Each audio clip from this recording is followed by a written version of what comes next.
Good morning, dear participants of the webinar.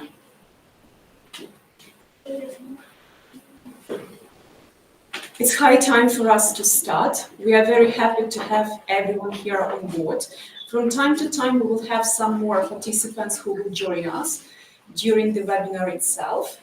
And so meanwhile, let me start off. So today we have our first international joint scientific and practical workshop, and we will start with some greeting words from the organizational committee. Thus, let me introduce Oleh Oksana, honored education work of Ukraine, the first vice rector of Zhalinska Polytechnic State University, doctor of economics, professor, to the greeting word. Дякую всім, дякую нашим шановним колегам, дякуємо учасникам і дякуємо студентствам. Може не так його видно, але вони також присутні за те, що ми сьогодні розпочинаємо дуже важливу справу. Good day to everyone. So sincere gratitude to all the participants as well as to the students who are present here in the hall. Для України, як не для якої іншої країни, напевно, сьогодні питання психологічної реабілітації надзвичайно важливе. Важливе як з точки зору країни, яка перебуває у війні, так і з точки зору майбутньої відбудови України в післявоєнний період. Social psychological rehabilitation takes the major place for Ukraine right now. Take into consideration that Ukraine is in the state in the war, but not only in this aspect, but also for the future. Наша така тісна співпраця особисто з Анною Норд, особисто з університетом, який вона представляє, багаторічна співпраця дозволяє там сміливо дивитися в майбутнє і бути переконаними, що такі події, майбутній наш проект, який ми дуже наполегливо будемо і писати, і дуже з великим бажанням, щоб його отримати, принесе велику користь як окремим інституціям, так і державі, суспільству в цілому. Our long-term loyal cooperation with Anna Nord and the university that she represents gives us the biggest chance to and hope that our cooperation will flourish and that it will have its benefits in Ukraine in the future. Ми щиро вдячні нашим іноземним колегам і партнерам, які, крім того, що вони постійно підтримують Україну як таку, що для нас дуже важливо, ми розуміємо, що ми не одні і в боротьбі нашій, у війні, яка зараз відбувається, і в тому, що в нас насправді є вірні друзі в майбутньому в відбудові України. І ми розуміємо, що ваш досвід, ваші знання будуть надзвичайно корисними весь той період, який ми будемо мати післявоєнний. І не те, наскільки багато роботи буде у людей, які займаються психологічною реабілітацією, ми, напевно, як ніхто інший усвідомлюємо. We are genuinely grateful to our international partners who constantly support us for their help and understanding. And we have great hope that we will still cooperate in the future and flourish in this cooperation. As for Ukraine, it is psychosocial rehabilitation is extremely important at this stage. Звичайно, важливим є декілька напрямів, ті, якими ми вже займаємося, які ми хочемо розвивати. Це і реабілітація, психологічна реабілітація за допомогою диджитал-технологій і пов'язана з психологічною реабілітацією, ментальним здоров'ям і бувших військових, і членів їх родини, і, що надзвичайно важливо, дітей і підлітків. Тому це дуже широкий спектр, великі різноманітні категорії, але це точно те, над чим нам потрібно буде працювати. We have several directions which are of particular importance here at the university. One of them is creating digital spaces for social psychological rehabilitation. That is the must not only for the veterans and the members of their families, but also for the teenagers and all the people who have already suffered in the war. Я також хочу засвідчити вам велику повагу і слова підтримки від керівників державних інституцій. Житомирська область була представлена на форумі за головуванням першої леді Олени Зеленської по ментальному здоров'ю, отримала нагороду як та область, яка дуже активно займається ментальним здоров'ям і психологічною реабілітацією. І особиста підтримка від губернатора, нашого керівника військової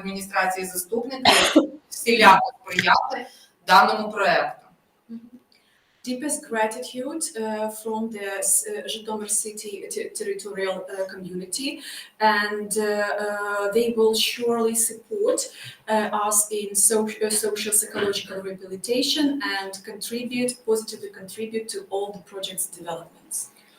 І, не забираючи часу, також дякую Оксані Андріївні, як людині, яка на свої плечі поклала тут таку нелегку ношу і дуже успішно з тим справляється. І бажаю успіхів в сьогоднішній події і, звичайно, нашому спільному проєкту також. Дуже дякую. And some words of gratitude that have been just addressed to me. So for having this mission of providing and managing social psychological rehabilitation here at the university. Thank you very much. Дякуємо, Оксана Вікторівна. And so today I also have the honor to give the greeting word to Podkovska Beata. So our loyal friend and our constant contributor. You're welcome, Beata. The word goes to you. Thank you very much, Oksana. So shortly, I represent here the Faculty of Political Science and Journalism at Adam Mickiewicz University in Poznań. So on behalf of myself and Dean of our faculty, I would like to welcome all participants of this seminar. I would like to also thank Professor Nord and Dr. Czernysz and Professor Bartosz Hordecki from my faculty for cooperation in the process of preparing this seminar. And I think that today's seminar will be a good start for our further cooperation. And I hope that we will also see in person. And this is all from me. Thank you very much for this seminar.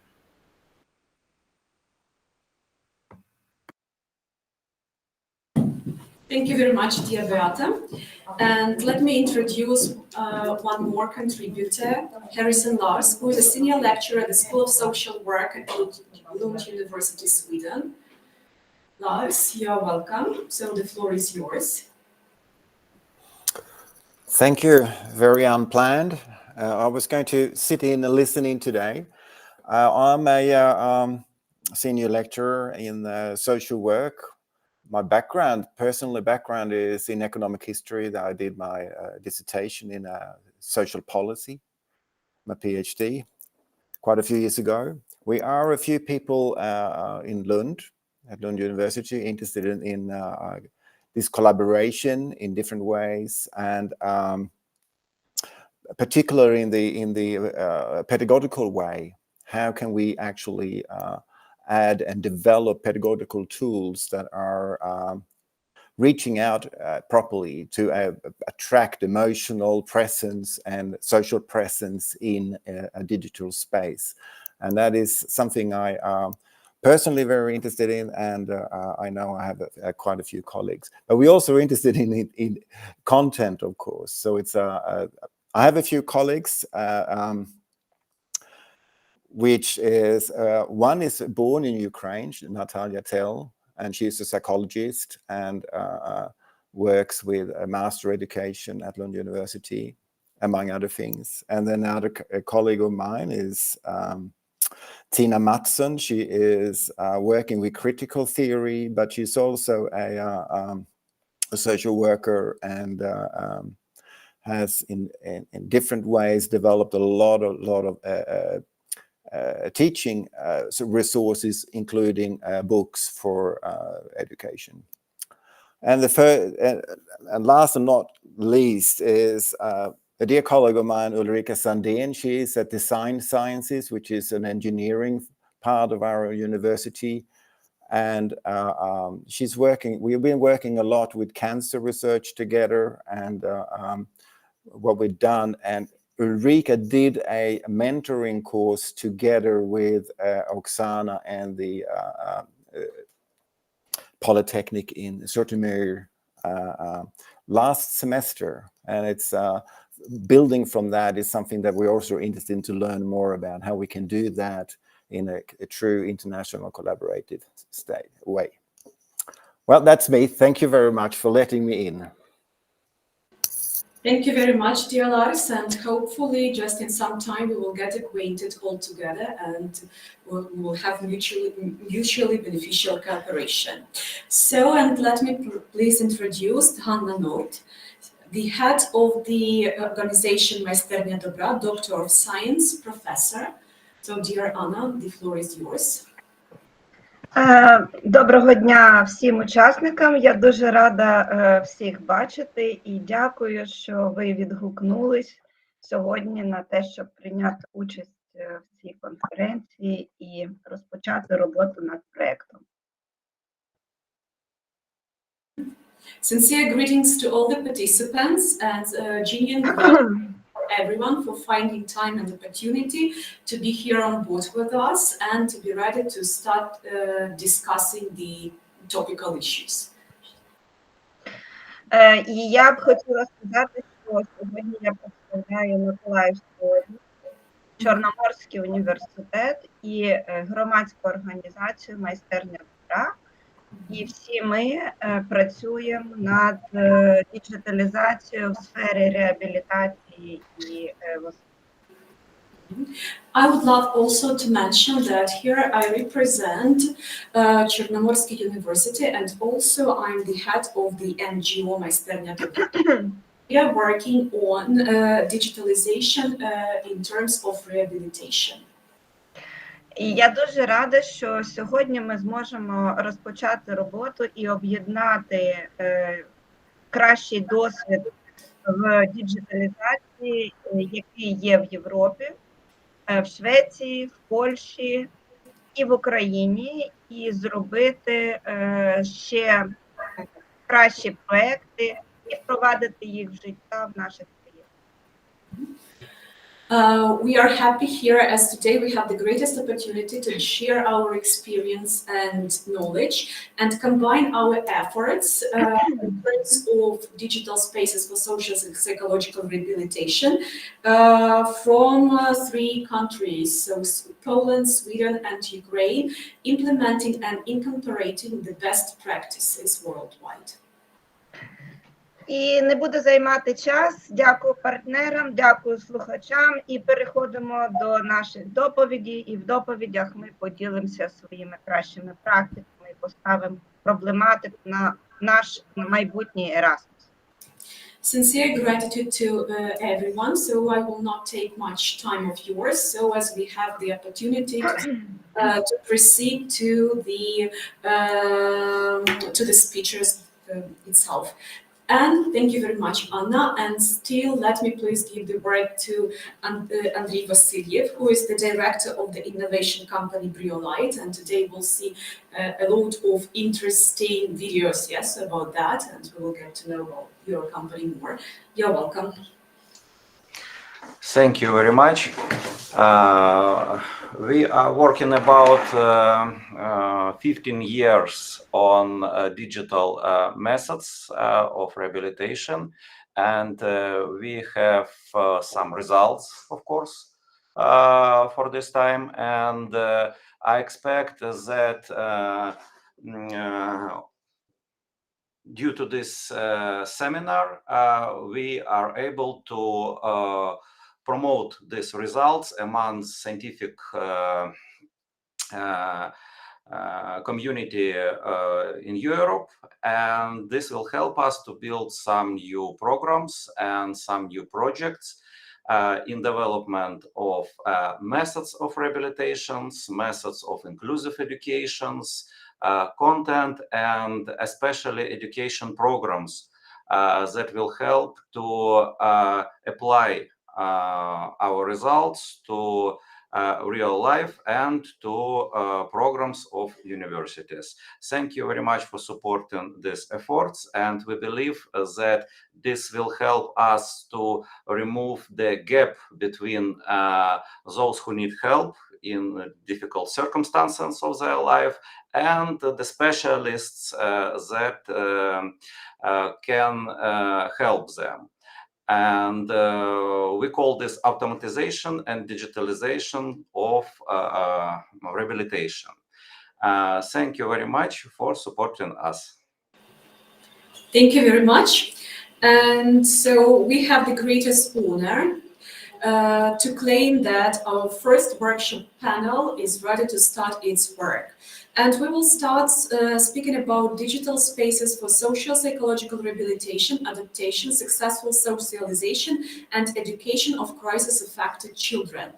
And let me please invite our first speaker, Kolupaeva Alla, the Institute of Special Pedagogy and Psychology, named after Yermachenko, National Academy of Educational Sciences of Ukraine, Chief Scientific Associate, Doctor of Pedagogy, Professor.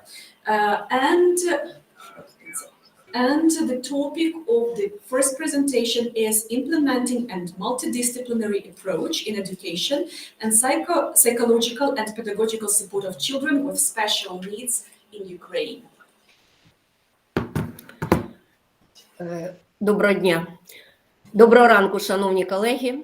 Перш за все, я хочу привітати всіх присутніх і подякувати за те, що в наш досить складний воєнний період ви спонукаєте до активізації професійної діяльності і продовження всього того, що ми розпочали у довоєнний період і що ми маємо здійснювати для нашої української освіти, для дітей, зокрема з особливими освітніми потребами, яких досить значна кількість в Україні.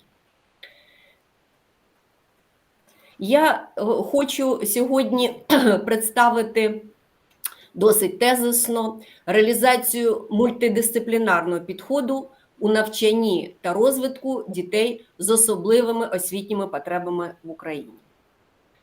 І розпочну з представлення статистичних даних, які, вочевидь, є невтішними, однак, як я вже говорила, спонукають нас до активізації професійної діяльності.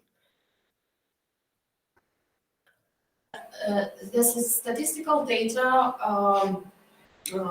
are not consoling, but they encourage us to start acting.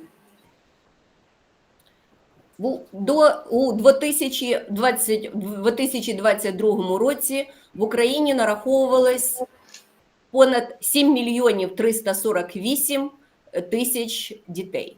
Серед них до 10%, може десь трошки більше, це 800 тисяч дітей, визначались як діти з особливими освітніми потребами. Ті діти, які потребують певної уваги, певної підтримки, і, зокрема, психолого-педагогічного супроводу та реабілітаційної діяльності. A lot of children in Ukraine nowadays need psychological and pedagogical support. Прошу надати другий слайд. На сьогоднішня наша ситуація така, що понад 1,5 мільйони дітей наших нині перебувають за кордоном, понад 2,5 мільйони дітей є внутрішньо переміщеними, тобто через військові дії змушені були залишити свої домівки, понад 600 тисяч дітей навчаються за кордоном, і за даними освітнього омбудсмена, понад 75% дітей потребують такої розвиткової, корекційно-розвиткової допомоги та надання психологічної підтримки та надання отримання психолого-педагогічного супроводу. У зв'язку з цим у нас в Україні було запроваджено 4 форми навчання. Прошу далі. 4 форми навчання, які передбачають навчання дистанційне, навчання змішаної форми, екстернат та домашню форму навчання. Зрозуміло, що в основному наші діти змушені навчатися у більшості своїй онлайн. Офлайн – це та форма навчання, яка нині відбувається, однак з перервами на повітряну тривогу і все інше. І мушу вам сказати, що у довоєнний період в Україні освіта, зокрема шкільна освіта, зазнала дуже серйозних таких реформуючих змін.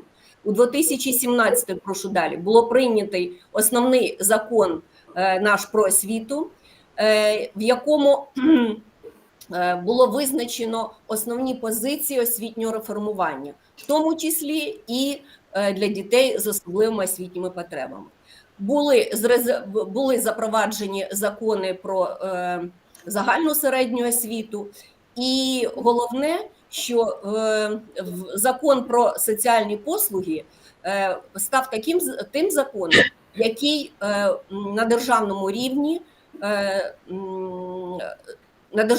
дав змогу зреалізувати оцей мультидисциплінарний підхід, коли до дитини, зокрема з особливими освітніми потребами, надається підтримка з усіх галузей, які опікуються в ранній період дитиною. Це з галузі освіти, з галузі охорони здоров'я і з галузі, саме основне, галузі соціального захисту. І прийняття цих основних законів, а потім і нормативно-правових актів, дозволило до воєнний період, буквально за 4 роки, зробити нам серйозні такі реформуючі заходи. І ми маємо їх продовжити, ми маємо активізувати, і дозвольте, я трошки їх висвітлю, ці заходи. Наступний, прошу.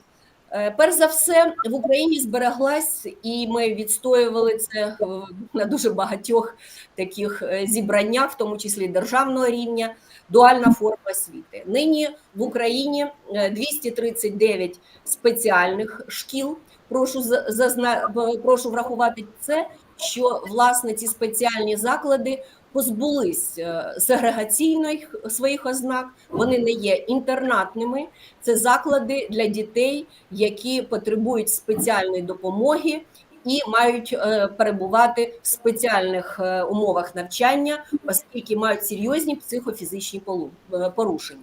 До закладів спеціальних належать також навчально-реабілітаційні центри. Це 77 навчально-реабілітаційних центрів, які є закладами спеціальної освіти, в яких перебувають діти в основному з інвалідністю і з дуже серйозними обмеженнями здоров'я. І основна наша тенденція, яка в 2018 році, як я вже сказала, в законі про освіту була затверджена остаточно, це тенденція розбудови інклюзивної освіти, починаючи від дошкілля і закінчуючи вищими навчальними закладами. На сьогодні у нас, ви бачите, працює приблизно 25 інклюзивних класів в закладах середньої освіти. Зрозуміло, що ці цифри практично щоденно змінюються, але це ті статистичні дані, на які ми сьогодні орієнтуємось. До серйозних таких реформуючих моментів, які нам допомогли оцю нашу систему психолого-педагогічної допомоги розбудовувати, незважаючи на заклад, в якому перебуває дитина, належить належить формування нової методології щодо визначення категорій дітей, які мають одержати підтримку психолого-педагогічну і входять до категорії дітей з особливими освітніми потребами. Прошу далі. Це таке, знаєте, мушу сказати, революційне визначення, оскільки практично ставився знак рівності між дітьми з особливими освітніми потребами та дітьми, які мають порушення психофізичного розвитку.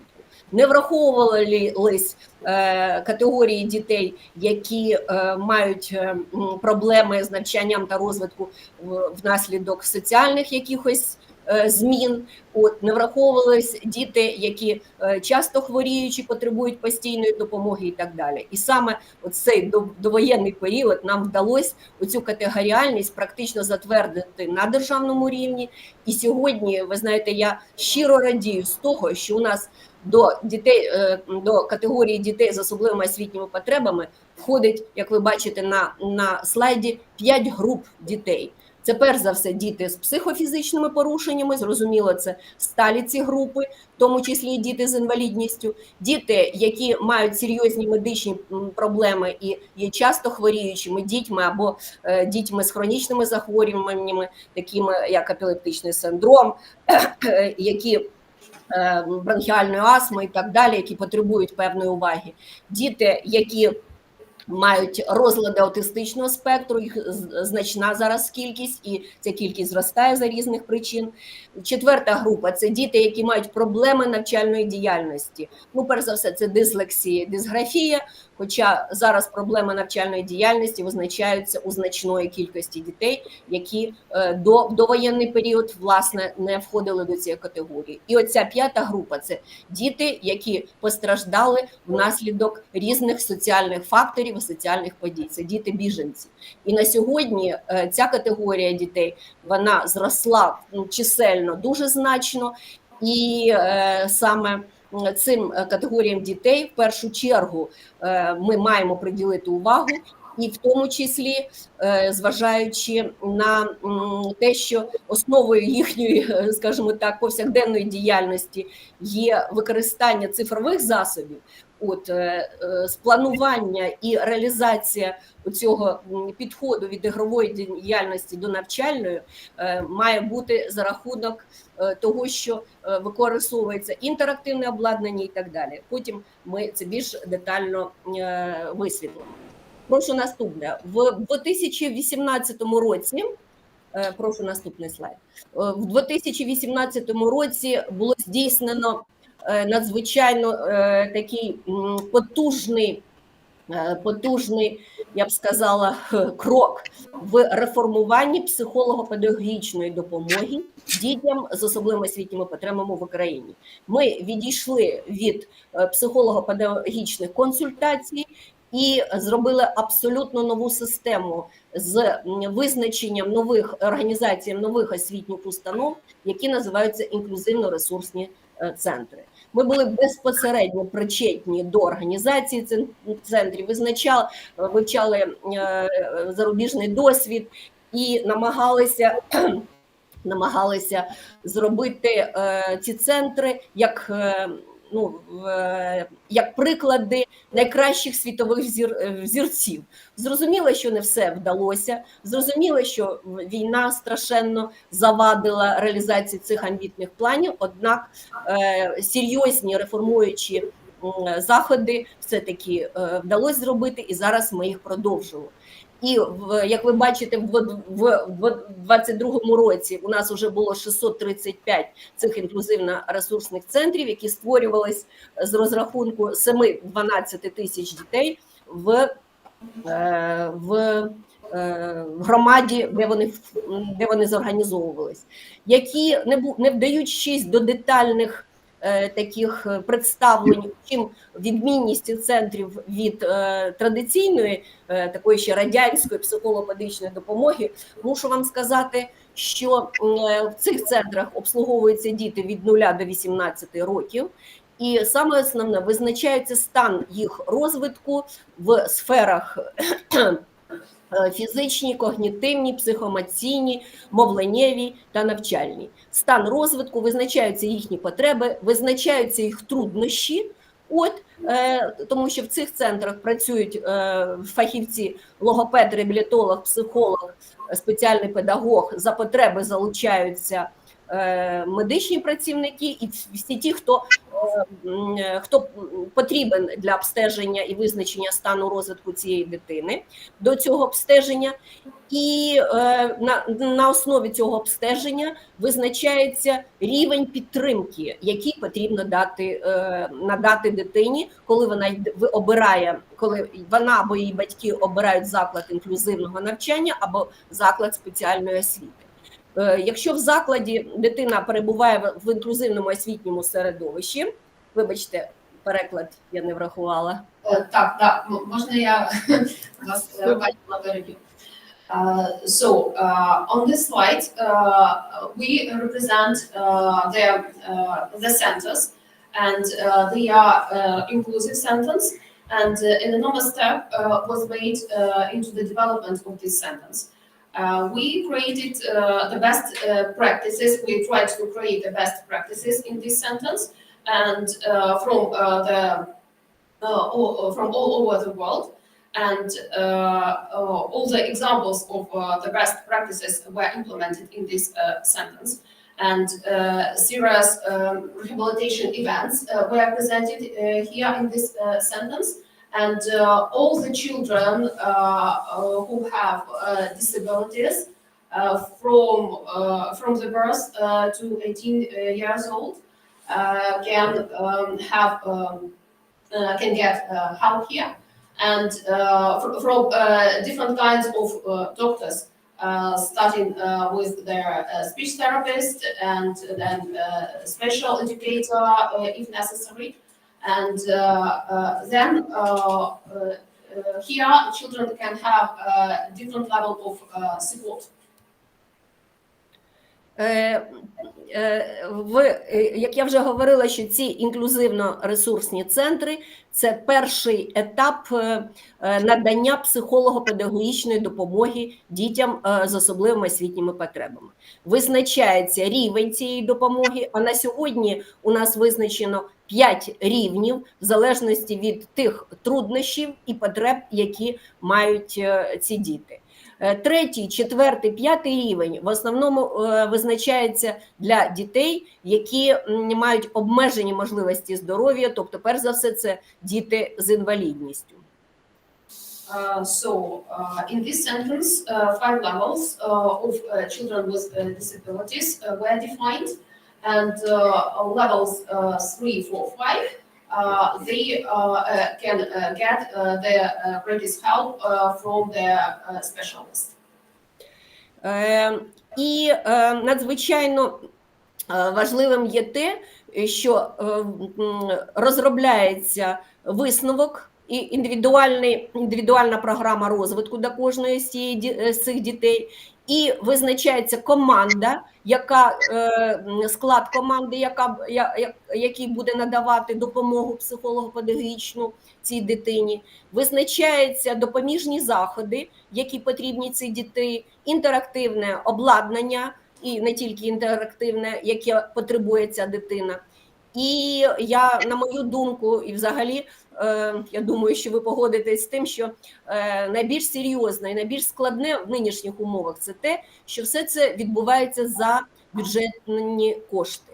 За бюджетні кошти такій дитині, яка потребує психолого-педагогічної підтримки, надаються фахівці, які проводять корекційно-розвиткові заходи, надається обладнання, яке використовується при навчанні цієї дитини, різні допоміжні заходи, і саме досить суттєве – це те, що діти, які потребують, які мають серйозні порушення психофізичного розвитку, їм надається асистування з боку асистента вчителя і допомога з боку асистента дитини, який є працівником соціальної сфери. Мушу сказати, що ця функція асистування для української освіти абсолютно ноу-хау. Ми розробляли і ці функції, вивчали теж зарубіжний досвід, вводили, понад 10 років проводили експериментальну діяльність стосовно того, які функції має виконувати ці асистенти. І мушу сказати, що на сьогодні в Україні понад 17 тисяч асистентів-вчителів надають допомогу дітям з особливими освітніми потребами. All this help is provided for budget money, and especially equipment which is needed for developing such children, and also additional services. And I'd like to draw your attention to the fact that we have implemented the phenomenon of assistant teachers, and we have developed the best practices in this. And assistant teachers can provide help for children with disabilities. And for Ukraine, it's know-how. and over 17,000 assistant teachers are working in Ukraine nowadays. Прошу наступний слайд. І хочу вам презентувати, як саме здійснюється ця психолого-педагогічна допомога в закладах освіти. Прошу, переключіть, будь ласка, на наступний слайд. Так от, ця допомога включає в себе, як ви бачите, це створення команди психолого-педагогічного супроводу в закладі освіти за висновком, який зробили фахівці інклюзивно-ресурсного центру.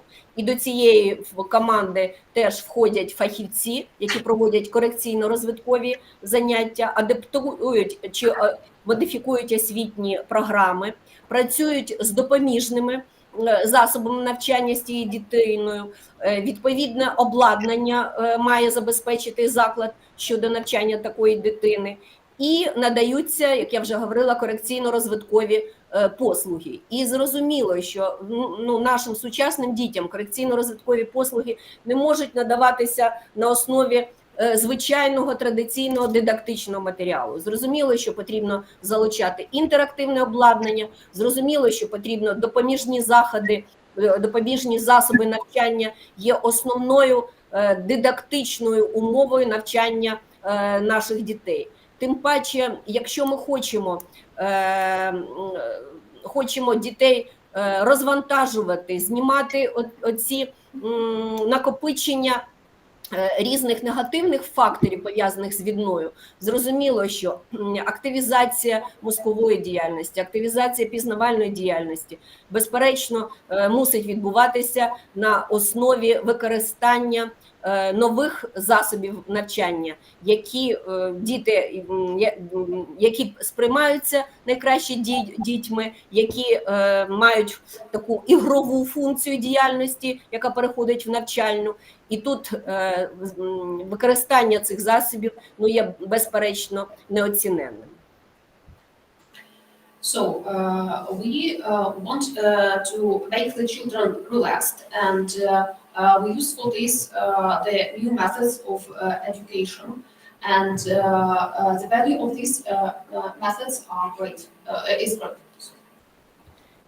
І прошу наступний слайд. І в діяльності асистента вчителя, який асистує вчителеві в презентації навчальних матеріалів і допомагає, скажімо так, навчатися дитині з особливими освітніми потребами, використовуються різні допоміжні засоби. Різні допоміжні засоби використовуються і нашими логопедами, і реабілітологами, і всіми фахівцями, які проводять корекційно-розвиткові заняття.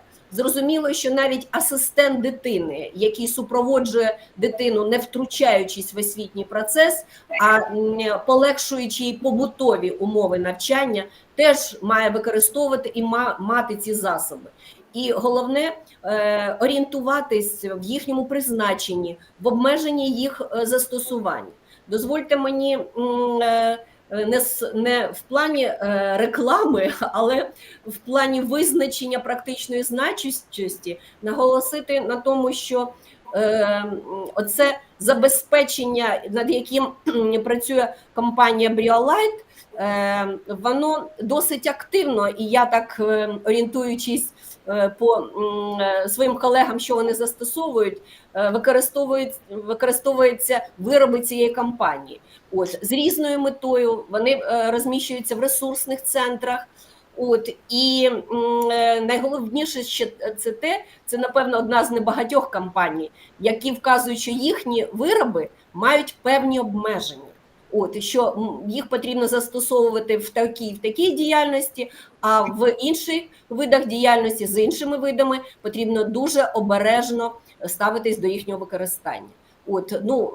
Багато я бачила, скажімо так, рекламної продукції, яка зараз на ринку є, хоча досить хаотично вона представлена, нам, вочевидь, потрібно на цьому переліку і такому вимогах до застосування більш скористатися, тому що я знаю, що школи замовляють, не знаючи про деталі використання цих засобів. Власне, зараз є таке на практиці. І от хотіла звернути вашу увагу, які функції використання цих засобів допоміжного навчання.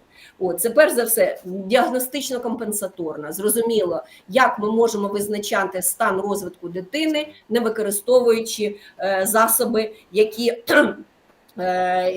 визначають аналізаторну діяльність, пізнавальну діяльність і так далі. Наступна функція – це функція,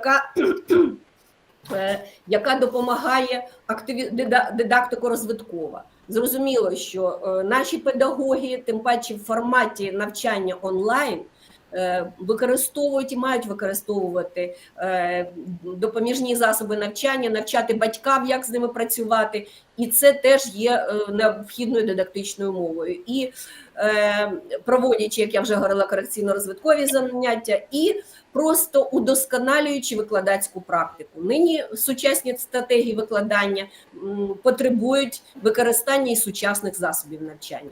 І комунікативна. Комунікативна надзвичайно важлива функція, оскільки досить багато саме особливо труднощів навчальної діяльності у нас виникають після таких катастрофічних, я б сказала, наслідків нашої воєнної ситуації. Діти мало комунікують, іноді вони навіть втрачають мовлення, і через те застосування засобів альтернативної комунікації, як з дітьми з важкими порушеннями, так і з меншими порушеннями потребує такої нашої уваги і наших знань про те, з якою метою їх потрібно використовувати, на якому етапі і які є обмеження. Наразі це все, що хотіла вам презентувати в такій коротенькій нашій доповіді. Радію з того і низько вклоняюсь нашим іноземним партнерам, які нас підтримують, які допомагають нам рухатись до перемоги, а вона обов'язково буде. Дякую, шановні колеги.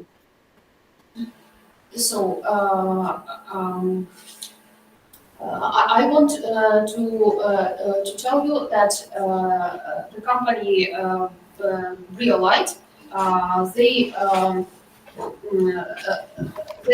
use their restrictions for their equipment, and also they notice what can be done and what not with their equipment.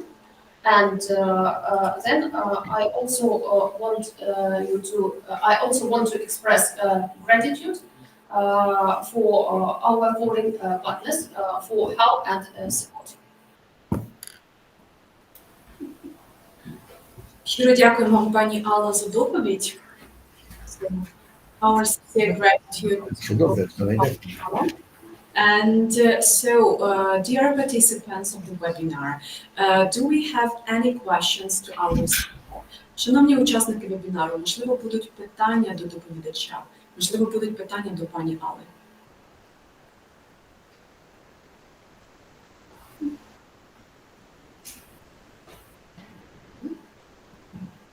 Пані Анно, ще раз щиро вам дякуємо. Навзаєм. Так, будемо далі слухати наших доповідачів та долучатися до дискусії. Дякую. So thank you very much, and let us go further. And let me please introduce our next speaker, Velikhovska Alla, the director of the Department of Education and Science in Mykolaiv Regional State Administration, PhD associate professor. And so we are going to speak about conceptual approaches to the management of social and psychological rehabilitation of child victims of war in the education system of Mykolaiv region. Доброго дня, шановні колеги. Рада вітати кожного із вас. Вкотре хочу подякувати за той інтерес і ту шалену буквально допомогу, яка була надана з перших днів війни Миколаївській області, адже Миколаївська область – це саме та область, яка одна із перших зустріла ворога. 8,5 місяців саме місто Миколаїв перебувало під постійними обстрілами з боку окупантів. Це до 40 вибухів було, тільки 40 ракет випускалося на одне нещасне місце Миколаїв. Ця область буквально переживала надскладні часи і була форпостом. Частина території, а це 1/4 частина Миколаївської області, знаходилася в окупації і на лінії вогню. 65 закладів освіти перебували в окупації, були пограбовані, зруйновані. І на сьогодні 35 закладів просто зруйновані до фундаменту. Переклад буде? So, yeah, the Mykolaiv region suffered greatly from the Russian invasion, and 1/4 of the territory of the Mykolaiv territory was under Russian invasion. Після цього, незважаючи на те, що ми опинилися під таким вогнем, зрозуміло, що ми продовжували виконувати свою роботу, адже піклувалися про дітей, які попали в цю ситуацію, і сьогодні ми всі вважаємо їх жертвами війни. Адже це ті діти, які безпосередньо були під вибухами, змушені були евакуюватися, вони відірвалися від свого звичайного середовища. Це діти, які на сьогодні переживають смерть своїх батьків, які переживають смерть своїх рідних. І таких людей у нас, дітей, дуже багато. Це ті діти, які мають особливі освітні проблеми, або діти з інвалідністю, які раніше займалися офлайн зі своїми викладачами і змушені тепер навчатися з ними, спілкуватися з ними через комп'ютер. Це діти, які були змушені виїхати за кордон і взагалі попасти в абсолютно інше середовище. І можна назвати ще багато факторів, через які я вважаю всіх дітей Миколаївської області жертвами війни. Despite problems, we continue to work with the children who greatly suffered from moving and from loss of their parents. And a lot of children were forced to move to other countries, and they needed to continue their study abroad, communicating with their teachers online. Трошки статистики, щоб ви зрозуміли саму систему роботи з нашими дітьми. Попередній спікер говорила про інклюзивно-ресурсні центри. Це дійсно величезна допомога, і на сьогодні, навіть на тих територіях, де навчання ведеться в дистанційному режимі, вони працюють наші інклюзивно-ресурсні центри, їх 27 на Миколаївщині, причому 2 із них створені саме під час війни, адже саме це доводить, наскільки вони важливі сьогодні. І можна на наступний слайд, дівчата. Дякую. Це в них працює 152 фахівця, причому 70 з них це дійсно фахівці, які мають спеціальну освіту. Такі класи і групи у нас так само створені по практично всім громадам, там де це потрібно. На сьогодні у нас 1171 дитина з особливими освітніми потребами.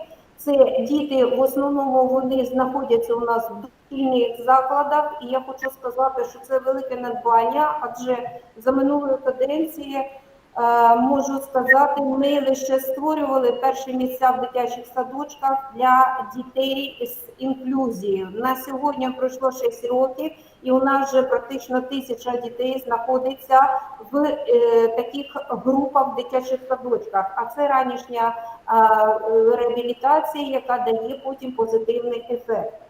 В закладах дошкільної освіти у нас створені і в школах створені спеціальні класи інклюзивні і групи. 311 учнів сьогодні з особливими освітніми потребами знаходяться за кордоном.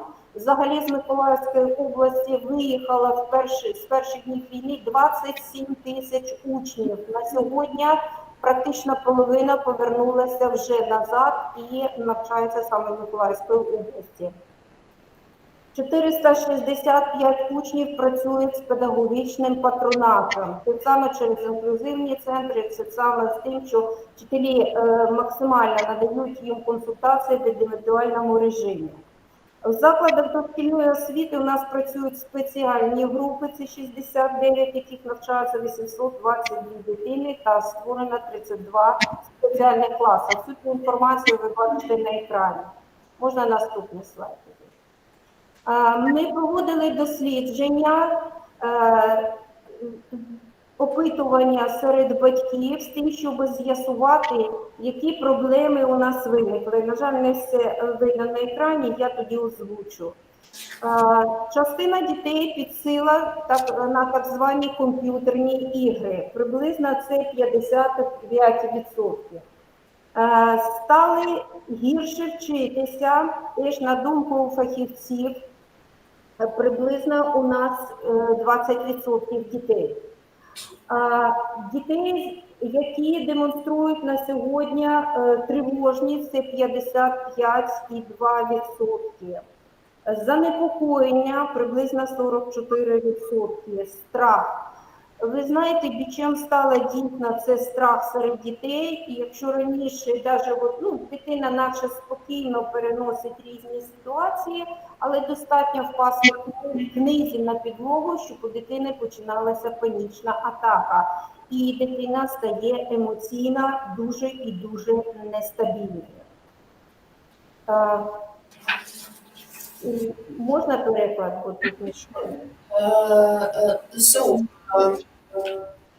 Children, about 20% of children started to learn words, and 55% suffer from anxiety, and also 45% suffer from fears. And 55% of children started to be addicted from computer games. Під час повітряної тривоги так само діти поводять себе по-різному, і якщо половина, приблизно це 51%, наступний слайд, будь ласка, 51% дітей більш-менш нормально себе поводить, то 20% дітей мають, просто вони налякані і їм дуже важко зосередитися. І як показує досвід, навчання під час тривоги саме предметом практично проводити не можна. Однак одним із виходів сьогодні це попередньо ми вже розбирали як інклюзивно-ресурсні центри, які дійсно надають допомогу таким дітям. І це як діти з особливими освітніми потребами, так і діти, які з особливими освітніми потребами, але внутрішньо переміщених осіб. Ви зараз бачите, що такі центри у нас є, і наскільки активно вони відвідуються, ми дійсно зрозуміли це тільки за час війни. З дітьми займаються фахівці. В спеціальному обладнанні ми теж щасливчики, у нас є обладнання Бріолайт, яке себе дуже і дуже добре зарекомендувало. Оці інтерактивні пісочниці, оце інтерактивна підлога, діти сучасні, їм подобається все цифрове, вони звикли до різноманітних гаджетів, девайсів, і це їм дійсно дуже і дуже допомагає. Переклад, будь ласка. In the time of age, some children, half of the children, they demonstrate normal behavior, and the rest of the children, they suffer from fear and anxiety. And on the slide, can see the centers, how they are visited by children. So here you can see the intensity of the visits and how they. Also, I would like to mention the interactive equipment of the company Real Light that they have children to learn and interact. Дякую. Далі я хочу сказати, що змінилася сама картина захворювань дітей і от, які сьогодні батьки, які звертаються до інклюзивно-ресурсних центрів. Ну, по-перше, ми стикнулися з тим, що дуже велика кількість у нас сьогодні мовленевих проблем виникає у дітей. Вплоть до того, що, наприклад, в місті Миколаєві планують на сьогодні в кожному навчальному закладі створювати посаду логопеда через те, що дислексика, заїкання, інші проблеми ментального характеру, плюс з пам'яттю так само стали проблеми, бо це діти, які перебувають під дією стресу, перебувають в постійному напруженні через ту ситуацію, яка навколо їх.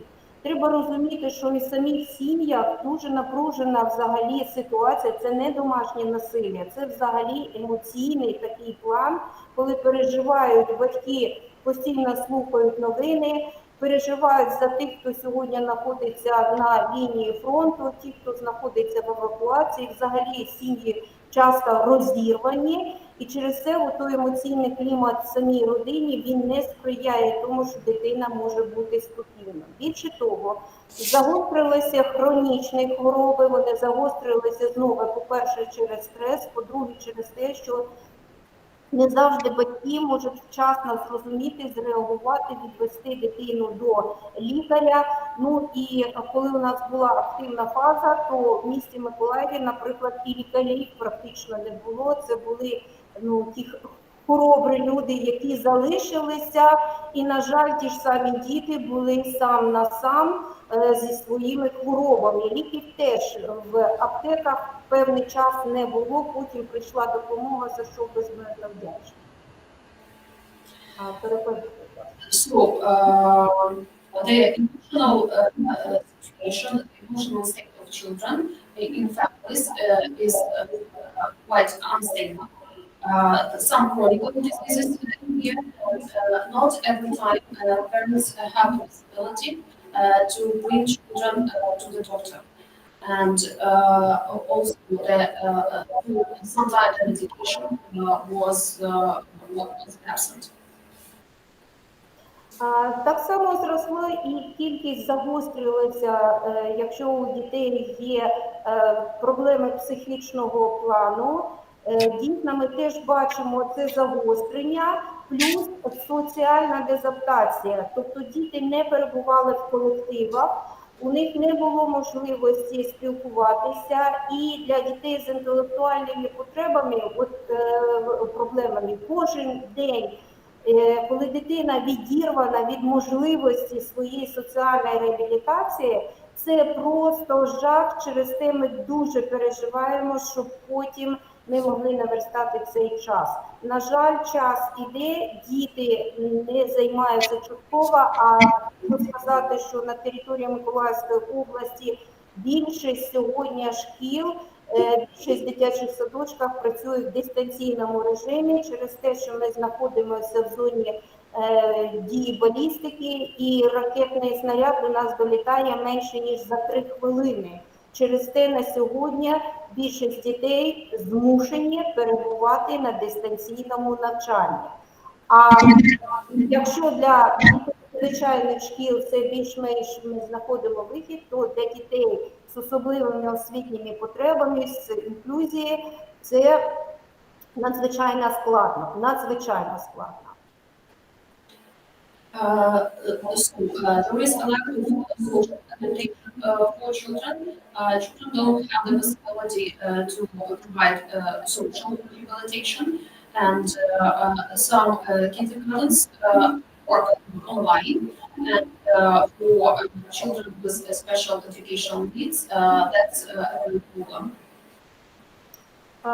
Для вирішення цих проблем в нашій області був запущений проєкт, який ми назвали «Школа надії», в яку ми заклали смисл, що якщо дитина ходить до школи, до навчального закладу, то у неї є надія про реабілітацію і адаптацію до нормального соціального життя. І в полі проблеми ми визначили, що це ті діти, які мають особливі освітні потреби. Вони потребують допомоги в проведенні ранньої комплексної оцінки та здійснення системного кваліфікованого супроводу саме за територіальним принципом. А також це адаптація тих дітей, які були змушені разом з батьками змінити своє місце перебування, і налагодження комунікації з учителями та однолітками родин ВПО. Можна наступні слайди, щоб я так по проєкту пройшла. Далі ще. Так, бачу. Наступний. Наступний слайд, будь ласка. Рішенням це ми розглядаємо як рання комплексна оцінка на базі інклюзивно-ресурсних центрів, які ми на сьогодні під час війни підсилюємо їх діяльність, робимо там укриття, дообладнуємо їх додатковим обладнанням необхідним, саме для того, щоб діти разом з батьками могли відвідувати і отримувати там допомогу. А також забезпечення системного кваліфікованого психолого-медико-педагогічного супроводу дітей з родин ВПО. Наступний слайд. Загальна мета проєкту – це забезпечення рівного доступу до отримання освітніх послуг, а також створення інклюзивного середовища для того, щоб кожна дитина мала можливість під час війни отримати весь спектр необхідних їй реабілітаційних послуг. Наступний слайд. Тому ж основні завдання, які ми для себе прийняли, по-перше, в Миколаївській області створена школа супергероїв. Це школа, яка знаходиться при дитячій обласній лікарні, і діти, які знаходяться на довготривалому перебуванні саме там, на сьогодні мають можливість по своїй можливості, тоді, коли у них є час, відвідувати заняття, працювати разом з педагогами, це завжди індивідуальні заняття, спеціально обладнаних аудиторіях, де дітям нічого не, для них це є безпечно, і вони продовжують своє навчання і продовжують свій розвиток. По-друге, це до обладнання і забезпечення фахівцями інклюзивно-ресурсних центрів. І третє – це спрямування діяльності на роботу з дітьми, батьками серед внутрішньо переміщених осіб, а також педагогічним складом з метою подолання тих впливів, які діти мають. Далі, будь ласка. Ми сьогодні ті діти, які перебувають в закладах охорони, тобто хто основні у нас об'єкти, діти з особливими освітніми потребами, далі це родини з дітьми з числа ВПО, яким так само треба дуже кваліфікована допомога, адже це батьки, які привезли своїх дітей, вони не завжди одразу розуміють, що з дитиною починаються проблеми. І тільки тоді вони, перебуваючи в цих центрах, мають можливість зустрітися вже з фахівцями, і для дитини проводиться от така певна ранішня діагностика з тим, щоб далі вже налагодити педагогічний і спеціальний супровід для такої дитини. Наступне, будь ласка. Отже, діти, які знаходяться в лікарні, ми плануємо надавання їм комплексних освітніх послуг саме на базі лікувального закладу, і це дає можливість зміцнення фізичного та нервового здоров'я, реабілітація здоров'я освічені діти. Після перебування в лікарні вони дуже швидко адаптуються в своїх навчальних закладах і продовжують навчання. Наступне – діти з особливими освітніми потребами. Наступний слайд. Це комплексна реабілітація для таких дітей в територіальній доступності і, як наслідок, це соціалізація дітей і консультативна підтримка батьків. Отут ми теж робимо акцент ще і на консультації для батьків. Це дуже надзвичайно важливо, адже, повторюю, не завжди батьки самі можуть впоратися з цими проблемами і не завжди знають, як правильно з дитиною займатися вдома. І наступне – це родини з внутрішньо переміщених осіб з числа. Це створення навчального середовища дружнього до дитини для таких дітей і забезпечення умов їхньої адаптації.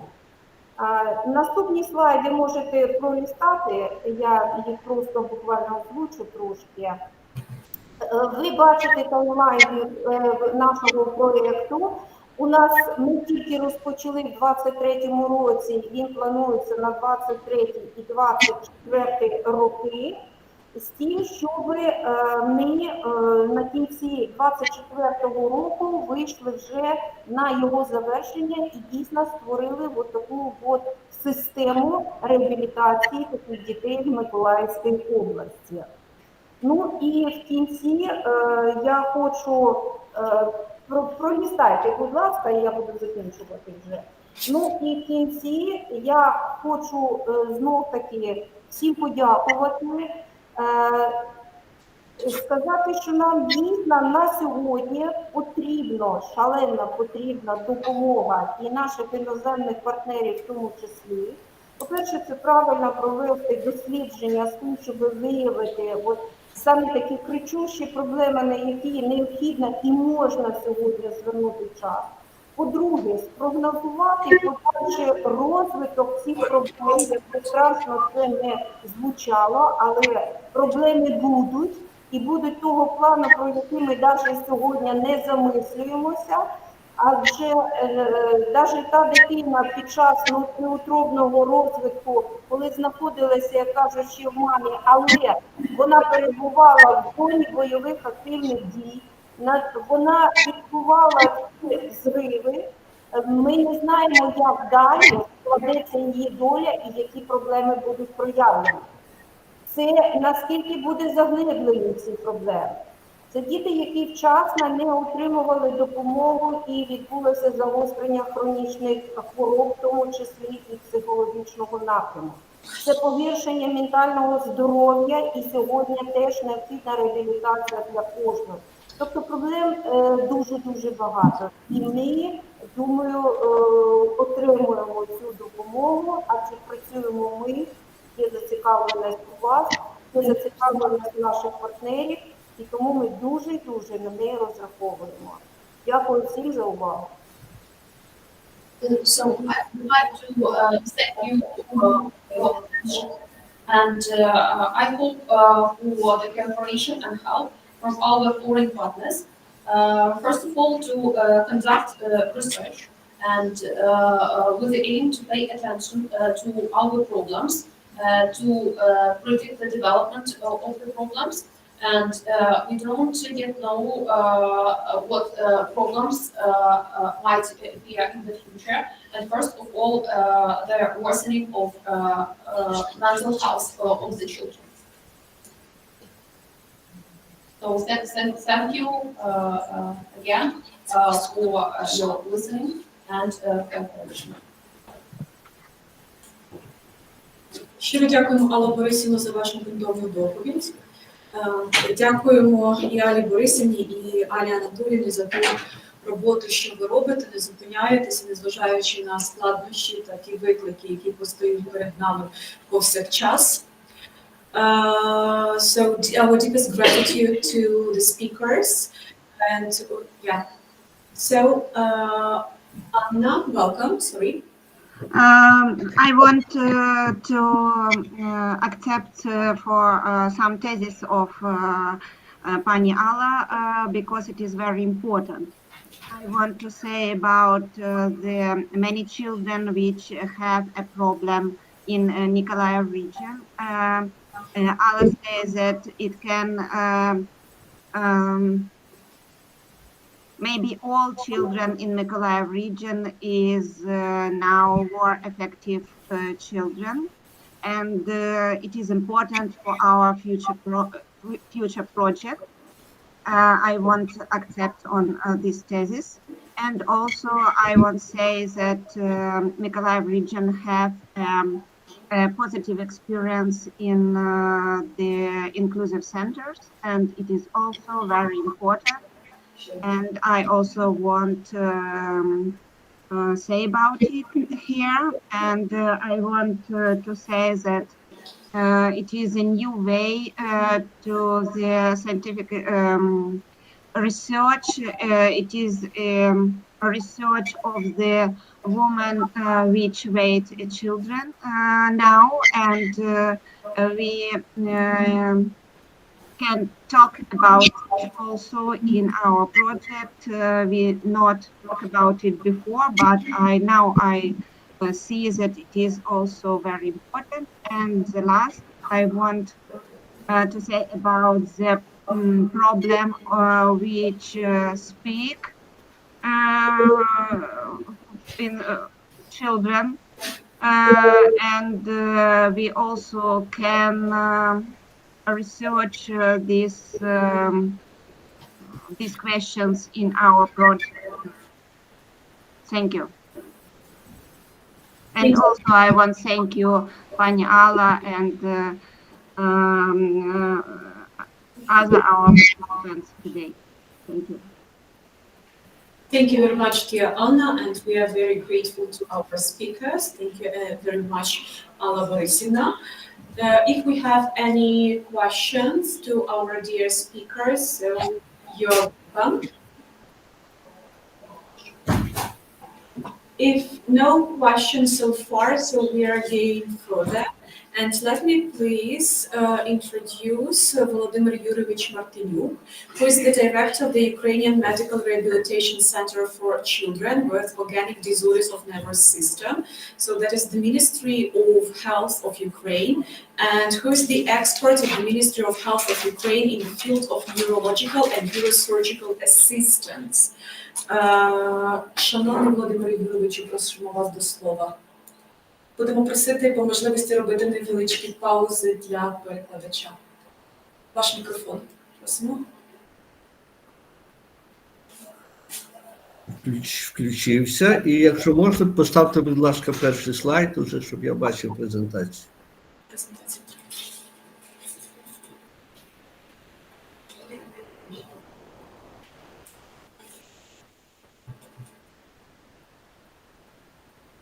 Дякую. Слайди я вже бачу. Дякую, шановні колеги, пані та панове. Перш за все, я хотів подякувати за запрошення прийняти участь у цій конференції.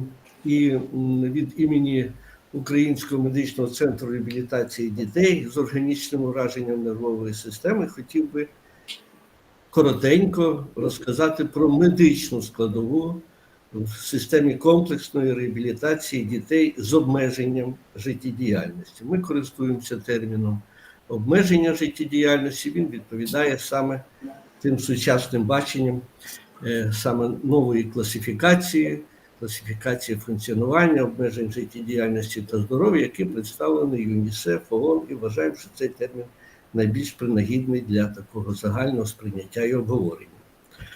Це можна перекласти коротенько, і, будь ласка, наступний слайд. Thank you for the invitation to this conference, to this practical workshop. And we speak today about the children with disabilities, and especially of children with limited vital activity. Дякую.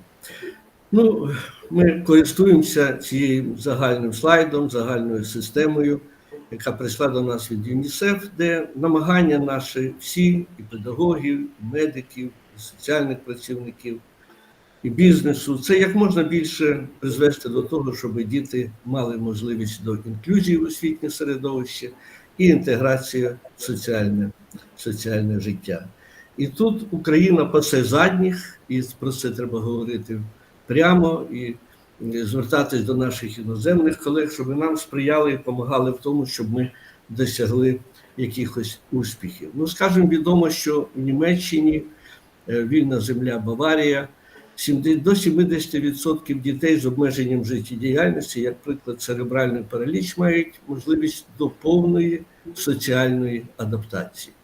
Тобто упродовж життя вони мають освіту, мають спеціальну освіту, їм надають можливість освоїти професію і мати постійне місце роботи і постійне місце для проживання. От саме такий повинен бути успіх або ефективність комплексної реабілітації цих дітей. Ми сепаратно, якось конкретно дивимося на якісь відповідні успіхи в проміжку якогось короткого часу, але мені здається, коли ми говоримо про реабілітацію, ми повинні говорити про кінцевий результат. А кінцевий результат – це повноцінна адаптація дітей до суспільного життя. І з цього приводу в Україні немає такої повноцінної статистики, але те, що ми знаємо, це 3-5% дітей з обмеженням життєдіяльності, досягнувши повноліття, все ж таки таку освіту мають. А це надзвичайно низький показник, і тоді, коли ми вже якби являємося кандидатами до того, щоб вступити в європейське товариство, і зрозуміло, що ми повинні тут предприйняти надзвичайно велику спільну комплексну роботу. Будь ласка, далі слайд. So, unfortunately, in Ukraine, we don't have possibilities for children with limited vital activity. Let's take, for example, in Germany, in Bavaria, children with limited vital activity, they have all the possibilities to be educated and to be fully employed and lead active social life, and especially children with cerebral palsy. Дякую. В Україні ми впроваджуємо 3 основні сучасні концепції комплексної реабілітації дітей з обмеженням життєдіяльності. Це соціально-педіатрична концепція, це концепція раннього втручання і скандинавська переважно концепція крок за кроком. Вони представлені на слайді, тому якщо можна, наступний слайд. Будь ласка.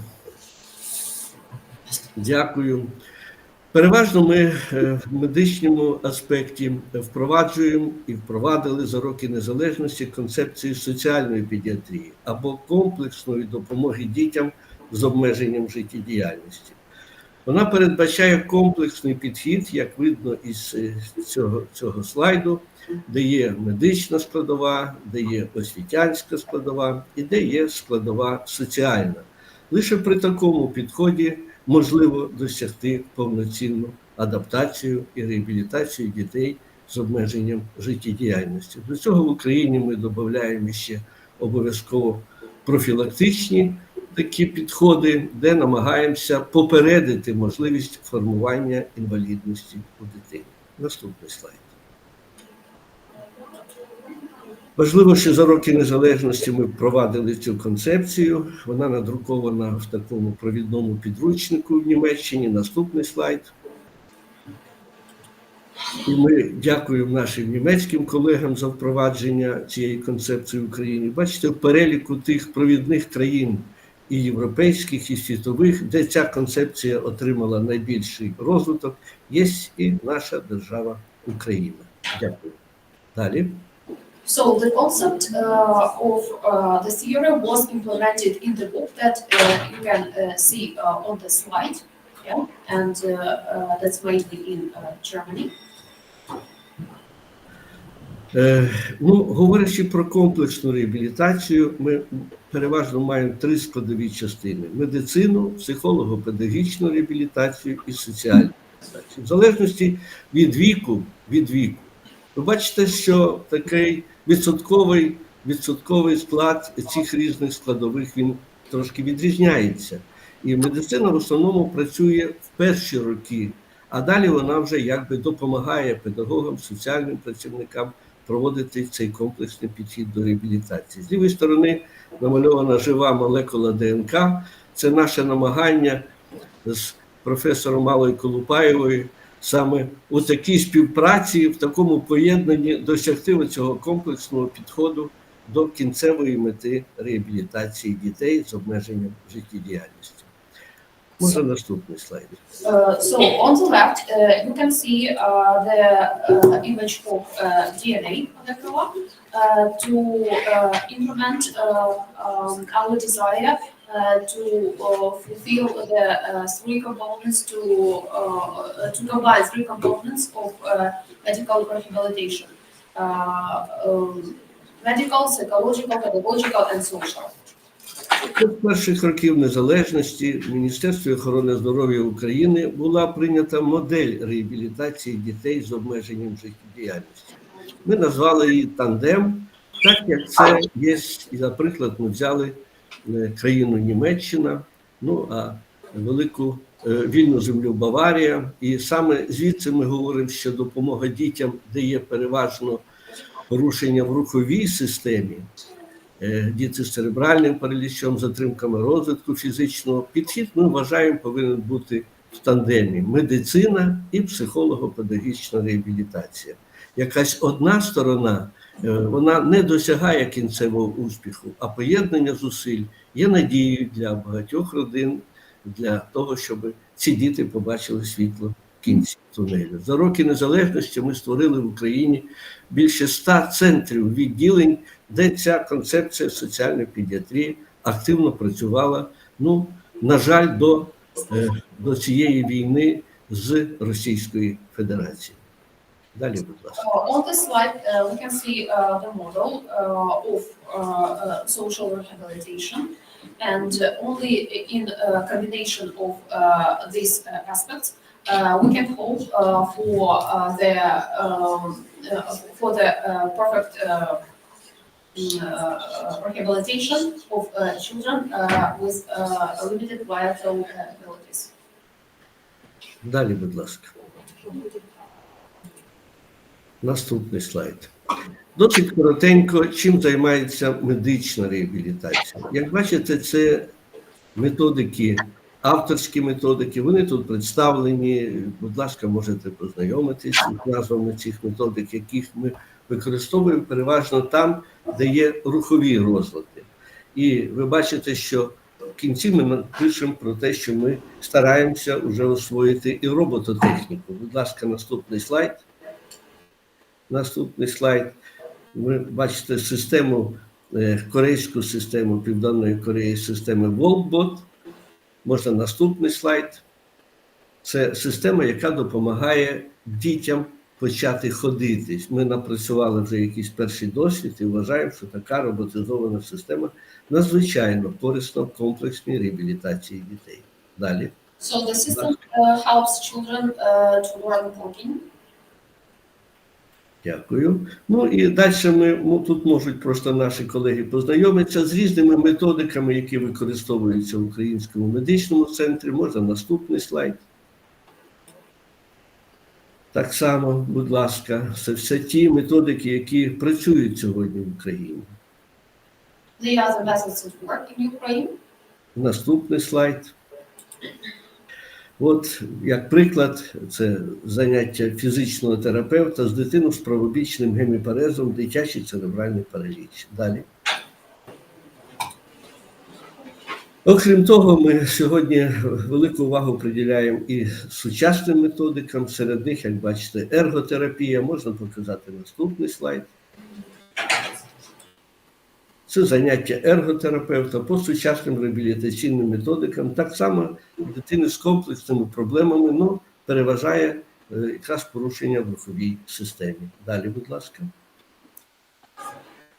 Це можна пропустити. Наступний слайд. Ну і в тандемі паралельно, зрозуміло, є і психолого-педагогічна складова. В центрі працюють психологи, педагоги, спеціальні педагоги, ще корекційні педагоги, працюють логопеди, і таким загальним концептуальним підходом по відношенню до кожної дитини, коли складається саме така мультидисциплінарна команда, коли складає індивідуальну програму реабілітації, яку ми хотіли би потім поєднати з індивідуальною програмою розвитку дитини з часом. Я думаю, що такий підхід комплексний, він, знову ж таки, повторююсь, на наш погляд, надасть найбільшу ефективність в реабілітації дітей. Наступні слайди, будь ласка.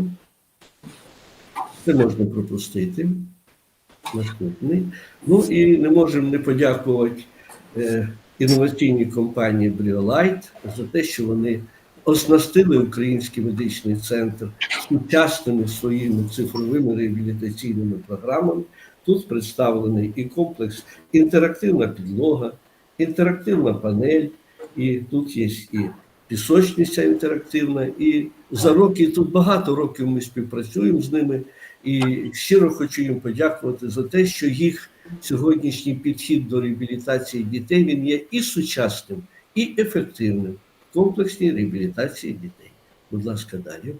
So we would like to thank their company Briolite for providing their interactive equipment, special interactive panels and floors.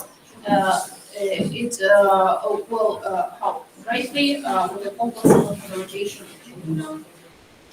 Завершуючи виступ, я показую вам дитину, яка у нас в комплексній реабілітації комплексній реабілітації знаходиться в центрі. Це дитина з церебральним паралічем, поруч з нею лікар фізичної реабілітаційної медицини. І в одного, і в другого світяться очі. Це значить, що ми надаємо такий якийсь позитивний ефект цим дітям і родинам, які до нас звертаються. При цьому я хотів би звернутися до наших іноземних колег.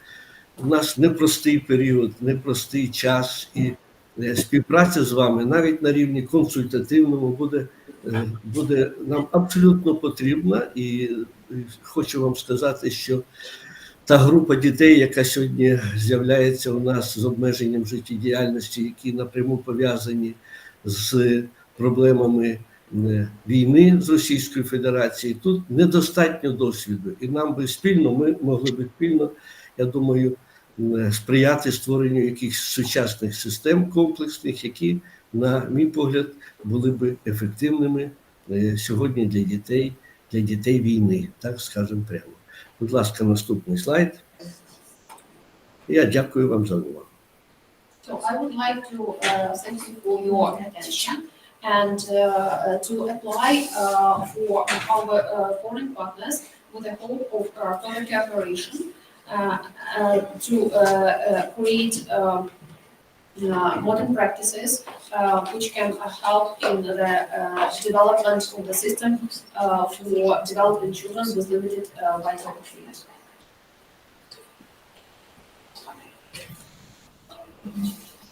Щиро дякую, Володимиру Юрійовичу, вам за доповідь. Thank you very much for the speech. And do we have any questions from the participants of the webinar? Можливо, будуть питання до доповідача.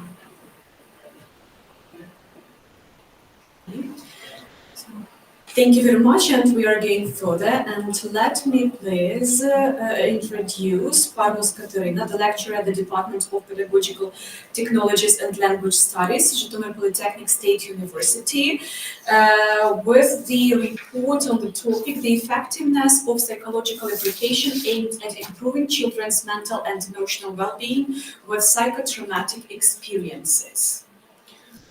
Thank you so much, Oksana. And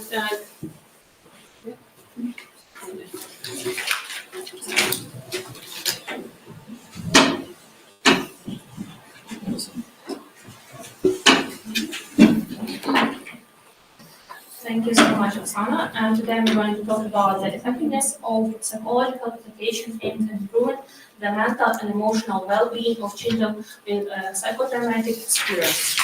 As we all know, nowadays the modern world of psychology faced with an important challenge of child traumatic, and as it's seen, childhood should be the period of innocence and fairness, but at the same time, nowadays it's mostly the period of the when children can face with serious psychological problems or mental problems, and nowadays the reality became mostly when they hear air alarms or explosions of bombs, ISIS, and so on. And it became their regular part of their lives. And the study of child's traumatic attracted of scientists and previous survey health revealed some aspects of this problem. Please, next slide. Present.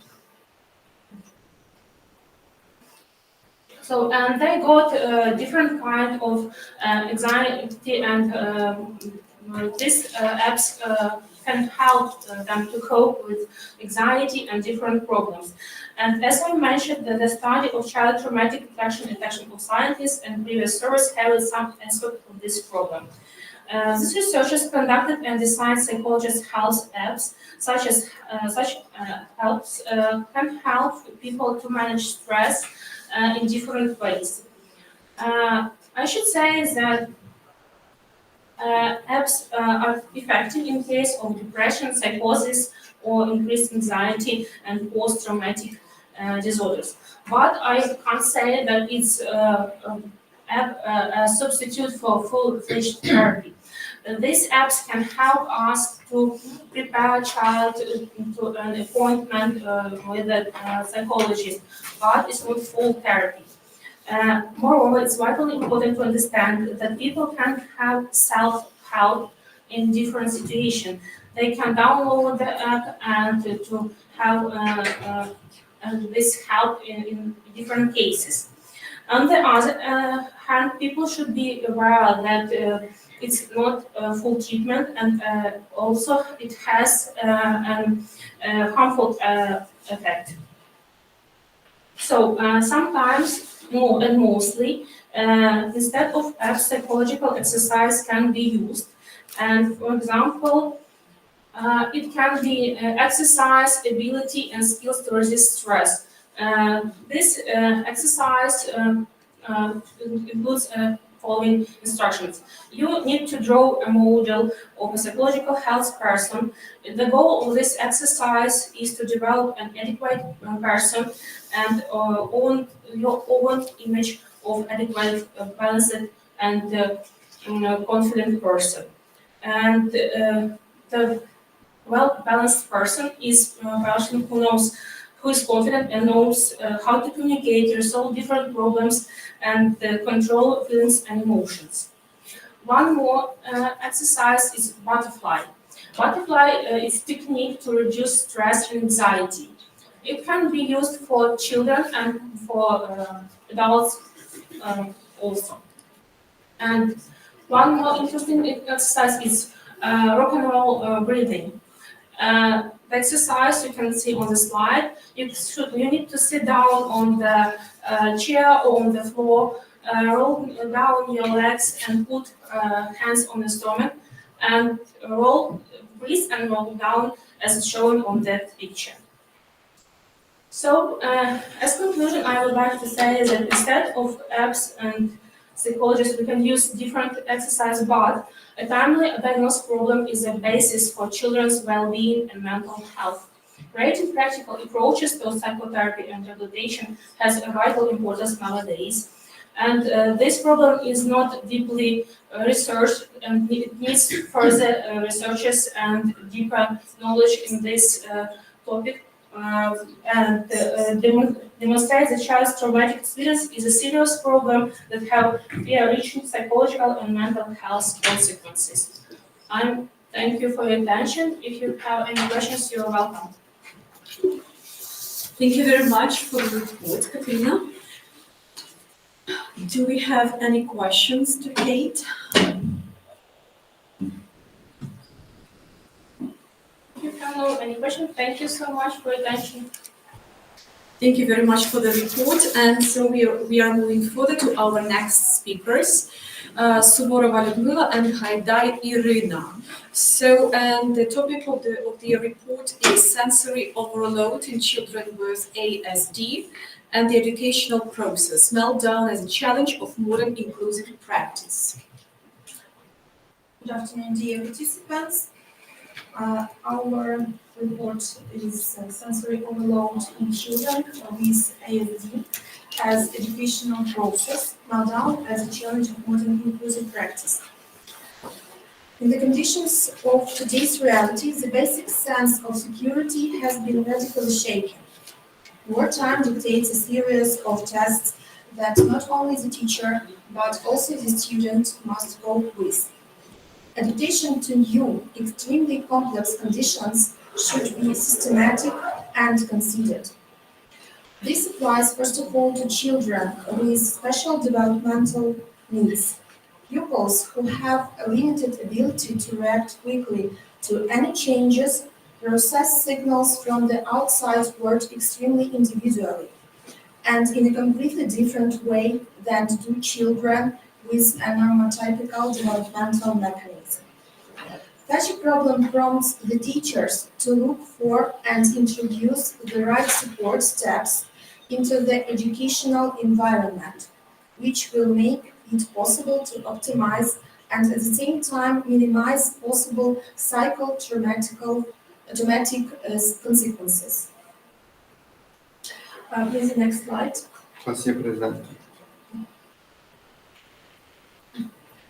Let us look at legislative aspect.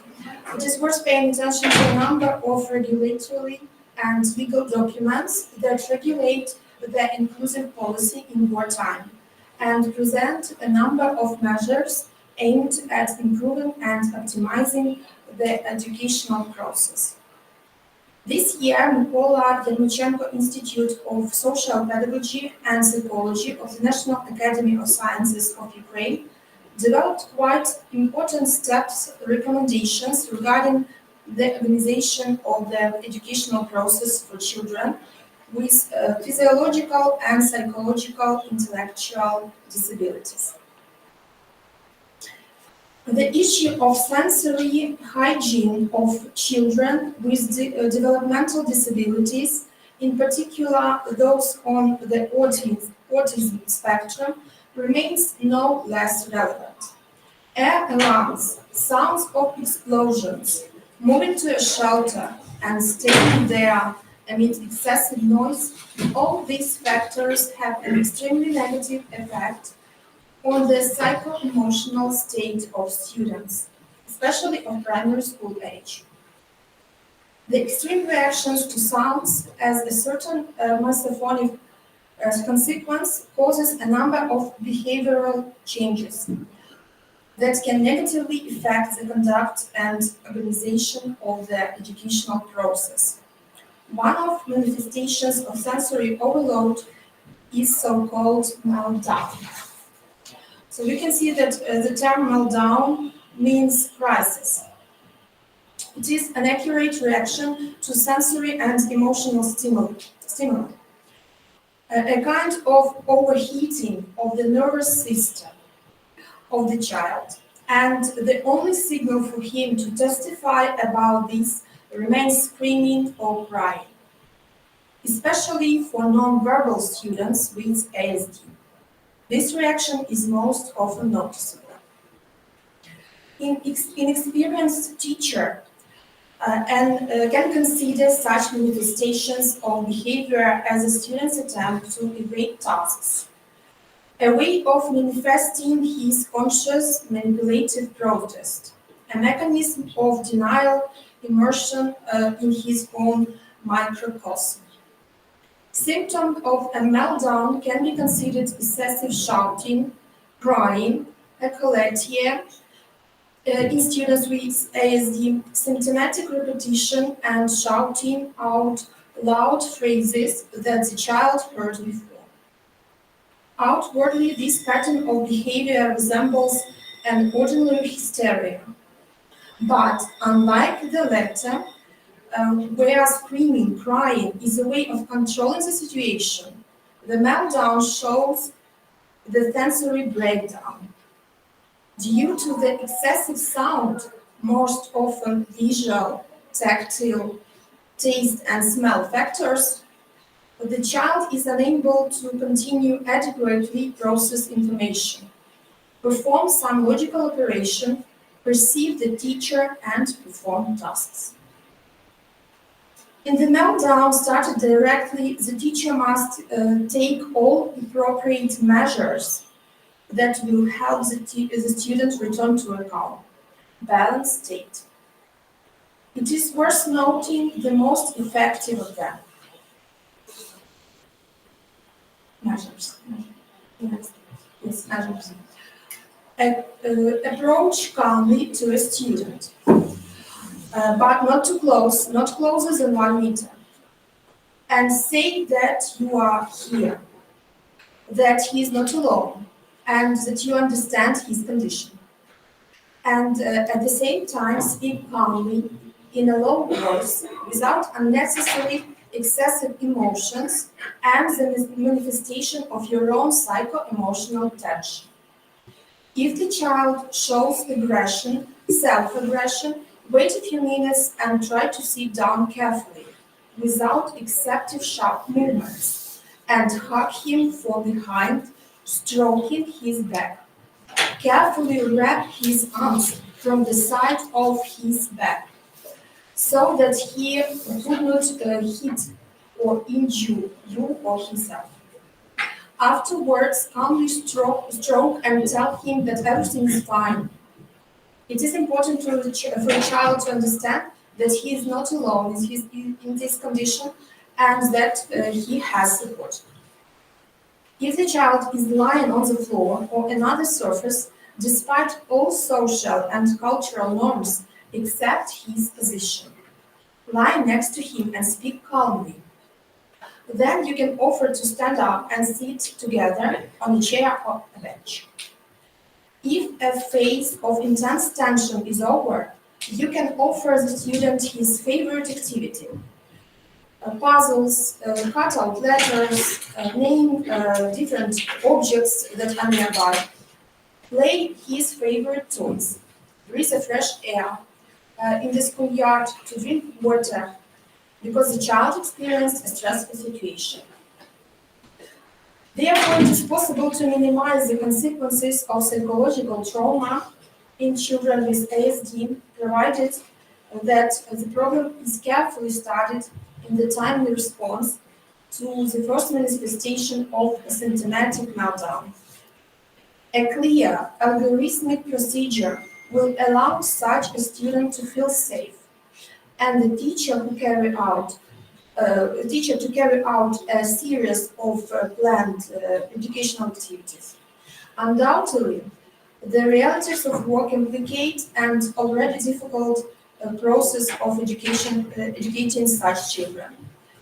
But with the support of teamwork of specialists and parents, the necessary and significant results can be achieved. Thank you for your attention. If you have any questions, feel free to ask. Thank you very much, Lyudmila and Irina.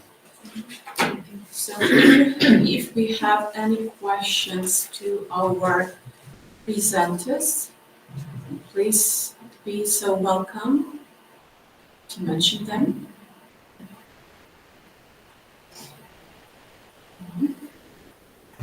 And thank you very much, Lyudmila and Irina. And so it was the last speech here in this workshop, panel 1, which is Digital Spaces for Social Psychological Rehabilitation, Adaptation, Successful Socialization, and Education of Crisis-Affected Children.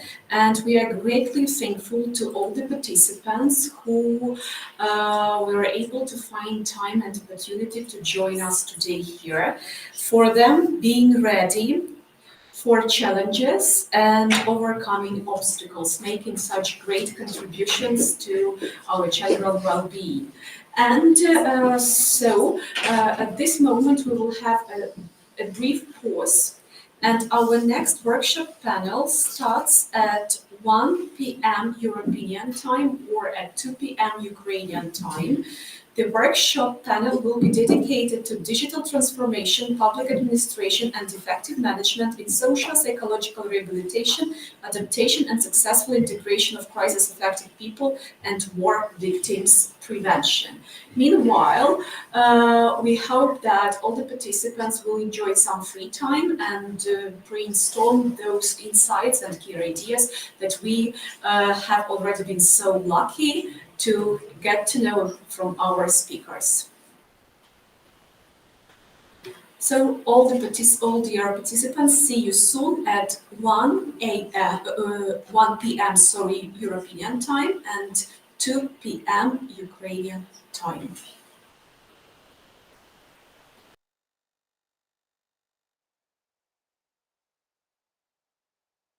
Digital technologies to improve medical rehabilitation capabilities. Our services apply technologies in physical settings to help rehabilitate elderly people and children suffering from post-COVID challenges, cognitive disabilities, post-stroke symptoms, and other mental and physical disorders. By combining physical space with interactive technologies, Briolite accelerates rehabilitation by adding technologies to create a space with interactive floors, sandboxes, touch panels, logopedic mirrors, kinesiological controllers, gyroscopes, and other devices. These products add gamification to assist and enhance rehabilitation processes and increase the speed to recovery. Our medical software contains skill-enhancing exercises based on proprietary scientific research. Join Briolite in getting the world to move, think, and recover faster. Let's make rehabilitation digital.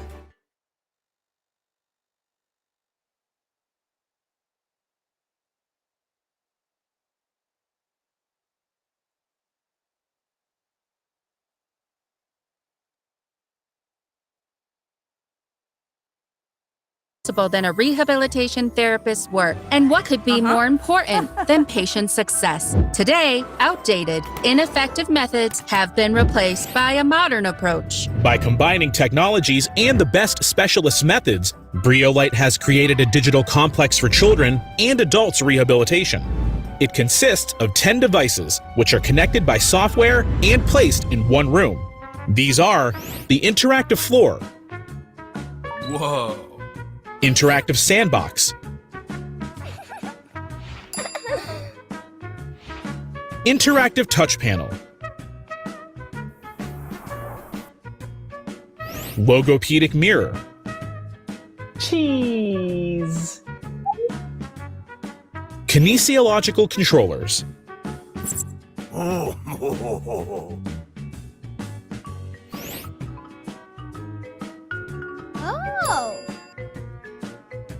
gyroscopes,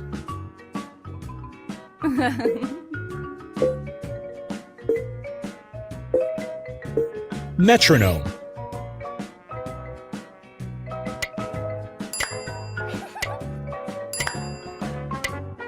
self-control training module,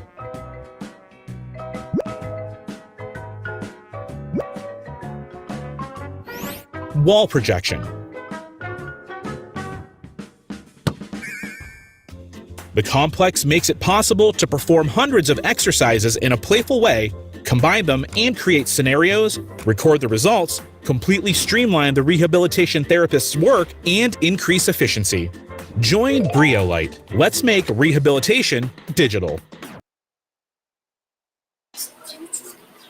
So, our dear participants, we are starting with the workshop panel 2, which is dedicated to digital transformation, public administration, and effective management in social psychological rehabilitation, adaptation, and successful integration of crisis-affected people and war victims prevention. During this panel, we are going to listen to several presentations that are deeply connected with the topic that I have just highlighted. And so we would like to invite our first speaker, Anna Nord. Dear Anna. I'm here. Thank you very much. So, dear Anna, who is the head of the NGO Майстерня добра, Doctor of Science, Professor, and the report goes under the title Experience and Projects in Creating Digital Centers of Rehabilitation and Pedagogical Correction Networks. Okay, thank you, Oksana. Can you turn on my presentation? Yes, sure. And Oksana, поки ви включаєте презентацію, у мене технічне питання. Чи є у вас презентація Анни Удовенко? Анни Удовенко. Зараз ні, немає. Зараз я перевірю. Зараз перевіримо. Добре, я вам надішлю, тому що вона просить вімкнути її на вашому комп'ютері. Чудово, дякую. Я закінчу презентацію і тоді надішлю. Дякую. Dear colleagues, I want to invite the new participants, and I want to present the results of the work of our NGO organization, Майстерня добра, and our organization worked together with the Black Sea National University. How I say in the start, Oksana, excuse me, it is not good here because so many other sounds from the computer. Maybe it's possible to turn off the microphone. Okay, sure. Sorry. Thank you. I don't need a translator. Oh, super. I want to present the results of the work of our NGO organization, Майстерня добра, and also we worked together many years, more than 10 years, together with the Black Sea National University named after Petro Могила in Mykolaiv, and I also want to present the Mykolaiv region as deputy of the City Council of Mykolaiv and the head of the Deputy Commission, Humanitarian Commission of the Mykolaiv city. Or please, the next slide.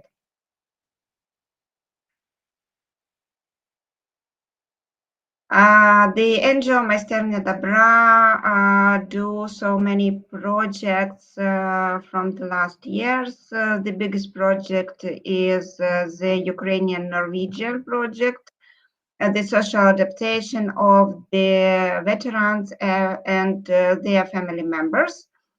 In Ukraine, this project financed by the Embassy of the Norway and the International Fund of the Social Adaptation. We work from the 208 year with post-military people and their families, and have a big experience before the Great War in Ukraine started with the Russian Federation. And we also use our experience in this period. And also we did the other projects. You can see it in this slide, and I want to present especially the project Spocky and Spocky 2. This project is direct to the war affected people, the veterans, the people which fight against Russia in the territorial department, and the project Spocky 2 is direct for the interactive space for children in Ukraine. We do the spaces in Bucha, Irpin, in 5 places in Mykolaiv region. All these places was attacked from the Russian troops and was destroyed by these attacks. and we renovate these spaces for children and do it good for work with children with disabilities. And also now we do the project together with the International Migration Organization. It is a psychological help and support to the people which affect from the war in Mykolaiv and Kherson region. Next slide, please. This our numbers, and our organization do the research in the Mykolaiv and Kherson region in this period 2 months ago. It is very, very fresh numbers, and I want to show you two numbers. 31% and 43%. It is very, very big together. 74% people which don't good psychological situation now, and you see the 8% people in depression now in Mykolaiv and Kherson region, and we see that maybe all population in Mykolaiv and Kherson region need to psychological help. It is a very, very big numbers now, and these numbers show to us the big problem which Ukraine have now in the Ukrainian territory, because maybe all population have a problem, psychological problem, especially in the region which border with the front line and not far from the front line. The next, please. And here we see also our data. We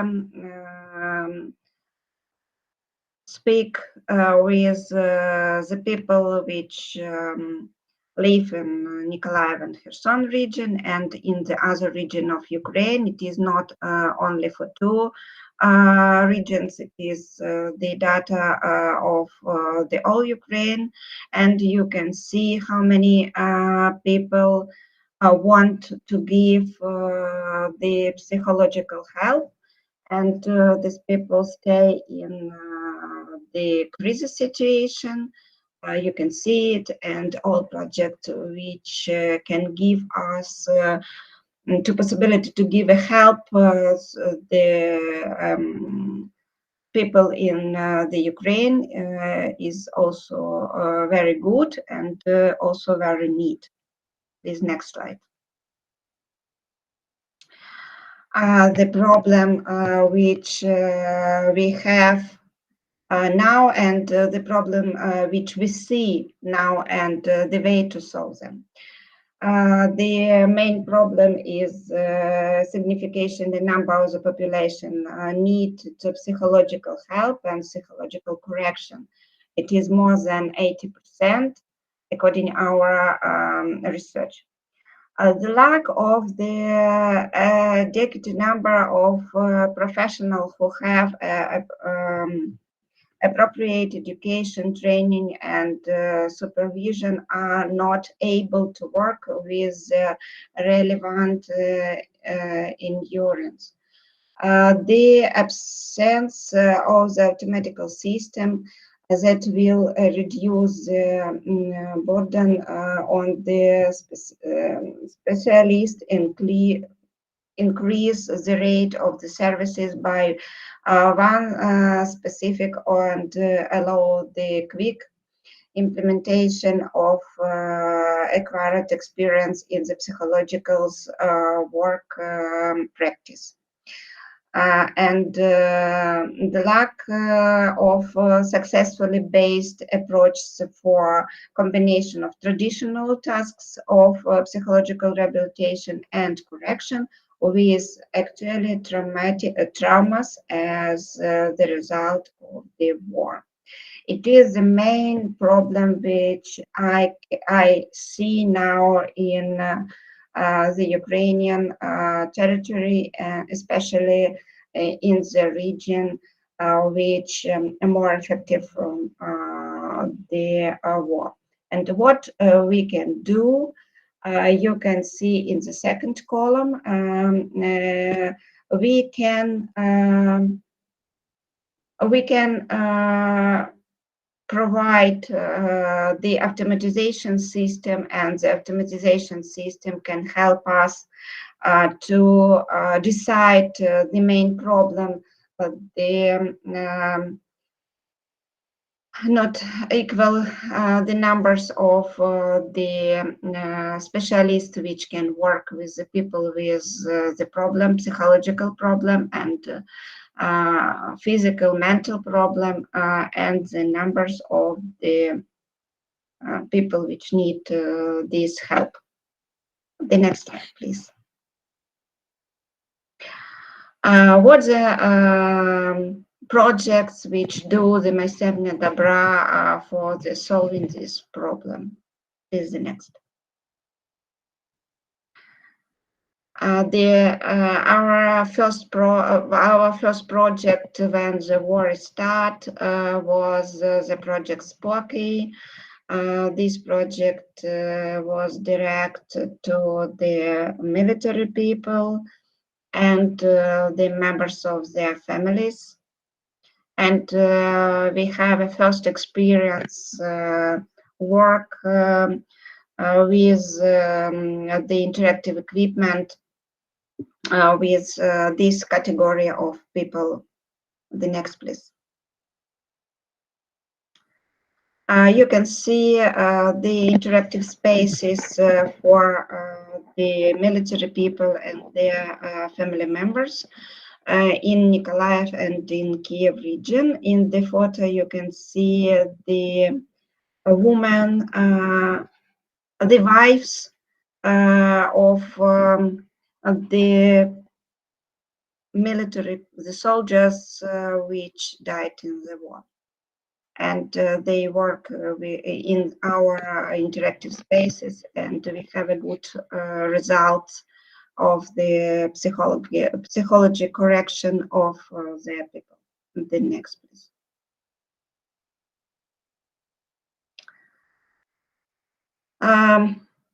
This is the next project which we realized, and the last day of this project was 2 days ago. This is a project of International Migration Organization of United Nations Organization. They provide psychology support services in the Mykolaiv and Kherson region. It is very big and very good project, and we have a good results of this project. We have a publication, we have a work group, and the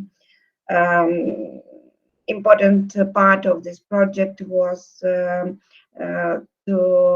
use the facilitation box for the psychologists, and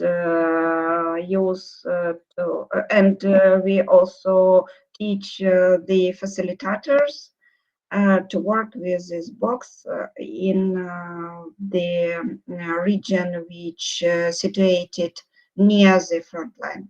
Please, next. You can see the results of the project of International Migration Association. It is the forms a focus group of the psychologists. It is the prevention, provision of individual psychological support, the conduct of the group psychologist events, They conducted the professional training for employer in the humanitarian sphere, and I want to thank you to our Department of the Postgraduate Education for the teachers in Mykolaiv region for supporting this project. The formation of the professional community. We have a good community in Mykolaiv region, and we also can use this community in our next project and our next research, which we can do together. Next, please.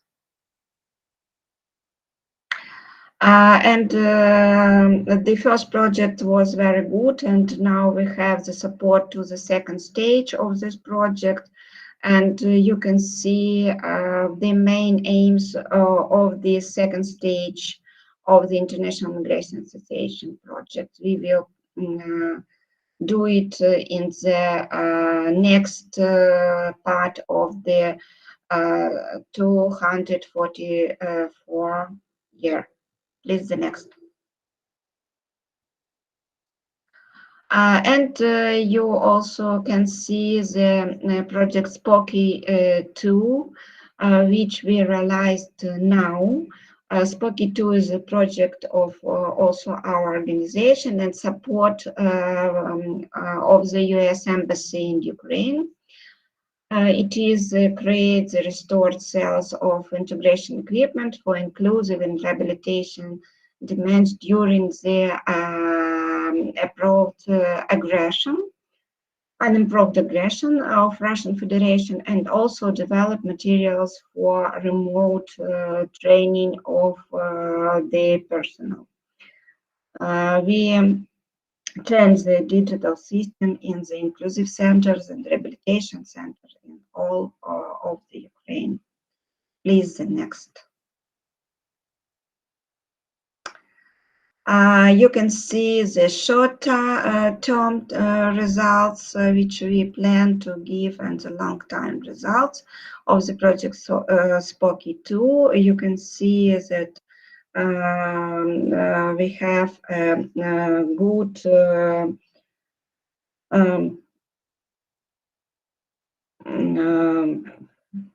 good numbers of the results which we planned.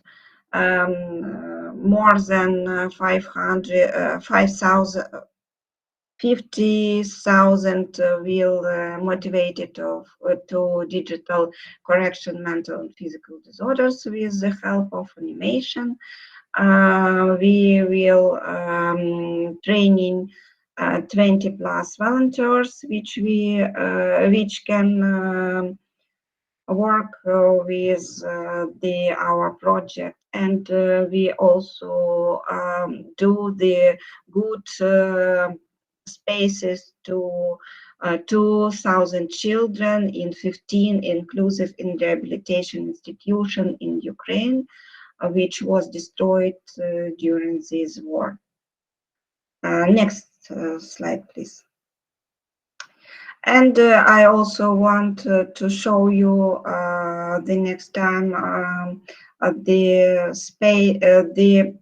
prototype of the network of inclusive resource centers in Mykolaiv region, and it is also a good result of our work together with the Mykolaiv regional administration, the regional center of the education, the university in the center of this system, and the 27 inclusive centers of Mykolaiv region.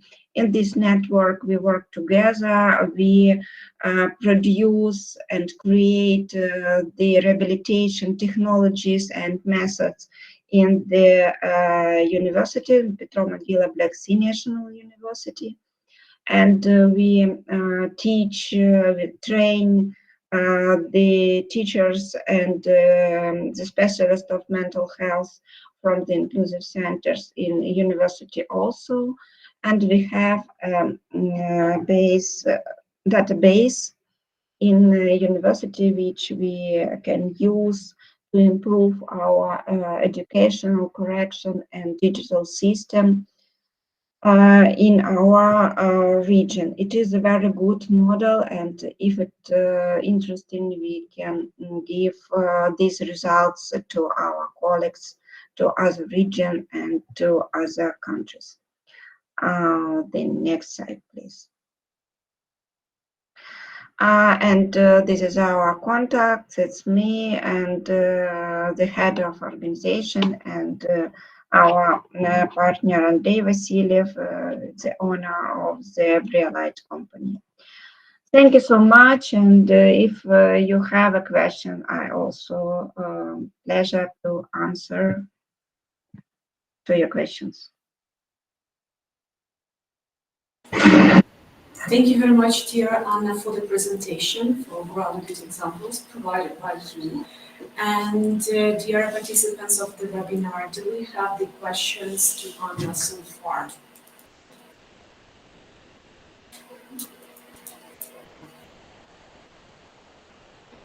Probably we'll have a kind of follow-up discussion as soon as all the as soon as we listen to all of the speakers' reports today, and then we'll have like summary that up. Yeah. So thank you so much for attention. Thank you very much, and we are moving to our next speaker. And let me please introduce Iryna Zhalinska with her speech today on the topic, the eHealth of Ukraine, a framework for policy and current challenges. So, hi everyone, happy to be here. I'm Iryna Zhalinska, Associate Professor, Department of Psychology and Social Well-being, Zhytomyr State Polytechnic University. In this presentation, so please show the slide number 3. Okay, in this presentation, I'd like to outline the role of eHealth in the healthcare system in Ukraine, its structure, impact on the strategy and policy, and its capacity in terms of adaptation to the current challenges. Let me begin with the definition of eHealth. According to the World Health Organization, eHealth is the cost-effective and secure use of information and communications technologies in support of health and health-related fields, such as healthcare services, health surveillance, literature, education, knowledge, and research. Let's move on to the next slide. The World Health Organization outlines some common eHealth services and application components. The first one, individual electronic health information. Services that support the collection and storage of health information for the individual. For instance, electronic health recording, electronic medical recording, or personal health recording. The third one, healthcare communications and collaboration. Services that enable healthcare providers electronically to communicate and share information with other such providers as part of providing care to individuals. A good example of this can be individual recording and test results, healthcare provider and service directories, etc. The third one, healthcare services delivery tools. Services that support healthcare providers in making diagnosis and treatment decisions and in managing their delivery of care to an individual. For example, clinical decision support, real-time clinical data access and analysis, telemedicine and mobile health, alert monitoring and management. The fourth one, health information and knowledge. Services that enable individuals and healthcare providers access to trusted and verified health information and knowledge. For instance, consumer health knowledge sources, health provider knowledge sources, business learning, and electronic resources. The fifth one, healthcare management and administrations. Services that enable healthcare managers and administrations to manage effectively the delivery of care to individuals and monitor the health of a broader population. By way of illustration, it can be adverse event monitoring, risk analysis, compliance monitoring, healthcare operations management, clinical practice improvements, and so on. The next slide, please. The development of eHealth in Ukraine started in 2017, and it's worth noting that it's part of general strategy of healthcare reform in Ukraine. Also, reforming the healthcare system is an obligatory part of our integration into the United Union. Particularly among key performance indicators of digitalization of public service within the Digital Decade Policy Program in Europe is an eHealth sphere that envisages 100% of citizens have access to medical records online. The main purpose of the strategy of healthcare reform in Ukraine is to promote the health and well-being of citizens by ensuring fair access to quality medical services, building sustainable healthcare system, and ensuring public participation in their activities. And the purpose of the Ukrainian strategy, and the main purposes of implementation of the eHealth system can be defined as the following. The first one, to ensure transparency of financing healthcare systems, to allow working without paper and gradual transition to electronic accounting, to form the business environment to create new electronic services. And the last one, to create space, last but not least, create space for innovation in medicine. The next slide, please. Here you can see the institutional support for the implementation of healthcare in our system. For the time being, it's a complex multi-level system that includes government and business structures, where each subject plays a certain key role. The first one is the Ministry of Healthcare of Ukraine, the central body of executive power. Its main function is to design policy in the field of healthcare and be responsible for the implementation of reforms. The second one is the National Health Service of Ukraine, the central body of executive power and owner of the central database. Its main function is to analyze and use data to forecast needs for medical services, develop a medical guarantee program, and make payments for medical services. The third one is the state-owned enterprises called ISDOROVE, in English it would be like eHealth. Its main function comprises administering the central database of the National Health Service and monitoring the development of eHealth in Ukraine. And the fourth one is business, which provides services to customers. It runs electronic medical information systems that make it possible to automate the work of medical facilities with a central database. So in the next slide, one can see the information system itself. That is a two-component system in which the user interacts with the central database through the medical information system. So the first level, the central database, is an information and telecommunication system which contains registries, software modules, and the information system of the National Health Services, in the part necessary for the implementation of state financial guarantees, etc. The database also provides an opportunity to create, review, and exchange information and documents between registries, a state electronic information resource, and the electronic medical information system. The second level is the electronic medical information system, or we can see e-medical information system. It's an information and telecommunication system that allows automating the work of business entities in the field of healthcare and creating, viewing, and exchanging information in electronic form, in particular with a certain database. Actually, the Ukrainian eHealth is a system with extremely high load and almost a record speed of data growth in the world. It processes up to 3,005,000 requests per second. On the next slide, one can see some elements of eHealth in Ukraine. Some eHealth services have already been implemented in Ukraine. For instance, electronic declarations with the with primary care physicians, electronic medical prescriptions, electronic referrals, electronic medical records, electronic sick leaves, digital COVID certificates, and also, for the time being, the e-vaccination card is being designed, and this e-vaccination card will be called like Vakarka. Okay, so also to meet the needs of other elements of healthcare reform, some separate systems and services are functioning. So the first one, Central 103, that aimed at meeting the needs of emergency medical care process. The next system is Metadata, the information and analytical system aimed at comprehensive analysis of data on the purchase and provision of regional units with goods and services.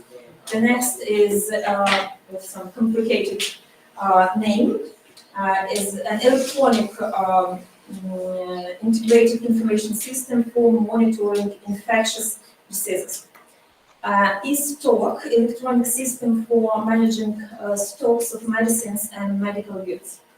Also private medical IT products for ambulatory and hospital care, enterprise resource planning systems, medical image storage services, telemedicine services, etc.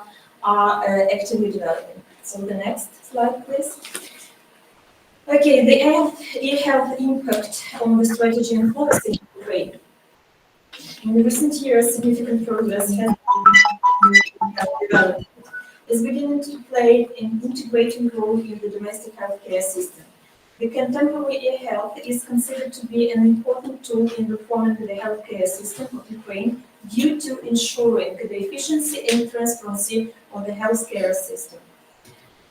The rapid comprehensive deployment of relevant reform process became possible thanks to eHealth. Further, eHealth facilitates the development of public-private partnerships and public involvement in healthcare. For instance, the application programming interface API ensures the automated exchange of information between the central and peripheral systems. The number of interactions with external partners related to eHealth is increasing, in particular due to the transactional nature of data regarding some of them, for instance, the COVID certificate. Also, eHealth facilitates evidence-based decision-making and governance for the benefit of the people and according to their needs. For instance, a unified health information space as the ultimate goal of the eHealth system contributes to generating automated data for policy development, optimization of the medical facilities network, assessment of service quality, prevention of the spread of critical diseases, etc. At the same time, the eHealth of Ukraine has certain technological, infrastructural, and management challenges. The slowdown is development. In this regard, one can enumerate the following: lack of compatibility, interoperability of information. So when we can change the information between the different systems and communication systems. Yeah. Insufficient resource provision of the system, as usual, concerns about security and protection of information and personal data, as well as possible cyber threats, etc. The next slide, please. eHealth in times of war. Nowadays, the people of Ukraine have faced unprecedented adversity than ever before. Most social systems have almost been ruined. However, we managed to resist even there. All the challenges were unpredictable. We did not prepare for the war. The healthcare system of Ukraine was no exception. To address the challenges caused by the war, some important steps related to eHealth were taken. For instance, access to free medical consultation through the contact center of the Ministry of Healthcare for all Ukrainians was launched. Internally displaced persons might receive medical assistance without signing a declaration or regardless of the place of signing the declaration. The access to public information about medical facilities was blocked for security. Also, the existing capabilities of eHealth for tracking changes in the workload of medical facilities as a result of significant internal migration made it possible to redistribute funds, budget funds actually, for the provision of medical services. Other measures were also taken which ultimately made it possible to maintain the healthcare system. The prospects of eHealth development in the near future are considered to be the following. The first one, development of, unfortunately the second one, development of an e-patient office connected to the central data system, and the second one. Actually, there have been significant changes in the needs of patients due to the war, and such urgent requests regarding prosthetic, psychological support of the mental health and rehabilitation have occurred. Therefore, the rehabilitation function is being implemented in the eHealth based on the principles of the International Classification of Functioning, Disability and Health. This will allow further creation of digital tools for interaction between medical, social, educational and other fields. Sorry for, it's my bad. And the last slide. Keeping the development of eHealth even in times of war and outlining it as a direction of product post-war recovery, it proves its great significance for healthcare stability and resilience. Thanks a lot for your attention. Thank you.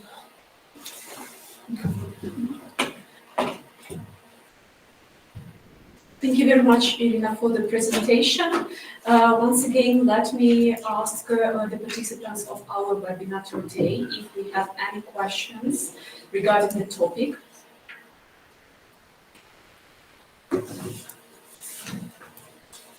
Okay, follow-up discussion. Yeah, follow-up discussion then. Thank you very much, Iryna, for the presentation. Thank you. And let me announce our next speakers, Vadim Slyusar and Vityuk Iryna. So please welcome. And the topic is solidarity and empathy as tools for maintaining mental health in war conditions. So the floor is given to you. Thank you. I will introduce the topic as my colleague is not here at the moment. So unfortunately, in my presentation, I will try to express my ideas as clear as possible.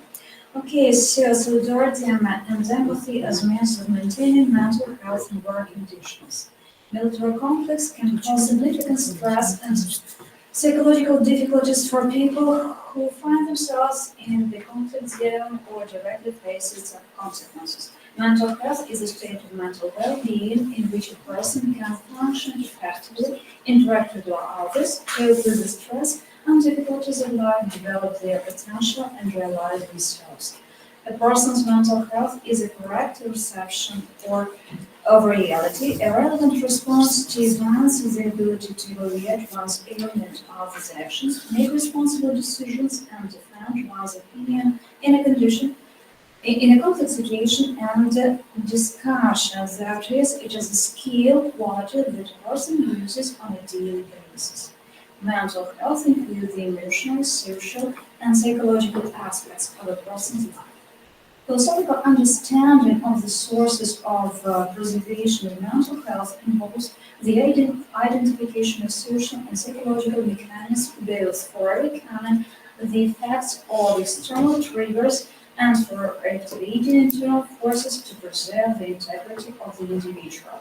Characteristics of mental health are: first, the ability to love, the ability to be involved in a relationship, to open up to another person. Second, ability to work.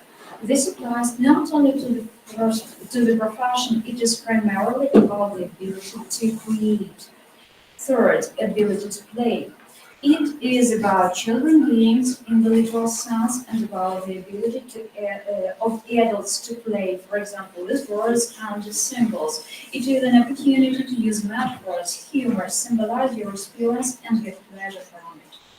Fourth, safe relationship. Unfortunately, sometimes people are in violent, threatening, dependent, unhealthy relationships. Fifth, autonomy. People often do not do what they really want to do. They don't even have time to choose, to listen to themselves, and to hear what they really want. 6. Persistence of the subject and the object.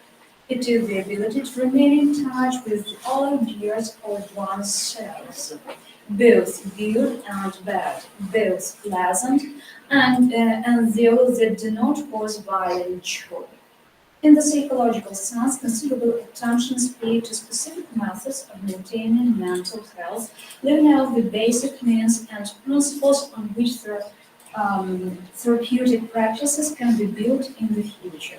War, in turn, involves, in addition to conducting hostilities, comprehensive targeting of the civilian population by the aggressor in order to destroy mental health, in order to stimulate the emergence of a state of mass despair and victory, and pressure of the authorities to demand surrender.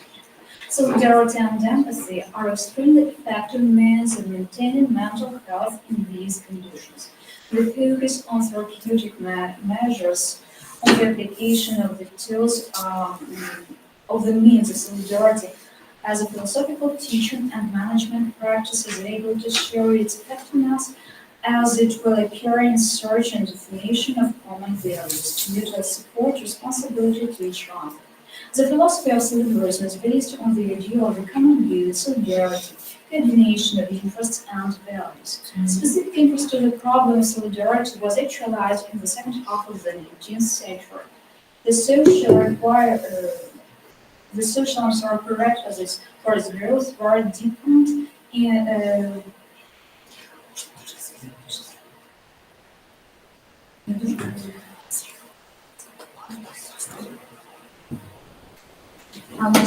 more light. Sorry, yes. I need more light because I don't see well enough to read it correctly. I'm sorry.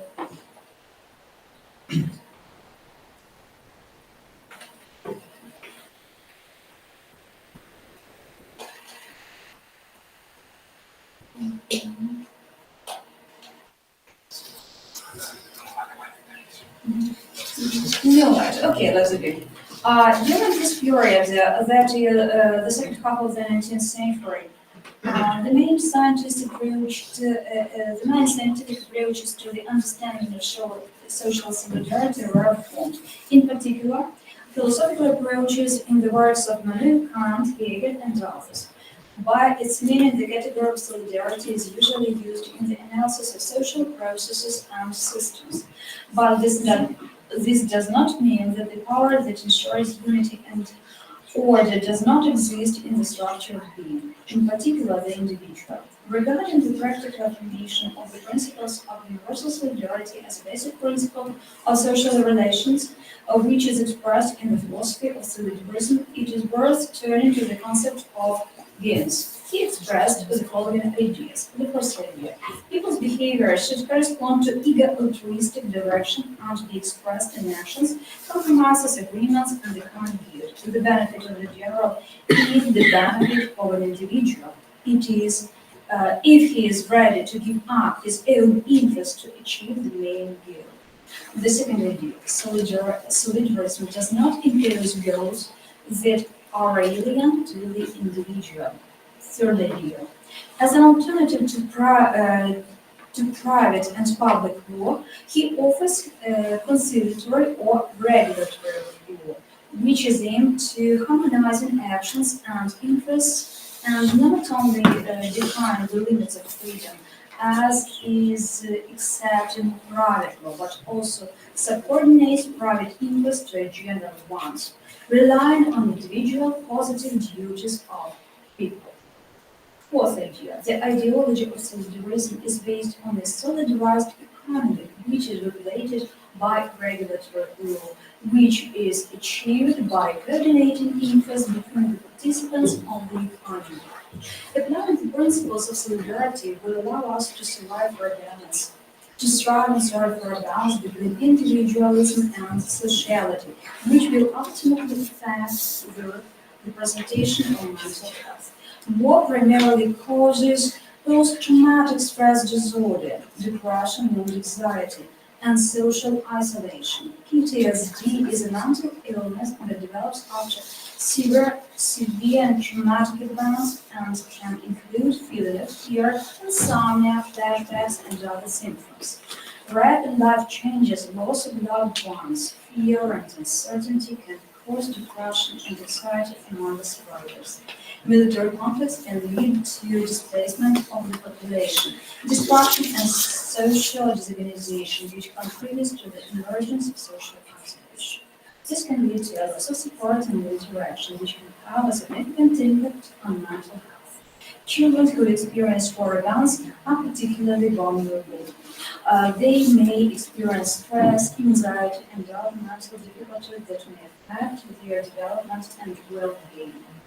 Possible ways to preserve mental health are the development of empathy, grouping, mutual support, declaration of common values, responsibilities to each other, and mutual understanding. The normal mental health is determined by the criteria of successful adaptation, productive development, and the self-actualization of a person.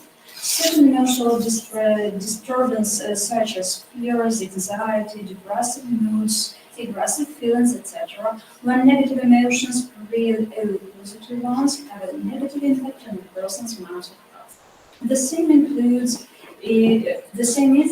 is expressed by personality disorders, which are manifesting the person's inability to integrate into society, solve social problems, contribute to the achievement of community goals, sympathize and respect others, and be a tolerant and empathetic person. Stereotyping, uncritical and independent thinking, patterned behavior, lack of a creative approach to service life and professional tasks, a shortened time perspective, inhibition of self-actualization processes, etc., are also unfavorable for a person's psychological health. Russian training well proved that activist quality of empathy that is not an emotional slide with an emphatic or stress in the emotional empathy, but a desire for effective. Another component of the application of solidarity means is grouping. People who feel solidarity unite in groups or communities to face difficulties together or achieve a common goal.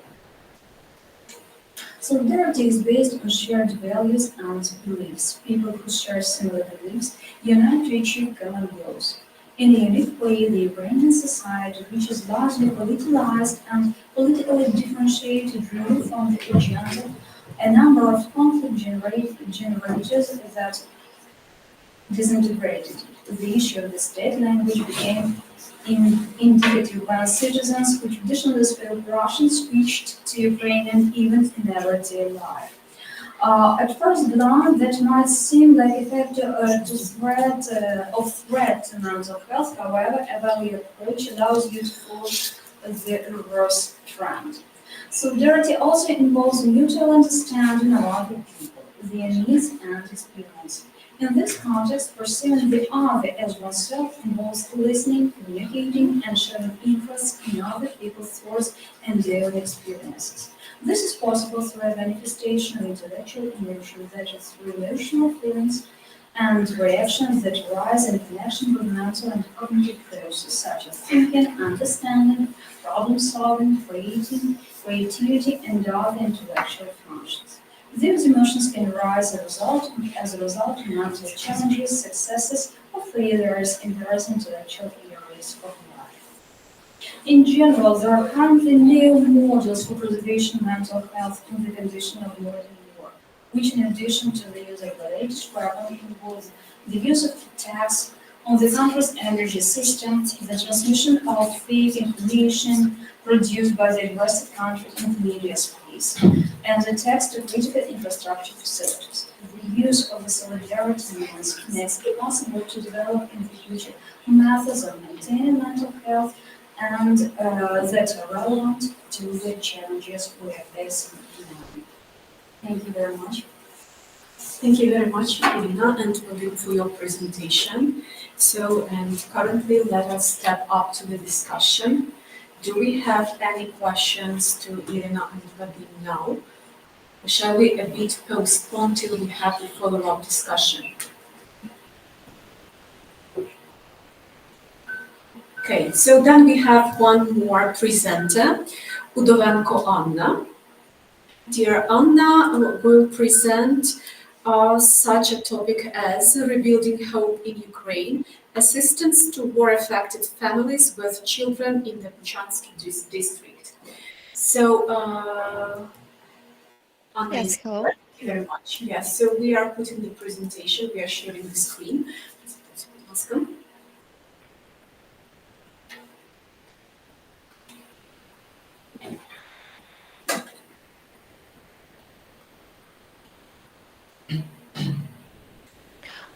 Перепрошую, ви ж маєте мою презентацію, правильно? Ви її відкриваєте?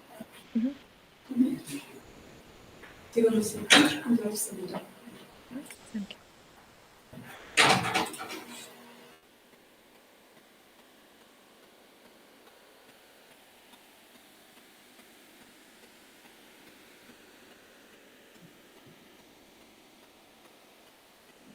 Yeah, thank you very much. Welcome. Yes, hello. I'm very pleased to meet you all. My name is Anna Udovenko. I'm project manager. At the moment, I work in the SOS Children Villages organization on a project that helps families with children affected by the war. The total experience of working on various projects as a manager is approximately 5.5 years. These were different projects, but all of them relate to social issue, and I also graduate from university as a journalist working with social and human rights issue. Please, the next slide. Returning to the current project, we have been working with our teams for a year in the Buchan district near Kyiv. This district is very large and one of the most affected by the war near Kyiv. Please, the next slide. Everything you see in the photo is what I encountered the first day I arrived. The driver drove me along the broken streets of the villages, along the low-lying Bucha, Hostomel, Irpin, and the last point was Borodyanka. It is 70 kilometers from Kyiv. Please, the next slide. Now we have created 2 family training centers in Borodyanka and Irpin in my project. Our 2 most important values are two. There are approximately 30 people in my project. There are 2 teams of people. There are psychologists and social educators and 2 coordinators, drivers and administrators, and a lot of people. Please, the next slide. Our project has a lot of achieves and types of assistance. All of above is very important for these people. The creation of children's spaces in the creation of spaces based on state-owned premises. Issuance of food kits and kits according to individual needs is very important. That it can be beds and slow cookers and frying pans.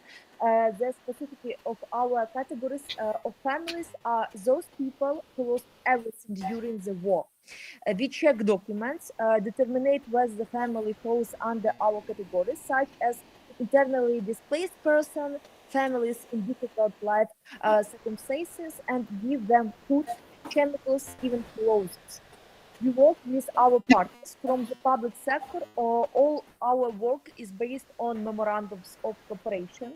We also have 2 of our minivans in which the visiting team travels to remote villages and helps families there. Also, we have a very powerful team of psychologists and social pedagogues. We help families rebuild their war-damaged homes, but we provide the opportunity for children to work with tutors to prepare for tests. We provide children with tablets because many children study remotely due to air anxiety. Please, the next slide. Among our achievements, there are more than 7,000 beneficiaries and 2,000 families in our project.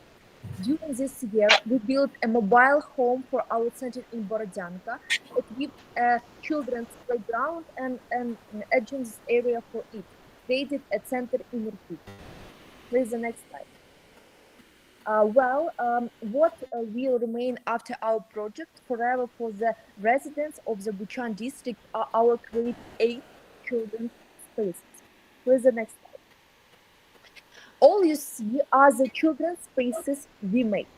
There are many spaces here. They are scattered throughout the Buchansky district. It is about 100 kilometers in different directions. In some of them, we made repairs. Some were immediately ready for formation, but this is what we remain for work effort children from our team forever. Please the next slide. The processes of working on these spaces was long, but I highlighted the main points. Cooperation with the public sector. A meeting with the power structure, working meeting to present your idea and discuss plans of cooperation. Signing a memorandum of cooperation on the basis of which will already work. Identification of the responsible person from the state partner. Search for premises. You should go to various facilities, ask about the population, how many children will have access to this room. When you have decided on a room, be sure to check all the documents for the room, to whom does it belong, privatization, on which account is this ownership. If the premises are worth it, then you give the utility company time to prepare the documents.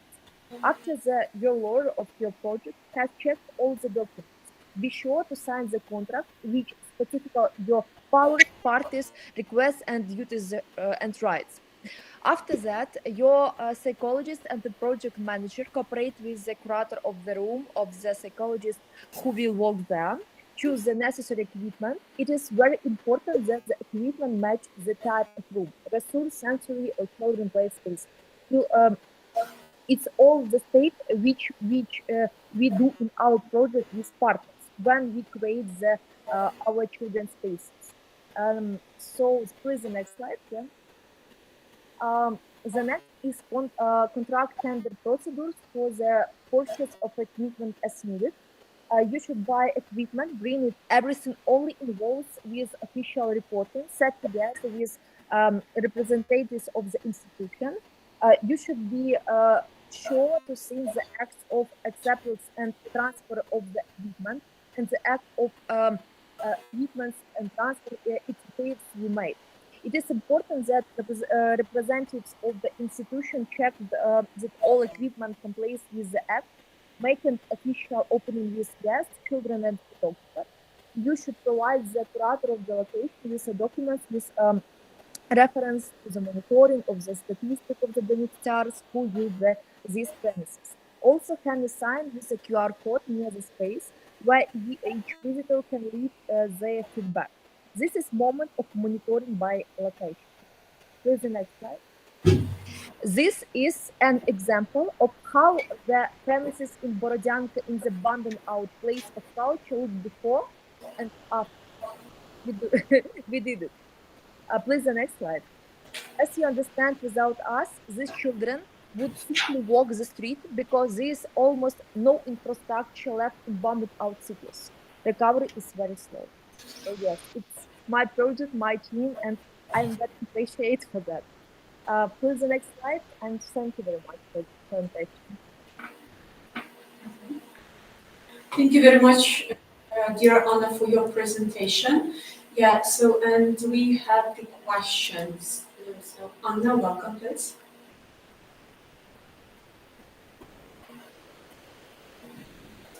I want to thank Anna for your speech and I want to say that it is very it can be very good to work together and to put the interactive equipment in these 8 centers and to automatize some parts of the work with the children. I think that it is a good idea to inside Ukraine cooperation. Excuse me. And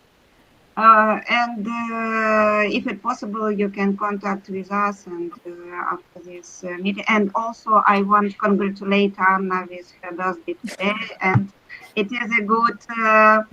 It is very good that the so young girl from her birthday do the scientific speech, scientific report in the big.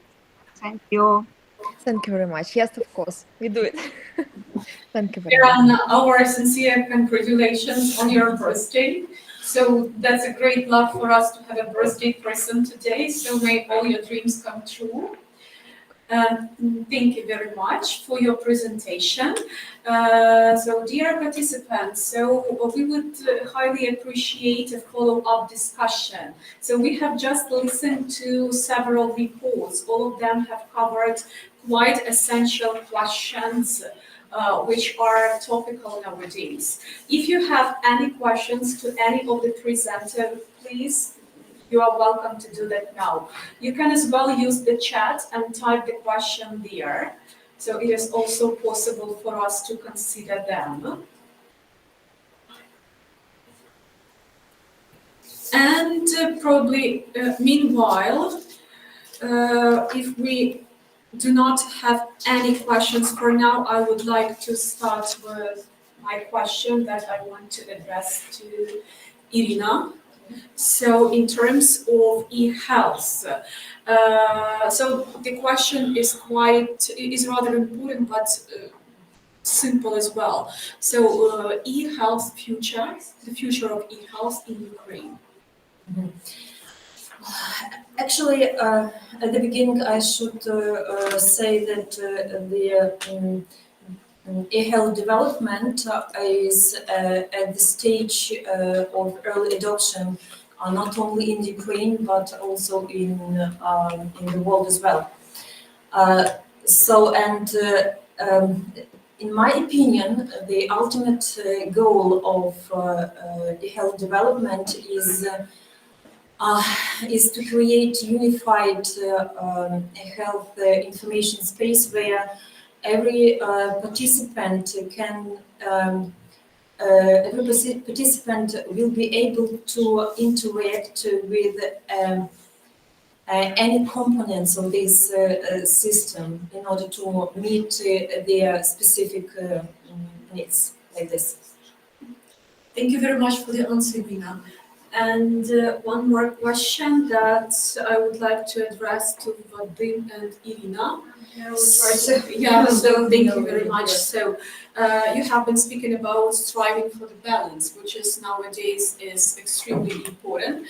It's not only for our country, but actually for all people worldwide. Yeah? So living in the state of uncertainty, anxiety, and depression is rather difficult, and everyone knows that for sure. So do you see any particular ways of maintaining solidarity during the war?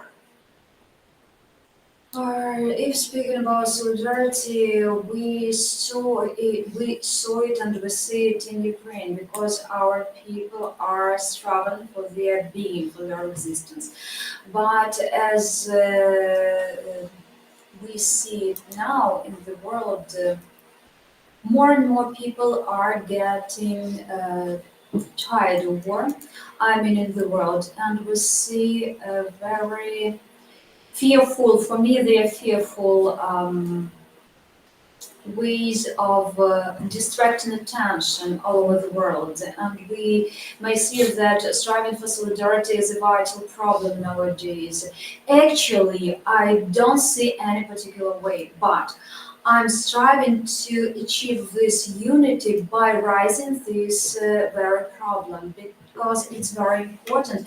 Even when we see, as we see in the Europe, in the European Union, for example, such countries as Hungary and Slovakia nowadays, they are contradicting this solidarity in our region. And we may see the contradiction between West and East in the world in the processes of fighting for power in the United States, in fighting for economic some movements between, for example, China and the United States, and it distracts attention from the solidarity around the main problem we are facing.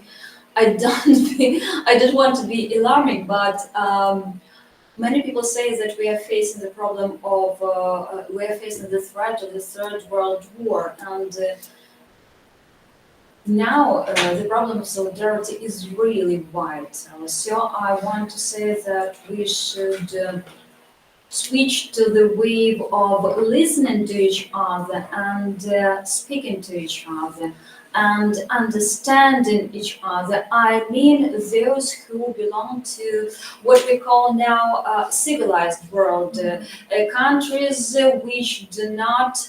which are not aggressive to other countries, let's say this way. Okay, solidarity is very important, and I hope that after the new year, because we all understand that that coming of a new year period also is a factor of distracting attention from the problem of solidarity.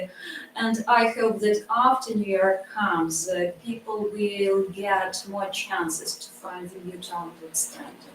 Because it's really important not only to Ukraine, but to all the world nowadays. I think this way.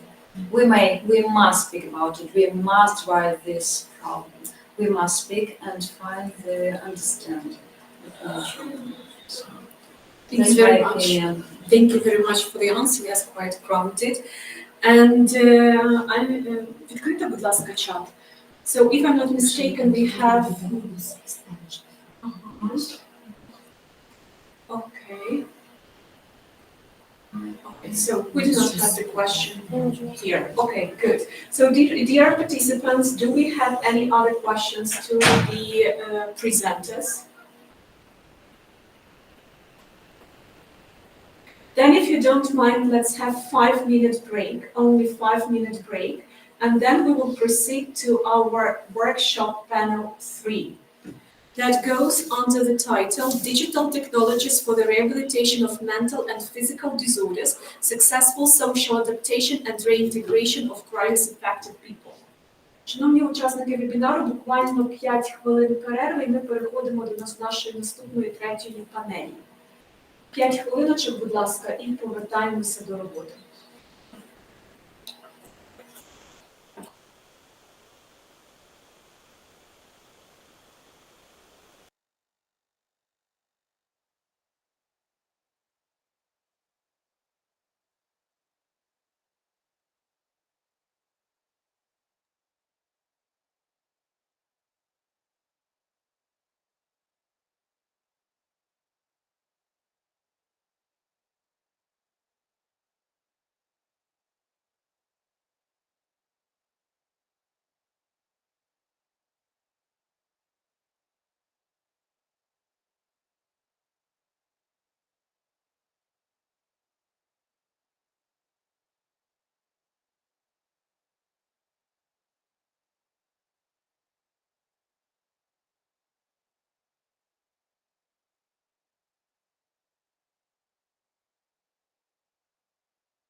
Cześć Michał, tylko próba mikrofonu.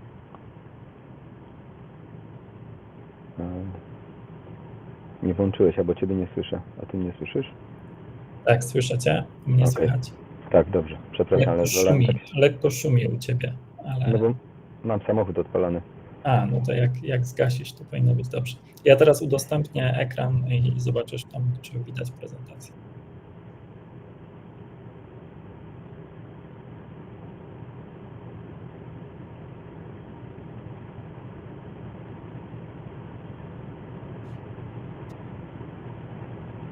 Tak. Widać. Okay. No, muszę się tutaj zorientować w tym, jak to używać.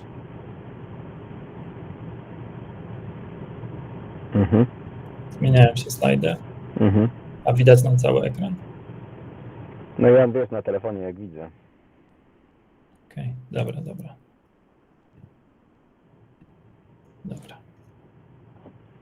Agnieszka, na twoim komputerze widać dobrze? Widać bardzo dobrze. Wszystko jest okej. Dobra. I zmieniają się slajdy. Tak. Dobra. No okej, chyba jesteśmy gotowi.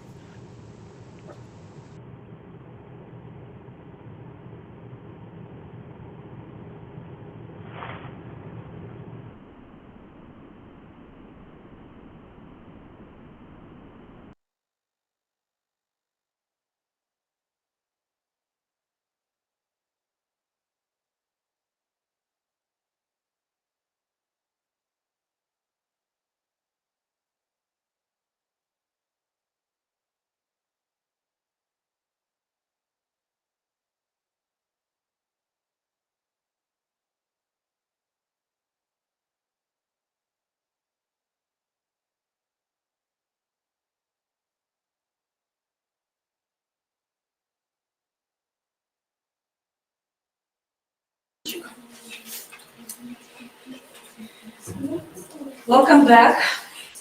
And we are starting our workshop panel 3. So happy to see that our partners from Poland have already joined us and ready to present. So they are scientific researchers. So let me welcome the following presenters: Rościszewska Agnieszka and Przybyła Tomasz, Klichowski Michał. So, and we are going to listen to the presentation that goes under the title Digital Brain Boosters, the case of neural bits. Yes. Dear colleagues, the floor is given to you. If any technical help is needed, please let us know, but we see that the presentation is on the way. Yeah. Okay, so good afternoon, everyone. It's a big pleasure for us to be here, and we work in the Cognitive Neuroscience Center. And in this presentation, we would like to show the results of 2 experiments on binaural beats brain stimulation, which is some new type of digital brain booster. And okay, I will skip the slide. Okay, and in short, binaural beats modulate brain activity by the difference in frequency of sound directed to 2 ears. And today it's a very popular strategy for stimulating cognitive functions. For example, on the slide, you can see a website showing binaural beats as a support for learning at school or at home. And there are also many online tutorials that indicate which frequency to use in which situation. And beta frequencies are often recommended to learn for learning or problem solving, especially low beta around 15 Hertz. And thus, for example, on YouTube, there are hundreds of recordings with beta binaural beats, and the recommendation is to listen to them at school before lesson or at home while learning. And such recommendations are surprising because the latest meta-analysis highlights that the effects of binaural beats stimulation in insecure, and moreover, studies show that the effects of binaural beats can be placebo-like or risky for hearing or mental health. Thus, we conducted 2 experiments to check whether beta binaural beats work at school or at home. And Agnieszka will present the result of first one and Tomek the second. Okay, as Michał said, I will tell you now about the first of our experiments. However, as we conducted it recently, we haven't yet published the results from this investigation. Okay, next slide, please. The procedure of this experiment consisted of several parts: break, lesson, second break, and second lesson. Next slide. And as I said a moment ago, the experiment began with the so-called break, during which all participants read the text on the tablet. In turn, the lesson consisted of 4 parts. As a first step, we carried out an EEG measurement, which checked the level of concentration of the participants. Next slide, please. Then they took a common test verifying the ability to maintain sustained attention. Next slide. The next task was to complete a fluid intelligence test checking problem-solving skills. At the end of the first lesson, participants took a test measuring eye-hand coordination. During the second break, participants performed different tasks depending on which group they were assigned to. And in the first of them, they read the text on the tablet for the second time. And in the next, the most important here, they listened to binaural beats. Next slide, please. Apart from these groups, there were several other groups in which participants played various logical games, as well as the last group with TDCS simulation. The participants then proceeded to the second lesson, which followed exactly the same procedure as the first lesson. And the purpose of this experiment was to verify whether stimulation before the task would affect various aspects of functioning during the lesson. Next slide, please. Okay. As for the results of the EEG measurement, we didn't observe any significant changes. In the sustained attention test, we observed significant changes in a few cases, but none of them is related to the binaural beats group. In turn, in the test of fluid intelligence, all groups improved their results. Thus, again, the results of the binaural beats group are no different from the others. And the same situation is in the eye-hand coordination test. Okay, so now me. The second presented experiment was carried out and has already been published in the journal presented into the screen, into the slide. The differences between the second experiment with binaural beats brain stimulation, unlike the previous one presented by Agnieszka, was that this one was carried out in the homes of the individuals, in the place where they most often carry out cognitive tasks on mobile device. And the second one was the stimulation, that the stimulation did not take place during the break, but during the performance on the test task, so it was online. This task was a test of fluid intelligence, the same test used in the experiment previously presented by Agnieszka. Next, please. Participants completed not only the fluid intelligence test, but we used in the previous experiment. There were 2 different tests. They performed a 2-part intelligence test. The second one was another classic use test. The stimulation of the binaural beats used here was the same as in the earlier experiment.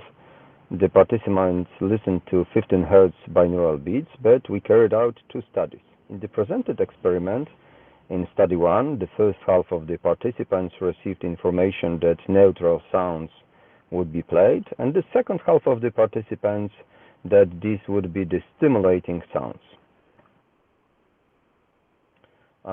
In study 2, the participants were informed they would be completed the test while listening to some sounds. Without defining what time the sound they were, some of the participants heard a sound with a frequency of 15 Hz, and the other part heard control sounds. The control sound group included 4 categories: lower frequency sounds, so binaural beats most often used for relaxation, pure tone for both ears, classical music, or just silence. Next slide, please. What has been established? The first study showed that no matter which test the subject took and how sounds were presented, Listening to these sounds always significantly worsened the scores. In case of the study 2, regardless of which test the group performed and which type of binaural beats were, the result deteriorated significantly, and in the case of other acoustic conditions, there were no significant effect. The binaural beats group significantly differed from the other groups. They significantly deteriorated compared to the others. So the first question of my slide was, does it work? So we should give you the answer. And the answer is no. In our opinion, it doesn't.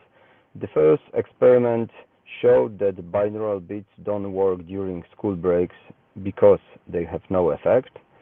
But also, as the second experiment shows, binaural beats not only do not work, but worse, they cause the opposite effect, that binaural beats may negatively affect home use cognitive activity. Thus, we conclude that more basic research is needed and that the rapid use of binaural beats at home or at school is always risky. Risky because it can cause the opposite effect than expected. And the last slide. Okay. We hope that the next experiment we will carry out will give us as much joy in their implementation as the one presented. And on behalf of the team, thank you very much for your attention and for your time.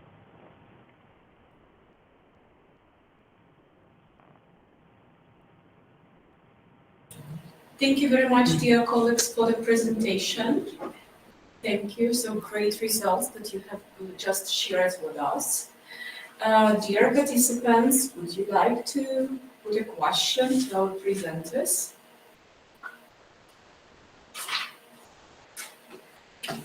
So we'd be glad to listen to the questions and as well as your responses to your colleagues during the follow-up discussion.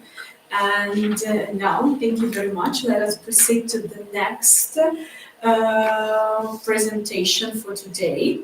So, which goes under the title Possibilities of Reducing Post-Traumatic Stress with the Help of Art Therapy Using Digital Technologies. So, and may I please welcome to give a word Skrzypczak Jędrzej, Krzysztof Molenda, and Skrzypczak Anna. Very good. Welcome, everyone. I'm sorry, I would like to share with my presentation.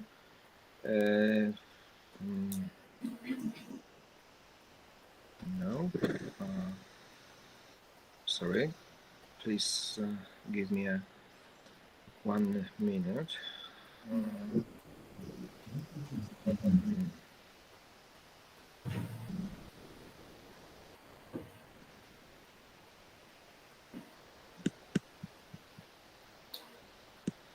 Okay.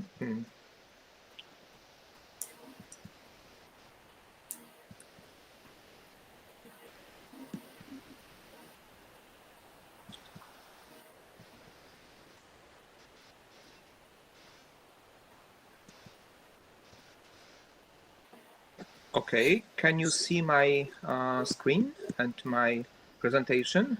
Yeah, we can. Thank you for that. I'm sorry because I'm... Okay, so I'm sorry because I'm alone, but our team is consisted from 3 persons. Anna Skrzypczak, she is a neurologist and psychiatrist, medical doctor, my colleague from my faculty, but also from the Art University in Poznań, Professor Krzysztof Molenda, and me, I'm head of the Department of Media System and Media Law. So we would like to share with our project of idea for project, because I think that maybe it will be possible according to the this group of scientists and this idea for project. So possibilities of reducing post-traumatic stress with the help of art therapy using digital technologies. So shortly speaking, idea is focus on art therapy and with using the new digital technologies. Yeah? Okay, so let's start from a theoretical framework. Professor Jerzy Vetulani, he was, unfortunately, he died a few years ago, neuroscientist. In the book Art Makes Us Human, wrote, art is one of the most unique and human creation of the brain. It seems that the ability to create, evaluate, and feel pleasure from art is a characteristic of Homo sapiens, he says. The love of art is our most significant advantage over the animals.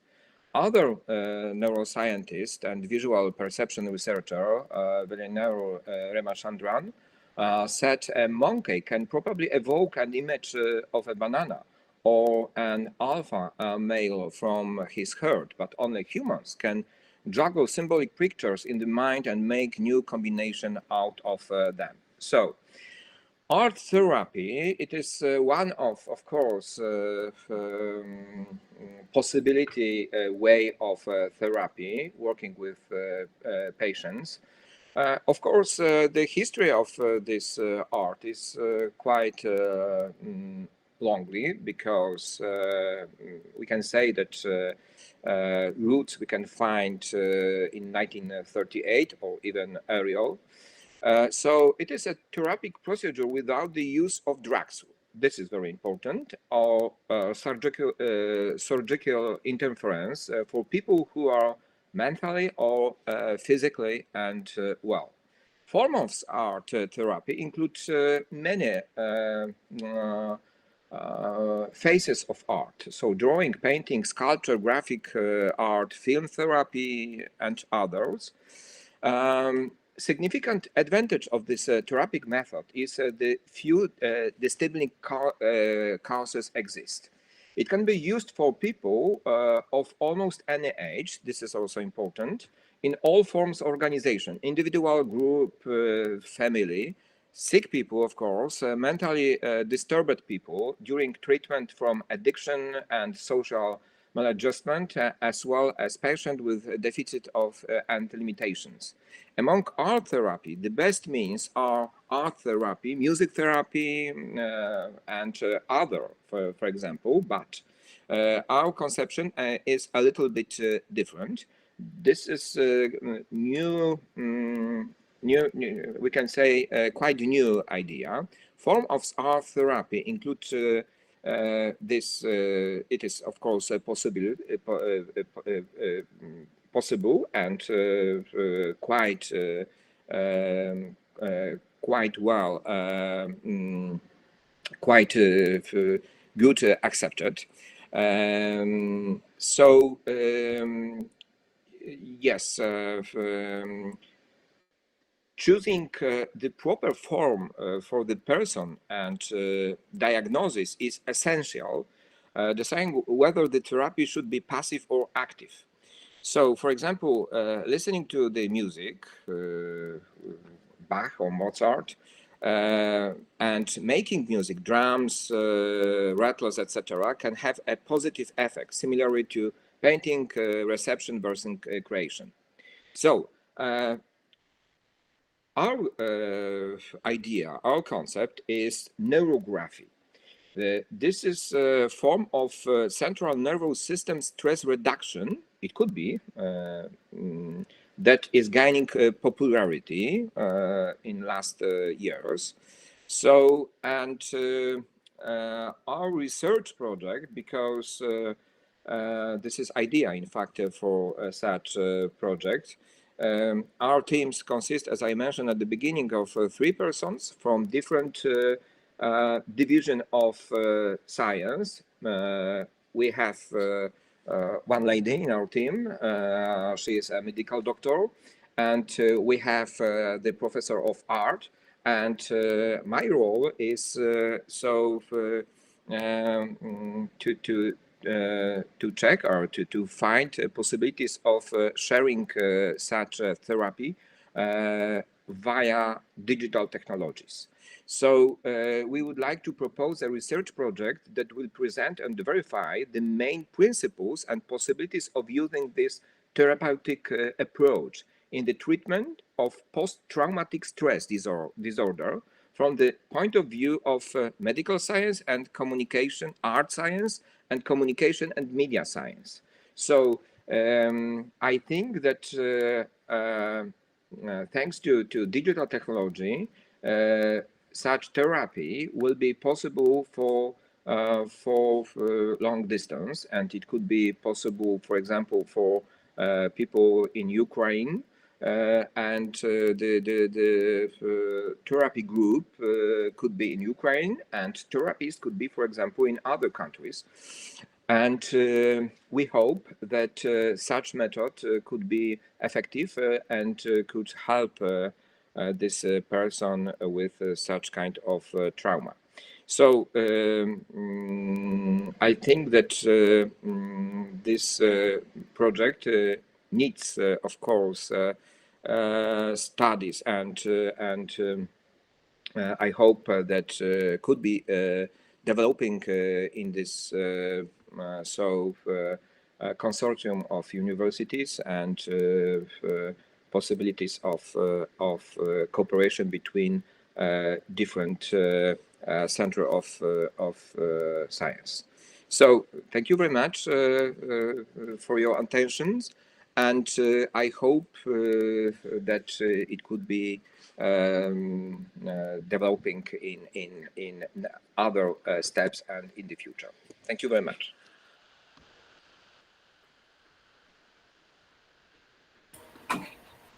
Thank you very much for the presentation. So may I ask for the questions from our participants, if any? And meanwhile, yeah, welcome, sorry.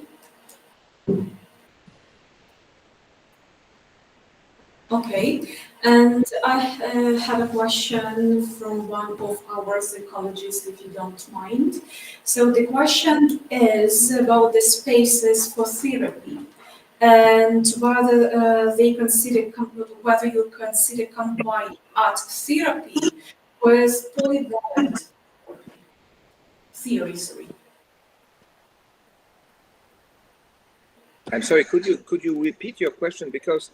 Absolutely. Yeah. Thank you very much. So the question is about the spaces for therapy, and if you consider combining art therapy with polyvalent theory. So, okay, thank you very much. I think that it could be possible. We will check it, and I hope that it could be verified. It could be verified in the next step of our project, if it will be possible. Okay. Thank you very much for the answer. And there is also one more question about the collaborative work with psychologists and psychiatrists for elaborating post-traumatic symptoms.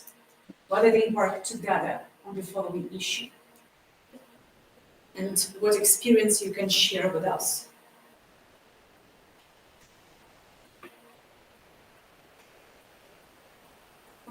Probably we have some problems with the connection.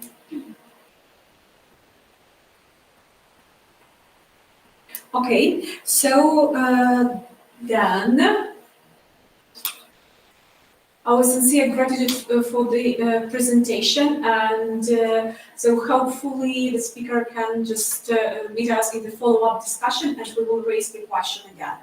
Okay, so meanwhile, let us go further a little bit, and may I please give the floor,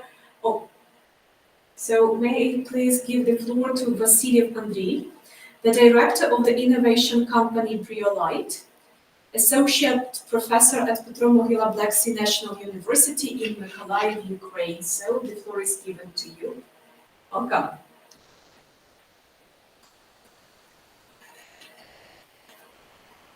We can see the presentation now. We are sorry, you are muted.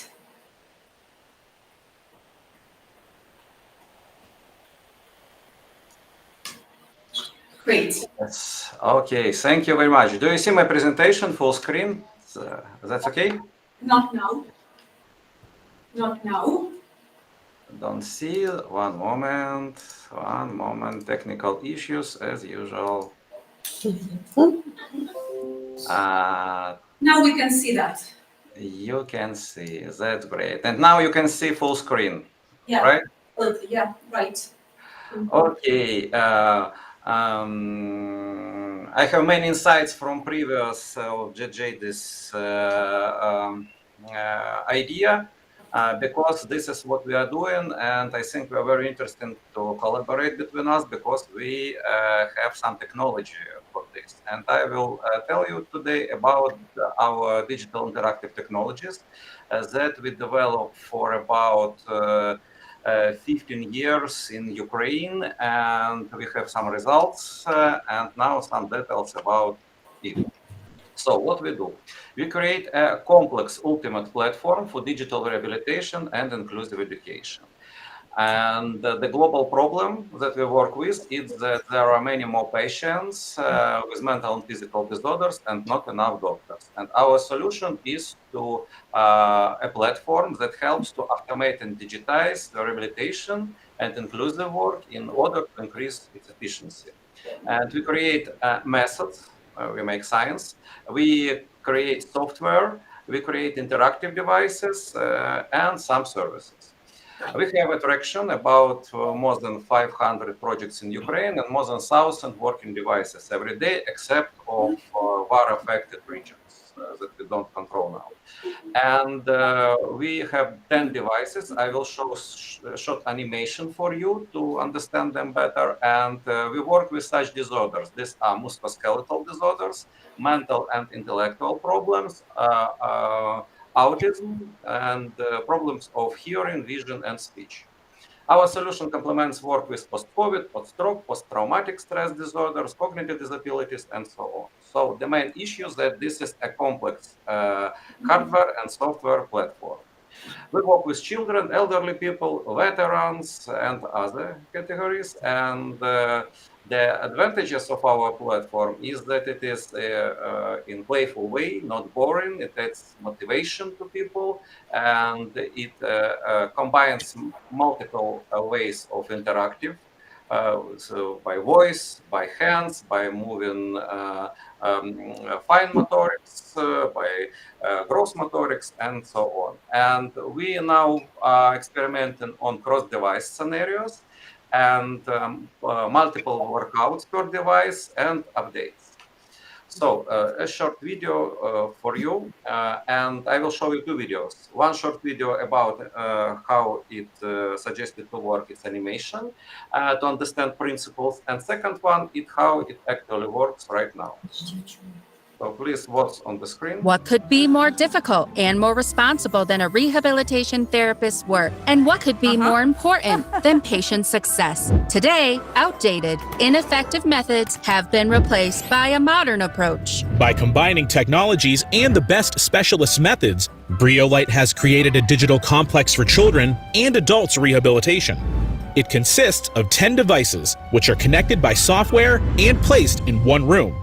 These are the interactive floor, interactive sandbox, interactive touch panel, logopedic mirror, cheese, kinesiological controllers,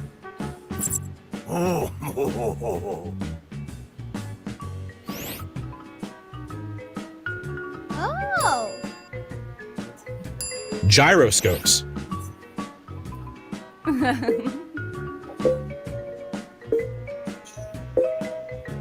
metronome,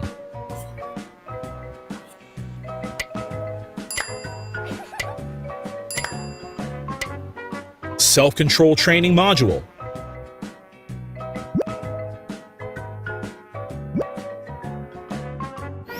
wall projection. The complex makes it possible to perform hundreds of exercises in a playful way, combine them and create scenarios, record the results, completely streamline the rehabilitation therapist's work, and increase efficiency. Join Briolite. Let's make rehabilitation digital. And the second clip, it was filmed in our university, Mykolaiv Oleksii National University, in our laboratory, where psychologists and there are doctors, we have medical institute, and there are social work faculty and engineers, computer faculties, they work together to develop this platform. Briolite is a world-class boutique software company leveraging digital technologies to improve medical rehabilitation capabilities. Our services apply technologies in physical settings to help rehabilitate elderly people and children suffering from post-COVID challenges, cognitive disabilities, post-stroke symptoms, and other mental and physical disorders. By combining physical space with interactive technologies, Briolite accelerates rehabilitation by adding technologies to create a space with interactive floors, sandboxes, touch panels, logopedic mirrors, kinesiological controllers, gyroscopes, and other devices. These products add gamification to assist and enhance rehabilitation processes and increase the speed to recovery. Our medical software contains skill-enhancing exercises based on proprietary scientific research. Join Briolite in getting the world to move, think, and recover faster. Let's make rehabilitation digital. We have, these are advantages of digital interactive systems. They help to add motivation to patients. They help, I told you about multiple ways of interaction, and the main, very important point about this is that these digital systems, they help to evaluate and get some figures to arrange some scientific research. It is a very good advantage of such systems. And what we do, we create one interface for 10 devices with different colors, as you see, and this is how this room looks like. And we have two segments. One segment is inclusive education, and the second segment is medical rehabilitation. We create some kind of it's maybe not yet artificial intelligence, but at least it is machine learning, and we create this workout generator that helps us to automate the work of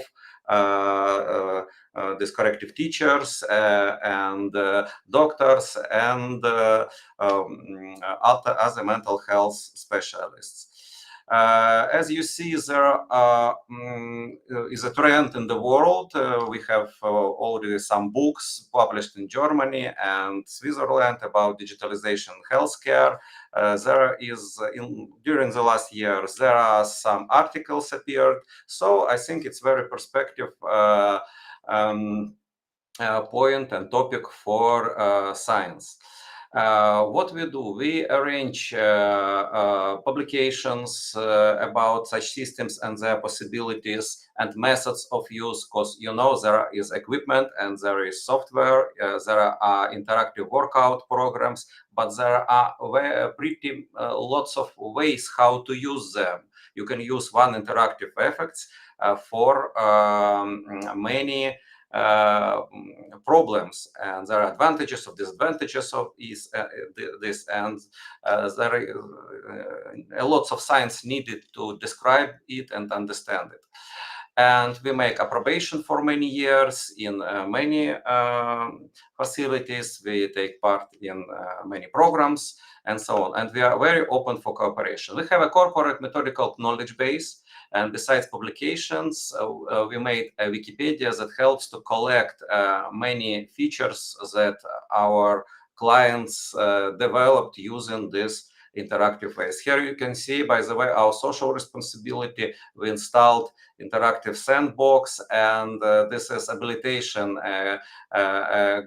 This boy, he stood up from a wheelchair the first time ever in his life, and we're pretty happy that we have fixed this moment. And About our value chain, you see we have scientific research, software development, sales, marketing, consulting. It's pretty much, and we are open in any of these points. We are open for cooperation. In context of our today's webinar, we are happy to arrange joint scientific research, because we have this great equipment, we have this great platform, and we want to adjust this platform for many needs. We already have lots of projects in inclusion, in rehabilitation, but we also want to arrange for veterans, not for children only, or for veterans and so on.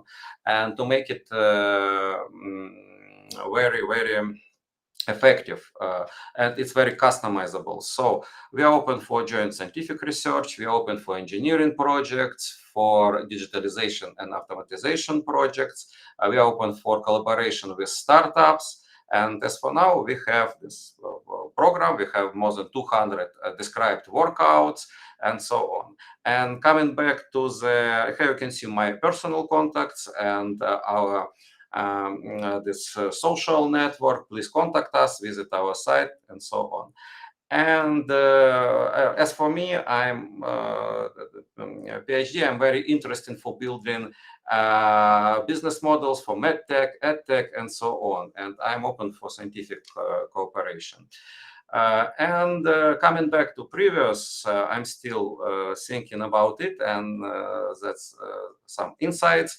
I think this art therapy, for example, imagine that you can make some changes to famous, world famous pictures of famous artists in this interactive sandbox. And children, they create, and when they, I will live in stress. I'm personally now in Mykolaiv, and I already passed this, all these bomb shellings that Alla Velikhovska told us this morning. And I understand the children, they need pretty well to switch to other virtual reality. And we know about this, our Industry Revolution 4.0. And this is about merging of physical reality and virtual reality. And we try to move this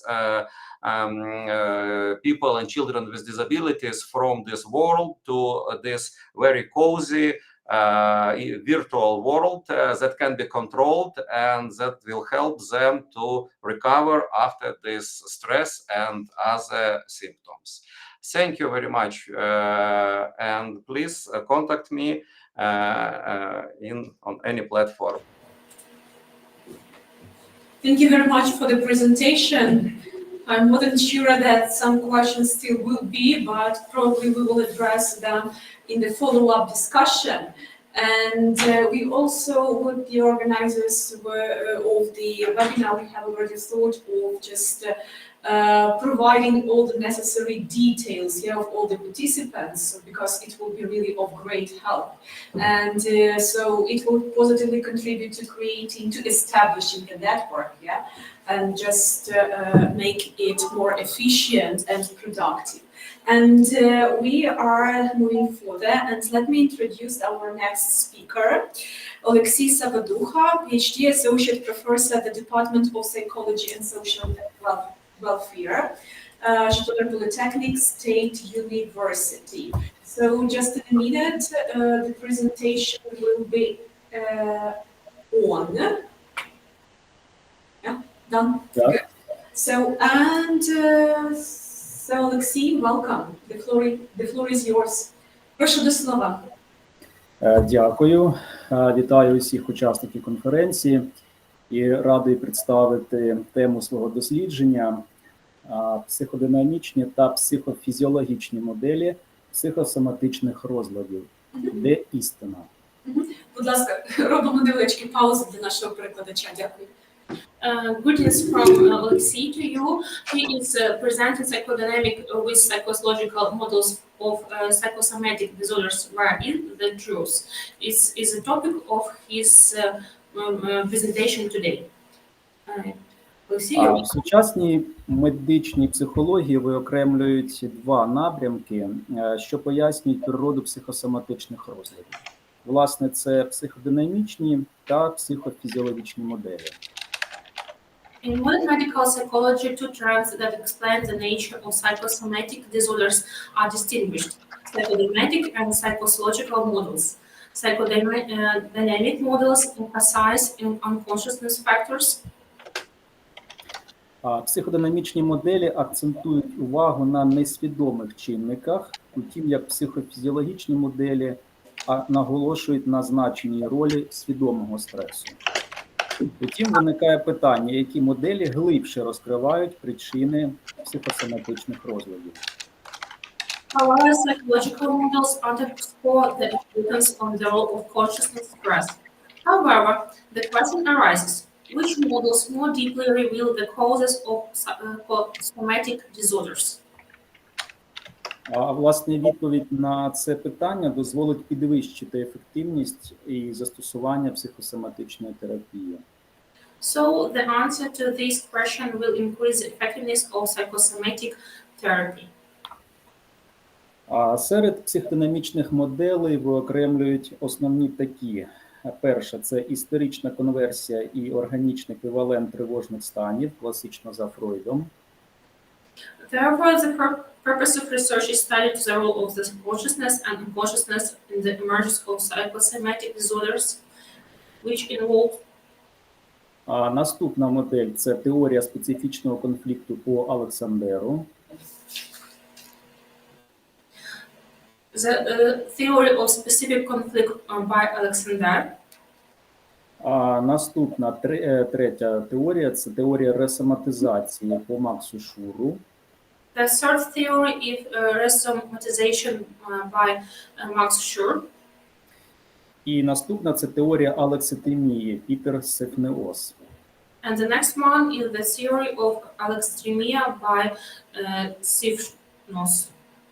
Я не буду детально зупинятися на аналізі кожної з них. Я проаналізую коротенько теорію історичної конверсії. Згідно цієї моделі, психосоматичні розлади формуються внаслідок психотравми, яка згодом в процесі включення механізмів психологічного захисту витісняється в межі несвідомого. C is not going to analyze all the theories, but he is emphasizing the attention on the historical. Несвідоме активізує механізм конверсії, завдяки якому психотравма виходить назовні, але вже в трансформованій формі, минаючи цензуру свідомості, і таким чином проявляється вже на соматичному рівні.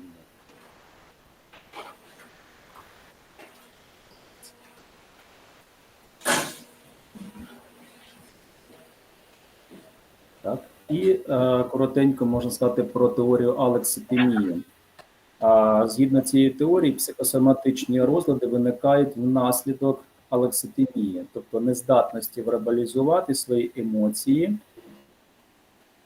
почуття і пов'язати їх з тілесними відчуттями. According to this theory, you can analyze your feelings and conditions. І перейдемо до психофізіологічних моделей. Презентацію можна повернути на один слайд назад. Дякую. Серед психофізіологічних моделей виокремлюють наступні. По Кенону це боротьба або втеча. According to psychological models, we can distinguish such as fight or flight by Cannon.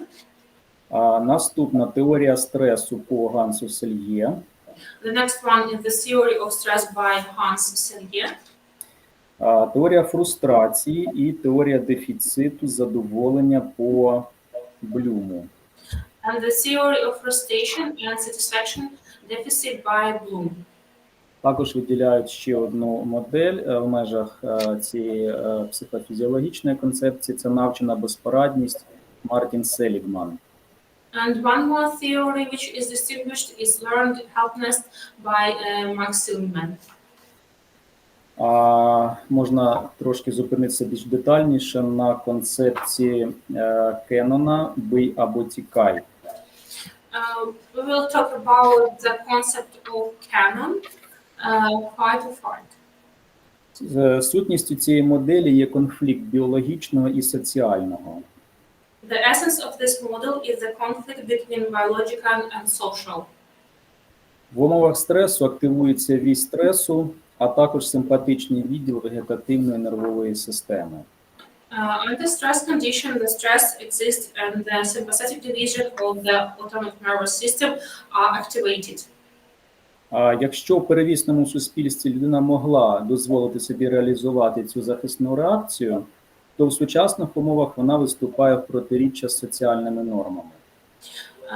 If prehistoric condition, the people can activate this condition by themselves, but nowadays people live in these conditions and it's their normal condition of life. Тому в умовах стресу часто залишається нереалізована внутрішня напруга, яка пізніше проявляється в різних психосоматичних розладах. Therefore, under the conditions of stress, unrealized internal tension often remains, which later manifests itself in various psychosomatic disorders. Психодинамічні та психофізіологічні моделі психосоматичних розладів справедливо акцентують увагу на різних психічних чинниках, але вони абсолютизують лише окремі аспекти і не дозволяють цілісно зрозуміти механізм психосоматичних розладів. Psychodynamic and psychophysiological models of psychosomatic disorders rightly focus attention on various mental factors of somatic health. Still, they absolute certain aspects and do not allow a holistic understanding of the mechanism of psychosomatic dysfunction. Власне, щоб зрозуміти, де знаходиться істина між цими двома моделями, які начебто стоять в протиріччя між собою, треба розуміти загальний механізм взаємозв'язку свідомого і несвідомого. To understand the necessary mechanism of relationships between the consciousness and unconsciousness. Власне, цей механізм був ще відкритий відомим лікарем-психіатром, психотерапевтом Віктором Франклом. Віктор Франкл сказав, що несвідоме подає імпульси на свідомість, а свідомість приймає рішення, що з цим запитом робити. This mechanism was promoted by Franklin and confirmed by Corp, emphasized that distinct unconsciousness only from request for behavior, while our consciousness decide what to do with this request. Власне, цікавим є те, що приблизно через півстоліття цей механізм, який винайшов Віктор Франкл, підтвердив сучасний нейробіолог Алекс Корп. In a half of century, it was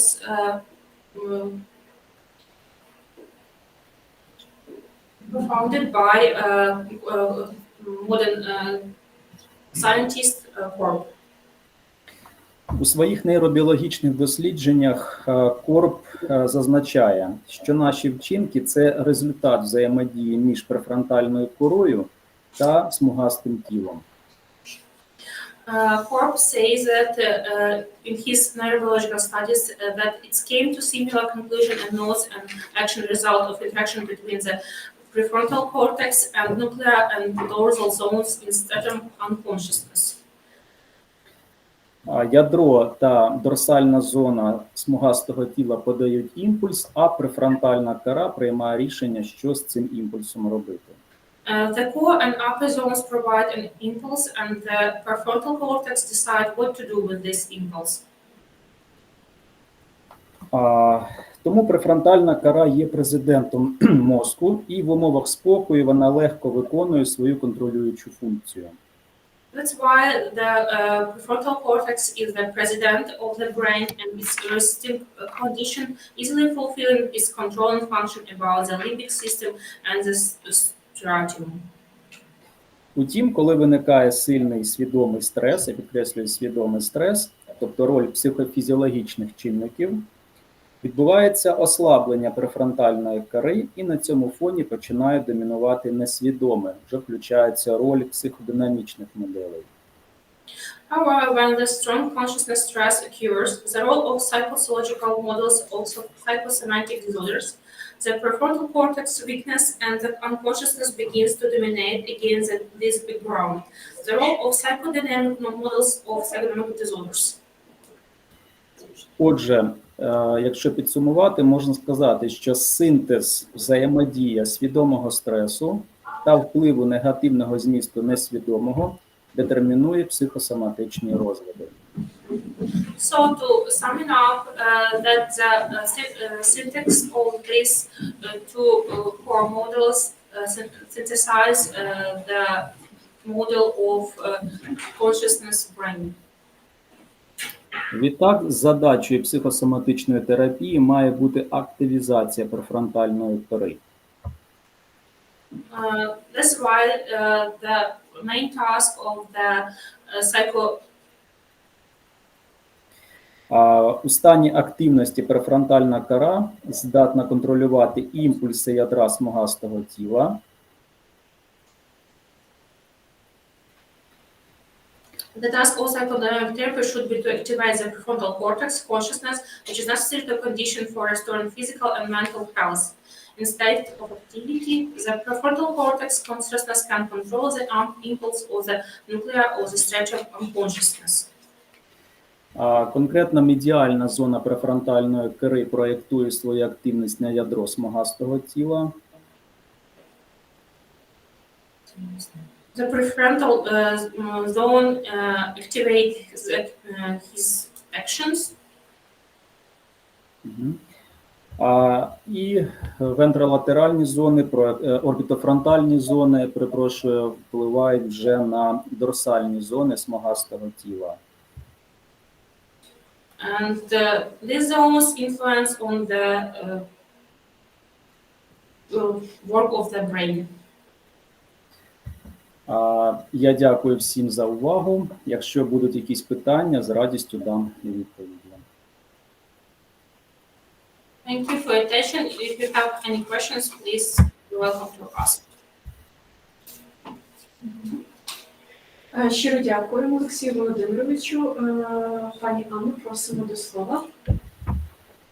Дуже цікава доповідь, дуже медична, мультидисциплінарна в нас виходить конференція. І я б хотіла запитати, у мене є два насправді запитання.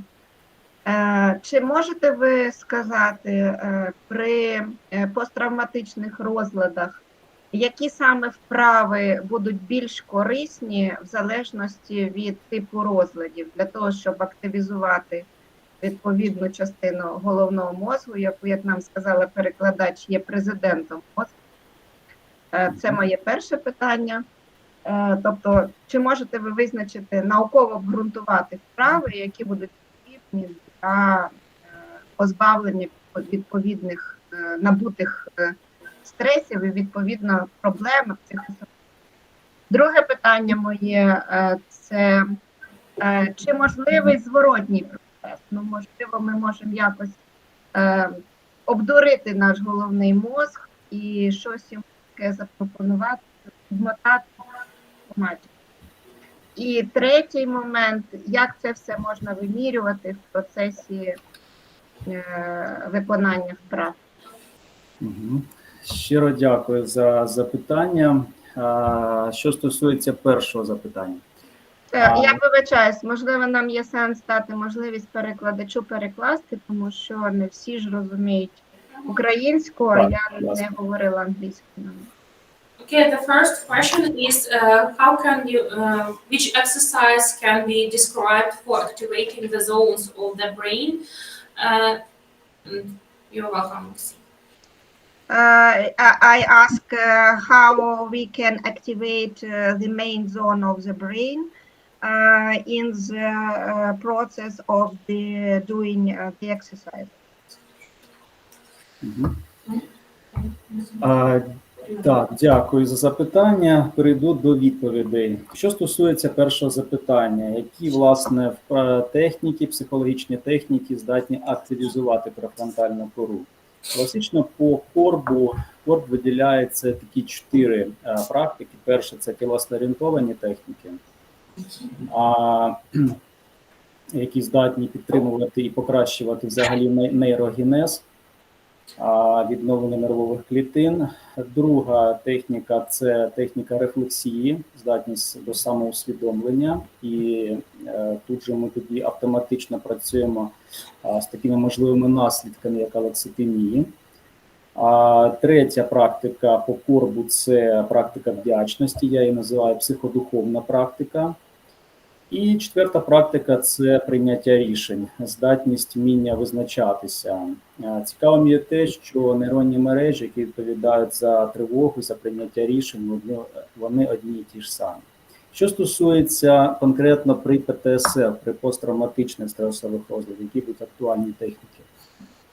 Так само тілесно-орієнтовані техніки, сюди можна віднести і дихальні, і прогресивна м'язова релаксація, і точковий самомасаж, активізація біологічно активних точок, які пов'язані з префронтальною корою. І також дуже важливою буде техніка рефлексії, самоусвідомлення. Відомий психіатр, американський психіатр Vasyliev Andrii, він наголошує, що люди, які страждають на ПТСР, вони намагаються уникнути цієї травматичної ситуації, і вони автоматично якби вимикають ті зони мозку, які відповідають за процес самоусвідомлення. Це, зокрема, медіальна префронтальна кора. І тому всі практики, які будуть вести до рефлексії, вони будуть тут дієвими. Я вибачаюсь, може нам треба дати можливість перекласти? Так, бажано було б надати трішечки часу для перекладача, тому, можливо, щоб не займати час, Олексій Володимирович, ми просимо вас коротко, буквально зазначити в чат, і ми одразу ж зробимо свою роботу. Добре. Названі саме техніки. Тоді я пишу письмово в чаті, правильно? Тоді, може, потім в чаті напишете, а зараз давайте, будь ласка, трошки часу, щоб можна було перекласти, тому що я думаю, що це дуже цікаве, те, що ви показуєте і для наших іноземних партнерів, і шкода, якщо вони його втратять.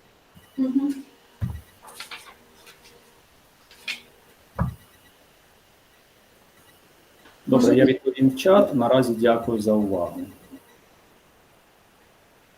Дякуємо, Олексій Володимировичу. So, sincere gratitude to our speaker, and let me introduce our next speaker, Burlakova Iryna, Doctor of Psychology, Professor at the Department of Psychology and Social Welfare, Zhalinska Polytechnic State University, with her presentation on the topic Digital Transformation in Psychoeducation for Social Adaptation of IDPs.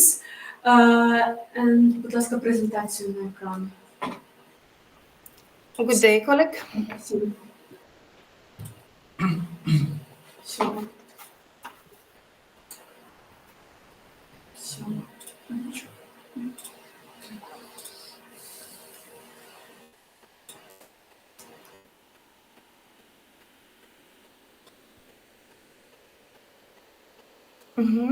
Thank you. Yes.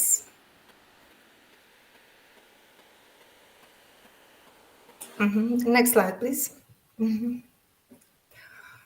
The problem of social adaptation of internally displaced persons is quite important for our country and has not been resolved to date. According to the Ministry of Socialist Policies of December 16, 2023, the number of officially registered internally displaced persons is 4,891,876 people. The largest number of internally displaced persons is registered in Donetsk, Kharkov, Dnipropetrovsk, Kiev regions, and Kiev. Next slide, please. The need for mental health service among internally displaced persons is 7 times higher than the volume of service provided last year. Mental health training program in Ukraine cover less than 50% of the topic of similar program in development countries. Next slide, please. Digital transformation plays a key only in improving education for the socialist adaptation of IDP. This transformation process uses digital technologies to revolution traditional methods. Next slide, please. The following unique characteristic of digital tools can be identified. 1. Increased accessibility. Online platform, webinars, and digital content ensures that valuable information reaches IDP even in remote or underserved area. 2. A variety of learning methods. Offline training, webinars, and workshops provide a wide range of educational formats that take into account the different learning styles and preference of IDP. 3. Individual methodological recommendations. The guidance can be dynamically updated, ensuring that psych education remains relevant and effective in a constantly changing world. 4. Real-time counseling, video conferencing, instant messaging, and online forums open opportunities for one-on-one counseling for fostering and a sense of connecting in solving individual problems. 5. Interactive assessments. The assessments missing was theoretical knowledge and practical application of educational concepts, providing and conference understanding of the impact of educational interventions. 6. Data-driven analytics. Analytics and metrics help measure engagement, retention, and areas for improvement, empowering participants to refine the approach based of real-world data and feedback. And 7. Flexibility and adaptation. IDP may have different needs and preference, and digital tools allow contact in delivery methods to be tailored to these different requirements. In essence, the role of the digital transformations in the education of IDP is transformative.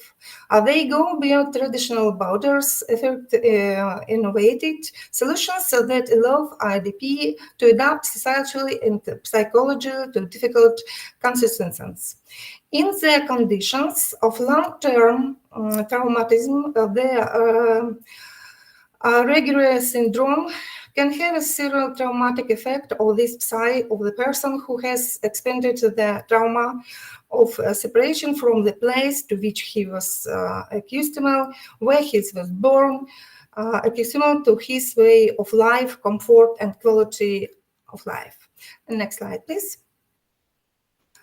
Manifestations of the refugee syndrome are in effect a changed state of consciousness and psyche, because a person has experienced the trauma of separation from the place to which was a system where they was born, accustomed to his way of life, comfort, and quality of life. Also, during relocation, an IDP often face the loss of loved ones from whom she is separate for the indeterminate period of time, as well as the loss of her identity.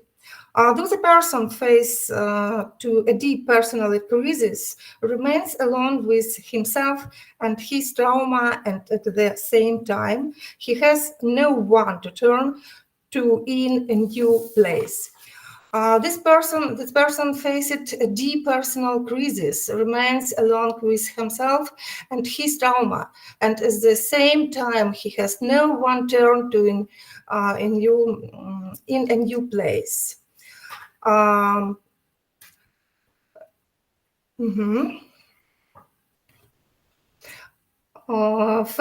of depressive, helplessness, feeling. Okay, next time, please. Next slide, please. The main goal of assistance is to give persons a sense of physical and psychological security. Only after that will behave to deserve to make plans for the future and precisely things.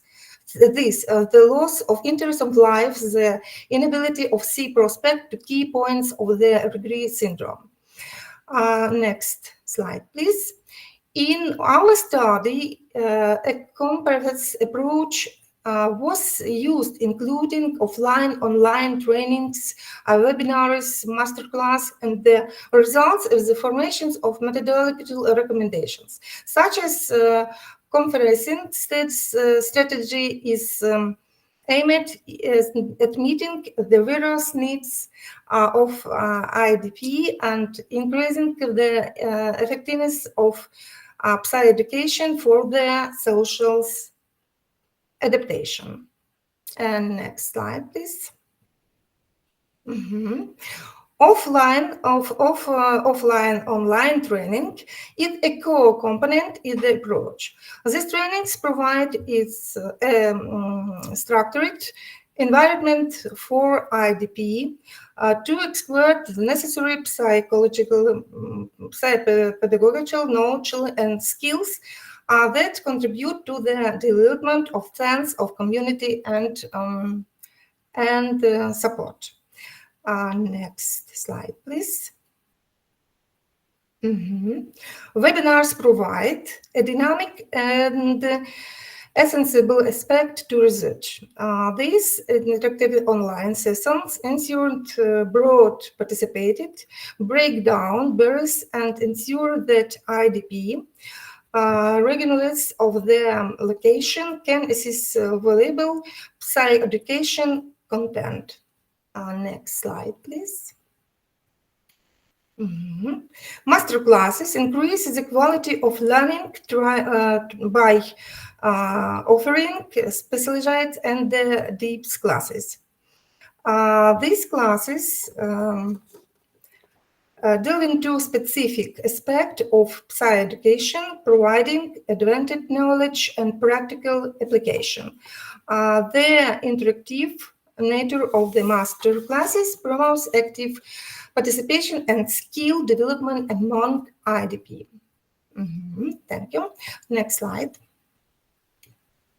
This development of methodological recommendations is an important aspect of research. This recommendation is the basic of the structuring psy-educational activities, taking into account the unique problems faced by IDP.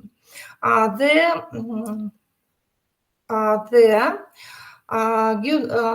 guidelines decision in the adaptational, ensuring the relevance in different contexts and changing situations. Next slide, please. The study included introductive methods and tools for evaluation of the effectiveness and psych-educational interactives. These tools go beyond traditional assessment methods by assessing both theoretical knowledge and practical application of skills. This approach provides a holistic understanding of the impact of training programs. A simple but useful test questions was developed to measure the effectiveness of these psychoeducational initiatives. The distinct and practical the questions are decision the over both theoretical understanding and practical application, providing a conference assessment of program success. Example of test questions: how would you apply the stress coping mechanism discussed in a recent webinar to manage stress in your every life? Give a specific example based on your personal experience. Evaluation criteria, competences 1 to 5 points. Assess understanding of webinar coping mechanism. Application 1 to 5 points. Assessment of the ability of apply this mechanism of real situations. Reflection 1 to 5 points. Account for the depths of truth of the personality of the answer. Overall impact 1 to 5 points, and assessment of the perceived factors of psychoeducation in measures of the well-being of participant. Next slide, please. Complex responses over time provide valuable information about participants' learning progress and the practical impact of the programs of their ability to cope with stress and improve social distance. The participants demonstrate improved social adaptation, which are reflected in their ability to integrate the acquired knowledge into everyday life. This implies a positive correction between psychoeducation and the general well-being of IDP. The results of this evolution will serve as a valuable indication for assessing the impact of digital transformation of the social adaptation of IDP. Next slide, please. The positive results observed during the implementations of the current program lay of the thought for foundation for future effects.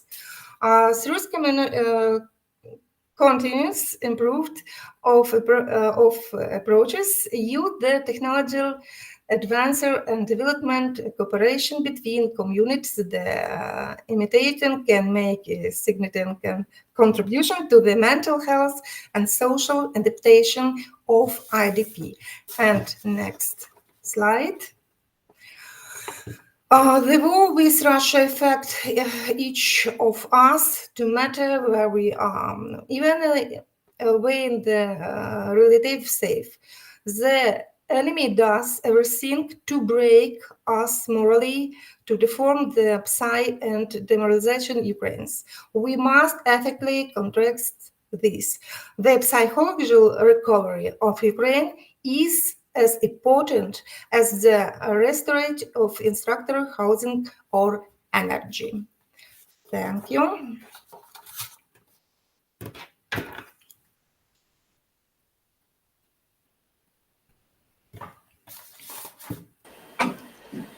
Thank you very much. Дякуємо, пані Ірино, дякую вам за презентацію. So, dear participants of the webinar, do we have any questions to the speaker?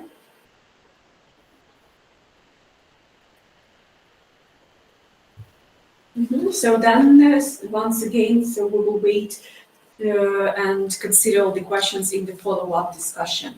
Трішки пізніше тоді згодом дослухаємо питання, також відповіді. Дуже дякуємо, пані Ірино. And so let me introduce our next speaker, Oleh Mateiuk, Doctor of Psychology, Professor, the Department of Psychology and Social Welfare, Zhytomyr Polytechnic State University. And the topic of the presentation will be on the importance of leveling the consequences of war trauma and violations of ethnic tolerance in the context of national security of the state. Welcome.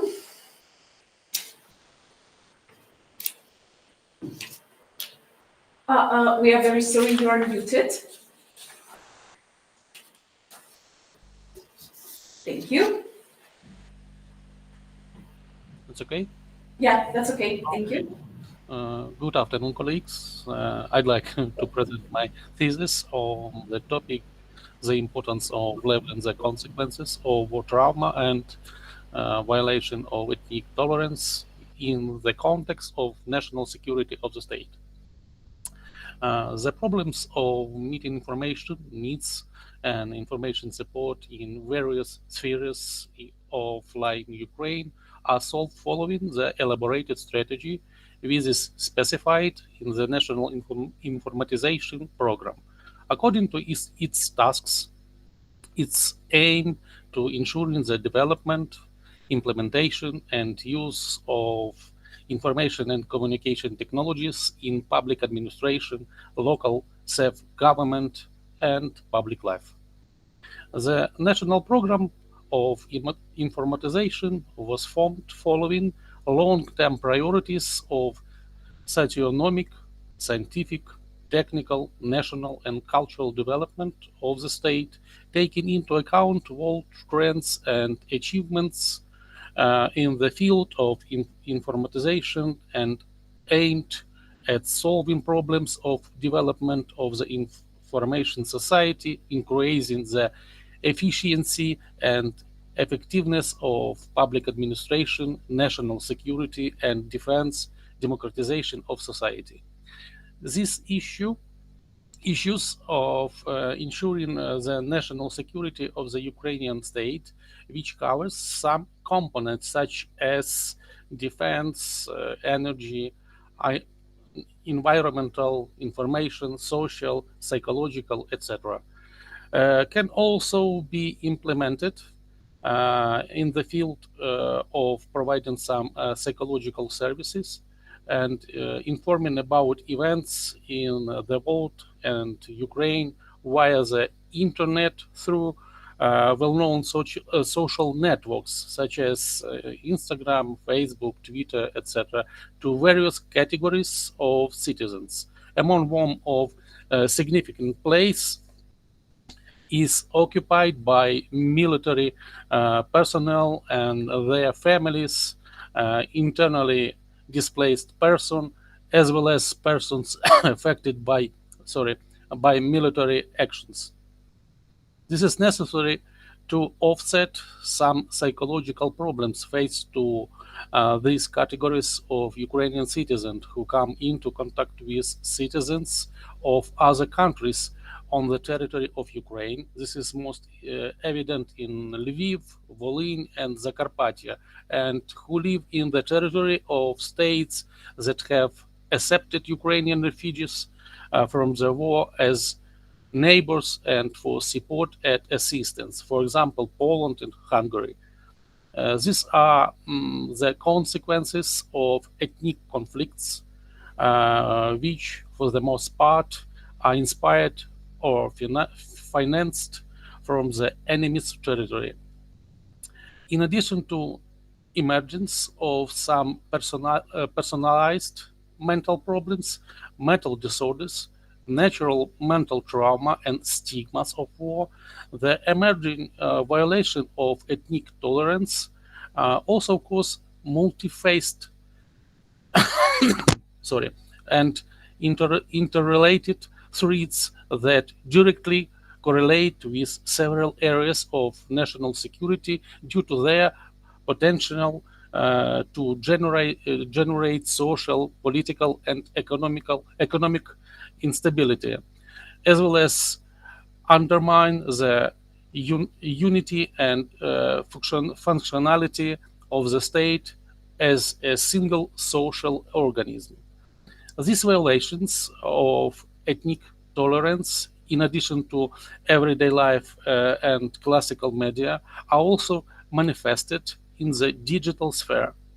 Hostile statements and hate speech on the internet through well-known social networks like such as Instagram, Facebook, Pinterest, Twitter, and others, or messengers, Viber, WhatsApp, Skype, Telegram, Hangout, Zoom, etc. Propaganda or cyber attacks with ethnic or political motives are destroying Ukrainians' critical infrastructure, institutions, and public services daily, as, for example, it happened with the Ukrainian mobile network Kyivstar. These cyber threats jeopardize the state's cybersecurity, leading to data leaks, escalating information, woof, and disruptions in essential public services. In general, cyber attacks are a tool and means for international political actors hostile to Ukraine who seek to use ethnic tensions to destabilize or destroy the Ukrainian state. Thus, the provision of psychological services to Ukrainian citizens through appropriate digital technologies due to the emergence of psychological problems provoked, in addition to military reasons, by reasons of ethnic tolerance, is an extremely important issue, not only because of the personalized rehabilitation of psychophysical disorders, successful social adaptation and reintegration of war victims, but also because of the leveling of threats to the national security of the state. These threats pose risk to social, political, and economic stability, and cybersecurity disrupt governance and may have negative consequences for Ukrainians' foreign policy and diplomatic relations. Therefore, the issue of studying ethnic tolerance as a security component of Ukrainians' foreign and domestic policy requires due attention from the academic community and deserves priority consideration. This issue is especially important in the context of analyzing possible causes of modern wars and military and border conflicts in the European, African, and Asian regions. Thank you for your attention, colleagues.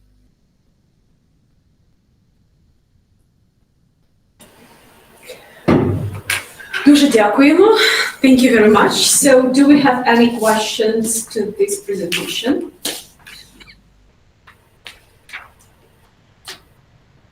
Okay, so then just let's consider everything in the follow-up discussion. And our next speaker that I have to greet here and introduce to the world is Jakubowski Jakub, a doctor of social sciences, the Department of Social Techniques and Political Marketing at the University of Adam Mickiewicz in Poznan, Poland, as well as Vladyslav Zinichenko. Yes, hello. Today, unfortunately, Dr. Jakubowski could not be present because he has some work to do, and he apologized for it. But I will represent him, like on his behalf. I will present our common work. I will show you the presentation in a moment. Thank you.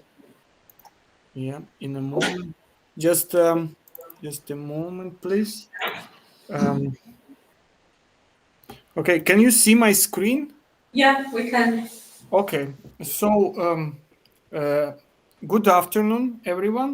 My name is Vladyslav Zinichenko. I'm a PhD candidate at Adam Mickiewicz University, Poznan, Poland. And today I'm going to present there are like our common work with Dr. Jakub Jakubowski, which called From Classic to TikTok Propaganda, Russian Aggression in Ukraine and New Media Perspective. So on February 24th, 2022, Russia launched a full-scale war against Ukraine. And at such critical moments, people lack important information, of course. Traditional media is often limited in terms of access to occupied territories and speed of delivery news. Political figures also are very busy. They basically don't have time to prepare official appeals due to the level of emergency. Therefore, social media become the natural choice out of a wide range of sources. And the information space becomes another battlefield of the two conflicted countries where sources of information become sources of propaganda. And as you may know, President Putin announced the start of the war on the television at around 5 a.m. However, this message was directly spread on the internet in a matter of minutes. And Volodymyr Zelensky, president of Ukraine, did the same, but on Instagram, which says a lot about the value of social media. By the time of aforementioned appeals, Ukrainians already shared their videos, pictures on TikTok, where you could see like bombing cities, a quiz of cars, movements of tanks and soldiers.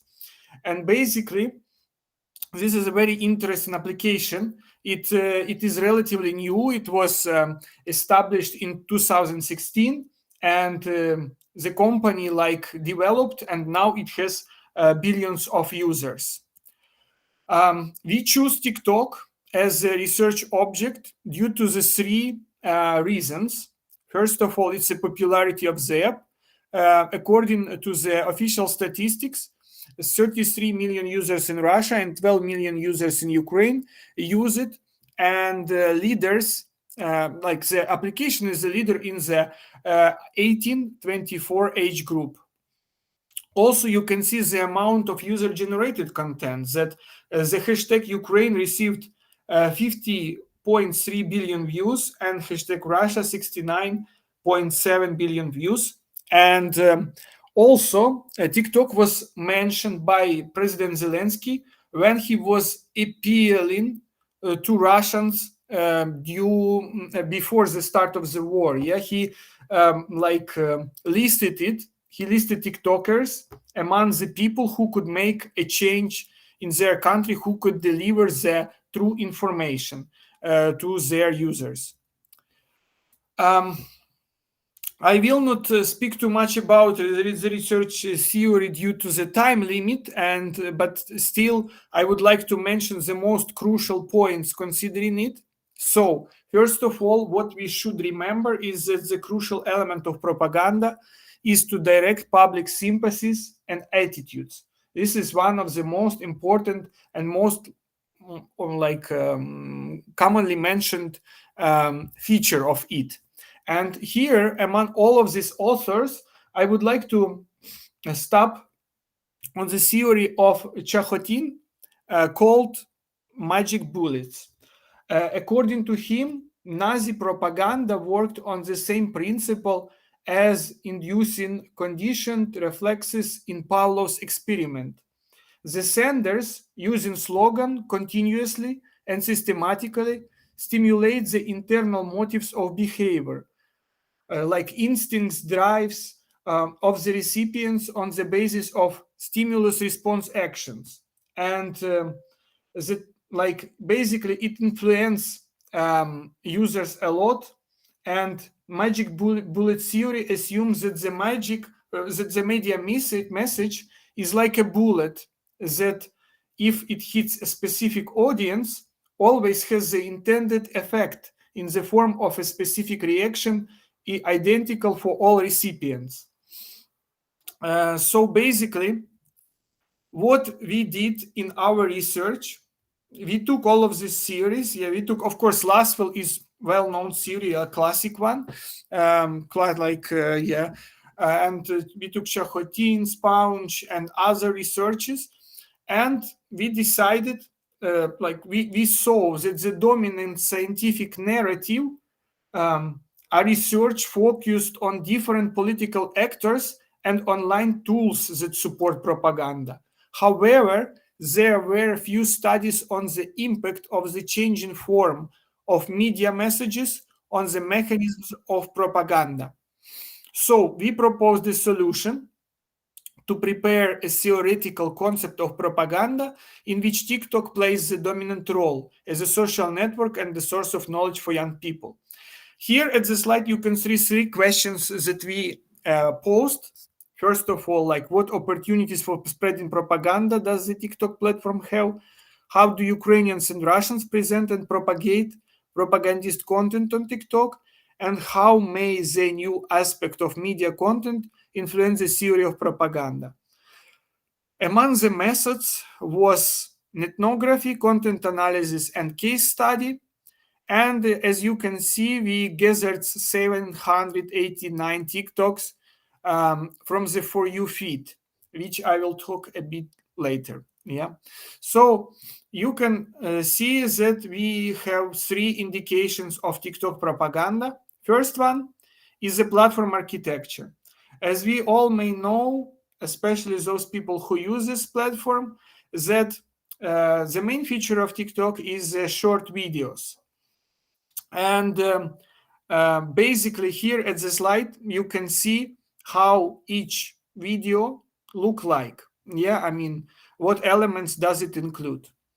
However, the most important element, the most important feature of this application is an algorithm.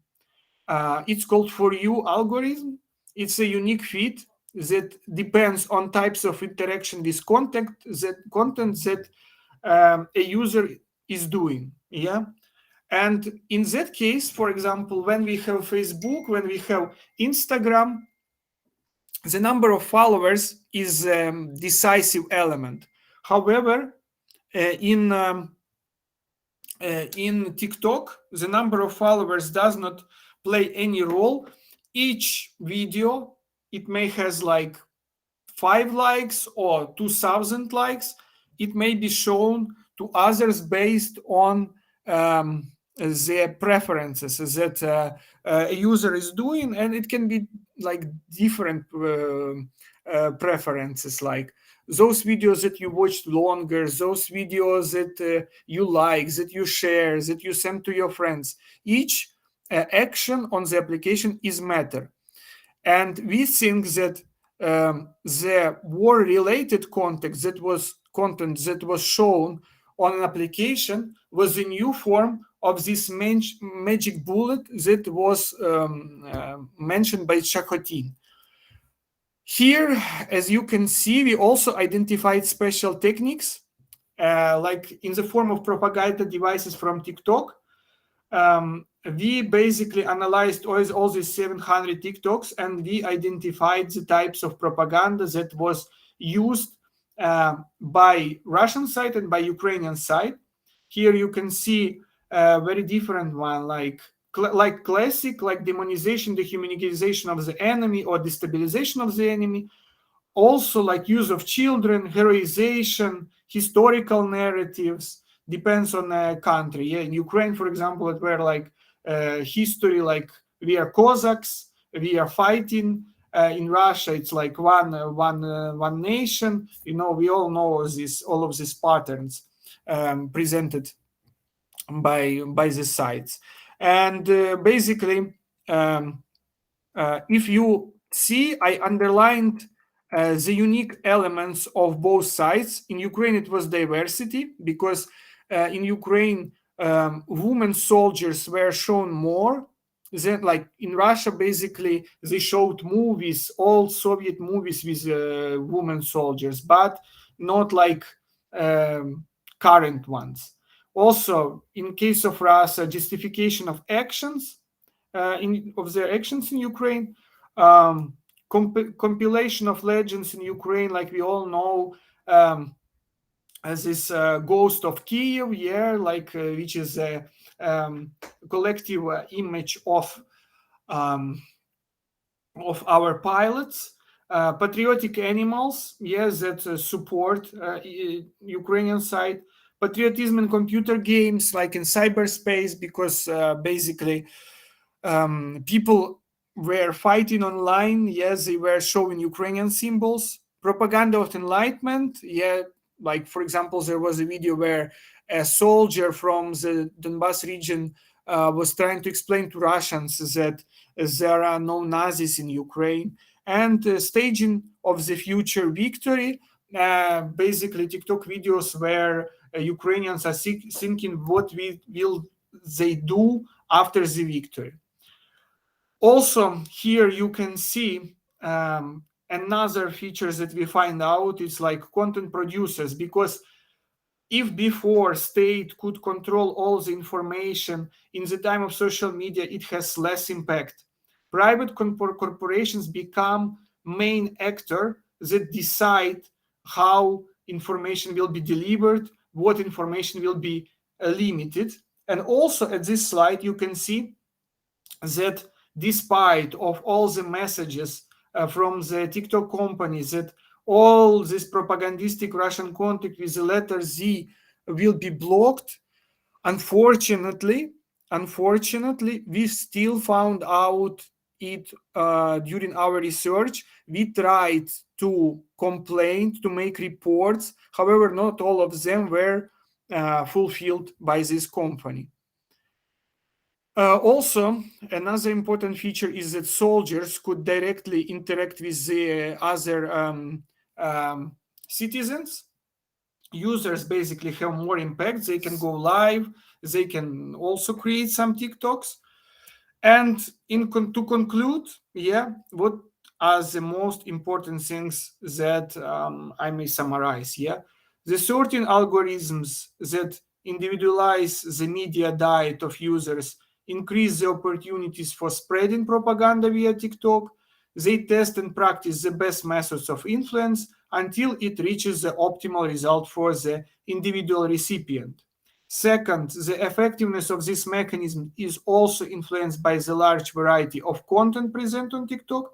And third, internet media are less state-based and less dependent on the government. TikTok propaganda is more user-based.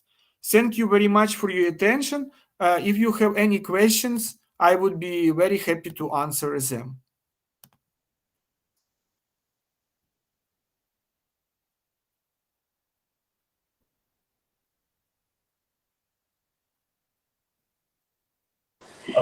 Thank you very much, dear Vladislav. We are awfully sorry. So for now in Zhytomyr that is air raid alert. So therefore, sorry, I am without the camera. But hopefully with our international partners, we can go on. And let me please introduce our next speaker. Viktor Moiseyev, the director of the Center for Social and Physiological Rehabilitation of Mykolaiv region, a psychologist at Mykolaiv City Center for Support of War Veterans, with the report on the topic, Experience Using Digital Rehabilitation in Mykolaiv City Center to Support War Veterans.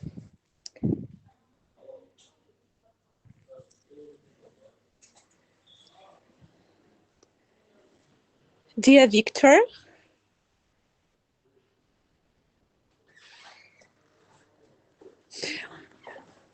Okay, so there's probably some technical reasons. We are awfully sorry for that. So we will welcome Victor a little bit later with his report. Then may I please ask to Kharytonova Nataliia, a senior lecturer at the Department of Psychology and Social Welfare, Zhytomyr Polytechnic State University, with her report on the topic, Draw a Life, the use of art therapy methods in the rehabilitation of victims of the war. Пані Наталія, прошу, чи є у вас можливість поділитися екраном? Хвилинку, якраз налаштовую. Добрий день. Дякуємо. Чомусь Не можу. Ага, так, є. Дуже голосно. Попросить, щоб вони не грали. Пані Наталія, час від часу будемо просити вас робити невеличкі паузи для того, щоб перекладач могла Так, дякую. внести інформацію. Дякуємо. Видно, чи все зараз зорієнтуюсь. Так. Чи є презентація, чи видно? Так, видно. Я не розгортаю, чи можливо, все ж таки. Добре, добрий день. Сьогодні моя доповідь на тему застосування терапевтичних методик в реабілітації осіб, постраждалих від воєнних дій. І техніки, які я застосовую в своїй практиці, я називаю «намалюй життя». Translate, please. Good morning. Good morning. Today's topic of my report is Draw Life, and I will talk about therapeutic methodics that I use to help those who suffer from war trauma. Минуле десятиліття внесло для українців чисельні виклики та системні дистреси, COVID-19, воєнні події 2014 року та повномасштабне вторгнення російських військ в лютому 2022 року. Створили для українців простір випробувань та перевірки на стійкість. На жаль, ще невідомо, скільки часу населення України буде в такому стресі. For the last 10 years, Ukrainian citizens experience a lot of crises concerning coronavirus and war. Unfortunately, we don't know yet when this will finish. And Ukrainians have shown the courage and stamina to overcome all these crisis conditions. Mm-hmm.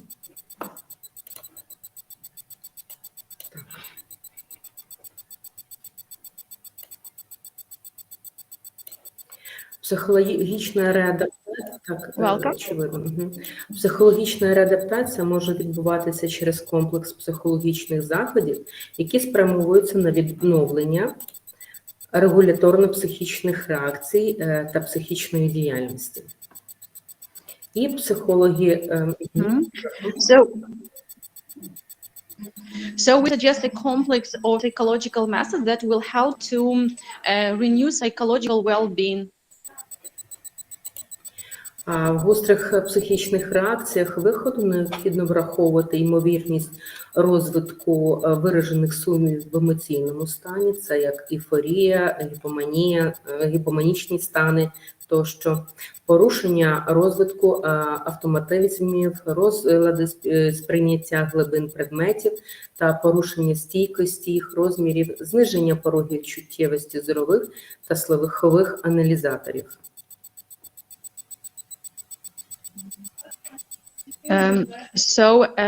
These acute psychological disorders need serious. So they are listed above. They need serious treatment. These disorders are like different conditions, like psychopathic, then and different disorders. У випадку тривалого етапу реадаптації, крім психопатологічних станів, можливі психопатологічні, шизоїдні та іпохондричні особистісні розлади. In the case of prolonged stage readaptation, in addition to psychopathological conditions, we can see different psychopathic and even schizoid disorders. Ця особлива патологія, будучи наслідком індивідуальної або групової ізоляції в екстремальних умовах, зачіпає реадаптацію у звичайному соціальному середовищі, знижує загальний рівень цивілізованості і формує іноді настанову на повернення в пережиту ситуацію надзвичайних умов. This personality pathology is a consequence of individual or group isolation in extreme condition, and it affects readaptation in everyday social environment. It also reduces overall level of civilization, and sometimes forms an attitude to return to situation of unusual conditions. В посібнику «Психологія здоров'я» Коцена, місто Луцьк, наводяться принципи забезпечення психічного здоров'я, серед яких виділяють принцип комплектності, креативності, принцип внутрішнього спостерігача та принцип зміцнення і розвитку позитивних установок. So in the suggested book, which is called Psychology of Human Health by Kotsen, so we suggest 3 principles of mental health. These principles include the principle of complexity, then the second principle is the principle of creativity, and the third one is the principle of inner observer. Слідуючи принципам Коцена, які допомагають людині втримувати і забезпечувати гідне психічне здоров'я, можна зробити висновок, що арт-терапія є один із методів підтримки та забезпечення стійкого психічного здоров'я. So following this principle, Kotsen's principle, we may say that art therapy can help persons to maintain and ensure decent mental health, and it as well as contribute to general sustainable mental health. Проводячи групи підтримки зі студентської молоді Житомирської політехніки та надаючи психологічну реабілітацію підтримкам ветеранам, учасникам бойових дій, було емпірично дослідження позитивний вплив арт-терапевтичних методик, і один із методів відновлення психіки людини є метод горщик.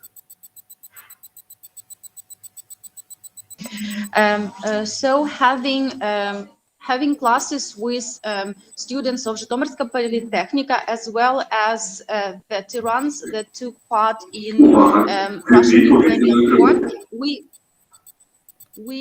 we can say that this principle is very useful in overcoming these disorders, as well as principle of bucket. Саме фотографії, які ви зараз бачите, це наші групи підтримки з нашої студентської молоді. Here you can see the photos of our students' group of support and Ukrainian youth. В процесі взаємодії з кольором, папером та формою клієнт проходить процес відчуття кордонів власного тіла, наповнення його якісним сенсом. Okay, so in the process of interacting with color, paper, and shade, the client feels the boundaries of their own body, and it feels these like boundaries with some meaning. Одночасно клієнт дбає про цілісність власного тіла та промальовуючи малюнок, рефлексує, відчуваючи форми і колір, людина може собі допомогти відновитись, залишатись цілісною та подолати негаразди свого життя. At the same time, feeling the shapes and colors, a person can help themselves recover, remain whole, and overcome the hardships of their life. And experts also recognize that art therapy is one of the most effective methods of overcoming the consequences of psychotraumatic events. Фотографії, які ви зараз бачите, це робота із ветеранами і військовими в шпиталі, де арт-терапія допомагає відновитися, стабілізуватися і отримати надію на майбутнє. The photos you can see, they will show the work with veterans that use this art therapy that helps them to overcome the consequences of traumas. Вивчаючи та застосовуючи арт-терапію в психологічній підтримці, корекції та психологічному супроводі як студентської молоді, так і ветеранів, учасників бойових дій. Ми сприяємо в наповненості та суб'єктивному пошуку шляху до себе і реалізації нових життєвих цілей. Using art therapy, we help students as well as veterans to fight with post-traumatic syndrome, to help them find value in life and pursue new goals. І саме викладачі кафедри психології та соціального забезпечення долучаються до відновлення і реабілітації ветеранів. Які фото ви зараз?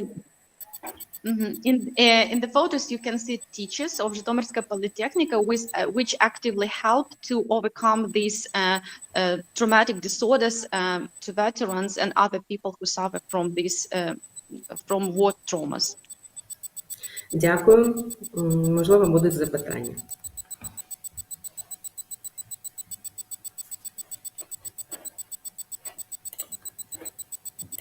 Thank you very much, Natalia, for the presentation. Dear participants, do we have questions to our speaker?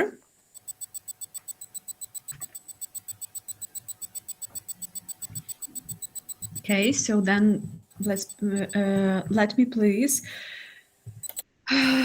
introduce one more speaker with the topic experience using digital rehabilitation in Mykolaiv City Center to support war veterans. Pani Oleh, right? Yeah. Thank you. The floor is yours. Доброго дня.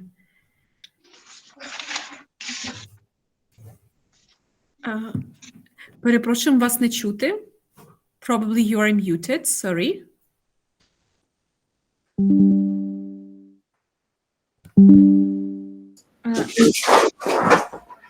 No sound, unfortunately. We cannot hear you.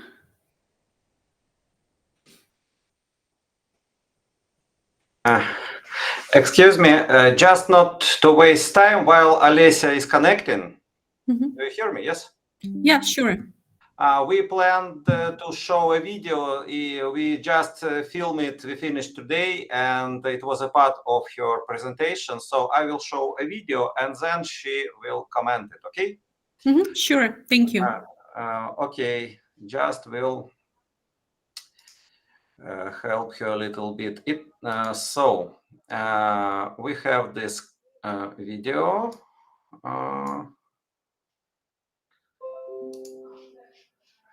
Hope you see it.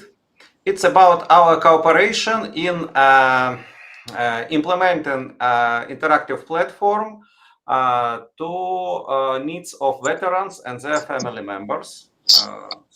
В країні постає проблема відновлення людського потенціалу. Все більше людей потребують допомоги в складних життєвих обставинах. У той же час фахівців не вистачає. Задовго до повномасштабного вторгнення в місті Миколаєві створювалися організації, які займаються цифровою інтерактивною реабілітацією. У місті працюють Миколаївський міський центр підтримки ветеранів війни, компанія BrioLight, що розробляє програмно-апаратні комплекси, Чорноморський національний університет імені Петра Могили, який навчає відповідних фахівців, а також громадські організації та фахівці. Під час війни вони об'єдналися в хаб з метою впровадження автоматизації та цифровізації реабілітаційної роботи. Сучасна технологія, розроблена миколаївською компанією BrioLight, призначена для корекції розладів опорно-рухового апарату, психіки та інтелекту, розладів аутистичного спектру, порушень зору, слуху, мовлення. Перевагами технології є мотивація до занять через мультимедійні вправи,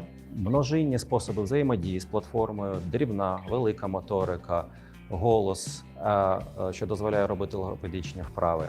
Також можлива взаємодія кількох приладів в єдиному сценарії. І крім того, є можливість застосовувати велику кількість вправ на одному приладі, а також збирати статистику занять. В нашому центрі ми адаптуємо інтерактивну платформу BrioLight для потреб наших клієнтів, а це учасники бойових дій, ветерани та члени їх родин. Я як психолог, який працює з дітьми, частіше використовую цю пісочницю для того, щоб працювати з дитячими травмами, зі стресами та страхами. Є багато інших питань, які ми вирішуємо за допомогою пісочниці. Це така ще робота, як релаксація та інше. Ми дуже задоволені цим обладнанням. Ми вважаємо, що це дуже сучасно та ефективно. На базі нашого центру на даний момент ми використовуємо прилади, які нам дала компанія BrioLite.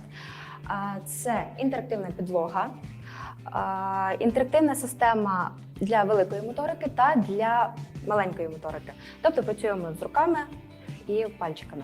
На інтерактивній підлозі тут ми відштовхуємося більше від самої проблематики, конкретно з чим до нас прийшла людина. Дуже добре, що в BrioLite пропонує такий як генератор. І ми на ньому, якщо ми конкретно знаємо проблему людини, ми можемо обирати. Це, наприклад, порушення зору, розлади аутистичного спектру, вторинні відхилення, зниження гостроти зору. У нас створюється папка із найбільш рекомендованими і найбільш коректні додатки для цієї проблематики, щоб ми не обирали, а вже конкретно є підготовлена. Підлога використовується для рівноваги. Якщо людина приходить після травми, наприклад, мінно-вибухової, нам потрібно працювати з ногами, руками і всім тілом. Я б хотів би, щоб ці наші напрацювання розповсюджились по всій Україні, по таких же ветеранських просторах. Тому що поширення цього досвіду допоможе повернутися багатьом до нормального життя.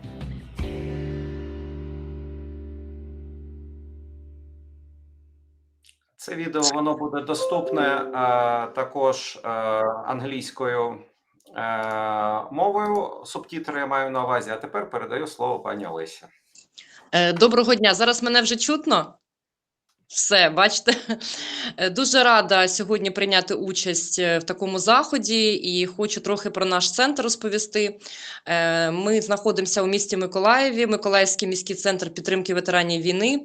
На жаль, сьогодні наш директор Віктор Моїсеєв не мав змоги підключитися, тому що він у відрядженні в дорозі. Ось, то я сьогодні трохи розкажу замість нього. Мене звати Олеся Ольшевська, я завідувач відділення нашого центру психологічної та фізичної адаптації. Я практикуючий психолог, і мій напрямок роботи здебільшого це сімейна психологія і дитяча психологія в центрі. Тому хочу розповісти, хто наші отримувачі послуг. І це всі учасники бойових дій, які мешкають у місті Миколаєві та члени їх родин. Ось, ми зараз дуже, скажімо, плідно займаємося родинами, тому що наші військові, вони зараз боронять нашу країну, тому в більшості це родини, діти, мами, дружини, це більшість нашої категорії. Тому наша робота, вона важлива зараз як ніколи, і те обладнання, яке нам надав пан Андрій, компанії BrioLite, зараз дуже корисне в нашій роботі як психологічної адаптації, реабілітації, так і фізичної. Ми його зараз адаптуємо під наші потреби, вже є багато змін, багато допрацювань. І як психолог, там в відеосюжеті вже було показано, я використовую пісочницю. Вона мені дуже подобається, тому що до цього я використовувала звичайну пісочницю, але в цій дуже багато різних терапевтичних вправ, які допомагають ще більше корисно провести заняття як з дитиною, так і з дорослим. Ну, в більшості в мене діти. Ось, і вони, коли бачать цю пісочницю, вони просто біжуть до неї перше, що вони бачать, це пісочницю. Тобто там відірвати дуже важко дитину. І це класно. І ми зараз адаптуємо саме пісочницю, ну, буду говорити зараз про свою спочатку роботу, ми додаємо нові локації, тому що найчастіше до нас звертаються діти, родини з проблемами війни, з тим, що дитина знаходиться в гострому або стресовому стані, або в нього дитині є страхи, є якісь вже психологічні травми. І пісочна терапія дуже класно працює з тими запитами. І я доповнюю її роботу в терапевтичному цьому середовищі ще і своїми, скажімо, напрацюваннями, ті, які І використовували і звичайні пісочні терапії, це лялькотерапія, це музикотерапія, драматерапія, тобто це все в комплексі. Якщо ми говоримо про фізичну реабілітацію, дуже багато зараз в нас саме ветеранів, які проходять, так само і члени їх родин, і є хлопці з пораненнями, з ампутаціями, з проблемами стосовно того, як пристосуватися до нового протезу після ампутації, то і це обладнання, як інтерактивний пол і інші пристрої, вони дуже класно допомагають розробляти і пристосовувати людину до нових її вже рухів і до свого тіла. Тому це така комплексна в нас робота, ми доповнюємо інколи в деяких ситуаціях і психологічні вправи для тої самої фізичної реабілітації, воно все в комплексі йде. Тому ми дуже вдячні і Андрію, пану Андрію, і ЧНУ імені Петра Могили за те, що співпрацюєте з нами і надаєте таку можливість дуже класну для нашого центру, щоб люди отримували користь від нашої роботи. Дякую. Щиро дякуємо. Щиро дякуємо за вашу доповідь, дякуємо за коментарі. І, шановні учасники, ця доповідь у нас була останньою. Таким чином ми успішно завершуємо роботу третьої панелі. І скажіть, будь ласка, давайте безпосередньо перейдемо до питань. I will switch to English for some time, so it was the last speech of our workshop panel 3. So therefore, that's high time for us to proceed to some questions, having a follow-up discussion, and probably some constructive criticism, yes, and some other good words that you feel like sharing with us. So dear participants, do we have any questions to the speakers? Шановні учасники конференції, чи є питання до спікерів третьої панелі? Майже усі вони присутні. Раптом що, я думаю, що ми можемо собі також дозволити і звернутися під час листування з додатковими питаннями до наших спікерів, ті, які, на жаль, не змогли дочекатися завершення в силу робочих питань та причин. Пані Анно, просимо до слова. Якщо немає запитань, то я просто хотіла записатись на передостаннє слово. Так, звісно, просимо. Я б хотіла подякувати всім учасникам з всіх країн, які сьогодні приймали участь в нашому воркшопі, і сказати, що все було дуже-дуже цікаво. Дякуємо. Я не бачу, чи залишились у нас англомовні, чи є сенс перекладати. Yeah. So, dear Beata, so I will just translate that specially to you because for now we have only the participants from Ukraine. So, however, it doesn't mean that we will not go on speaking English. So, Anna has just expressed your sincere gratitude to all the participants. I understood. Thank you. Thank you, Beata. I don't see Beata, and now I speak English. I want to say to all thank you, and it is very interesting for me, for special, and I have more insight today and write some interesting theses for me, and I think it is a good base to start our scientific work together. We see some side of our practice and scientific work, and I think that we can organize the organization committee of our future work and work together. And I think that it is many interesting questions which we understand the equal in different countries, and it is good. And I think that today is a very, very good day. And I also want to say big thank you to Oksana for her work and for preparation today workshop. It is also first, and in the future when we finish our big common work, we will do the offline conference with the speaking with a cup of tea or coffee together, and we have enjoy for our cooperation and our work. It is Thank you very much, Anna. Thank you very much. Yeah, it would be our, like best pleasure for sure, because meeting in person is, many times, more pleasant than having e-meetings. However, still, so the e-meetings have as well their special charm, right?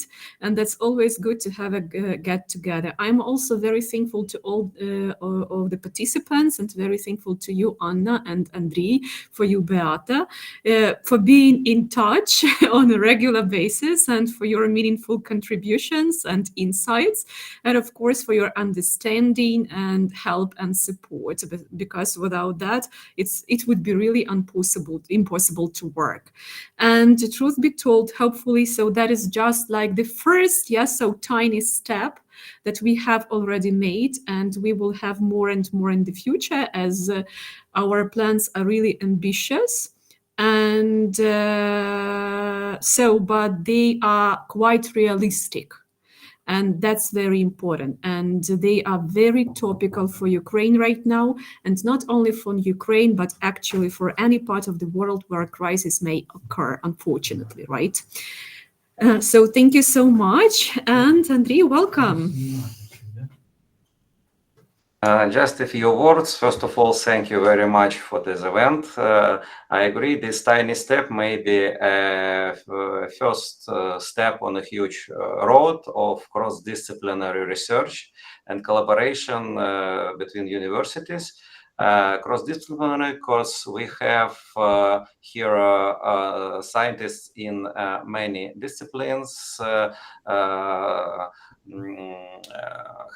mental health specialists, doctors, and economists like me, and there is a space for engineers, for other sciences, and I think it is this digital rehabilitation and digital inclusion is a great topic for international cooperation for all of us, and for our students, and for teachers of our university, for professors, and for industry. So thank you very much for this great event. Thanks one more time to everyone, and I would like, to wish all the participants of the webinar, may all their, scientific achievements be fulfilled, and to all of us, may all our expectations, so just be over-exceeded, because that's always a very pleasant reward, and that's always good to see the feedback of your work, especially if you do that wholeheartedly, and so you put your soul into that. So, and that's what all of us are doing here, and it's really visible, and it's obvious, it's clear from those reports and personal involvement of each and everyone here. So therefore, we may say that our first joint international seminar is over, but our cooperation continues, and so just is becoming stronger and stronger. And we do hope that that is just the first meeting, and that we will see each other just in some time after the Christmas. So happy holidays to all of you. So may you feel all the warmth of Christmas together with your nearest and dearest, and may you, all of you, be healthy and wealthy. Enjoy this great holiday. Thank you. Thank you all. All the best for you. Thank you Merry all. Christmas to all. Yeah, Merry Christmas to all, and see you soon then. Of course. Have a nice evening. Merry Christmas. Goodbye. Bye.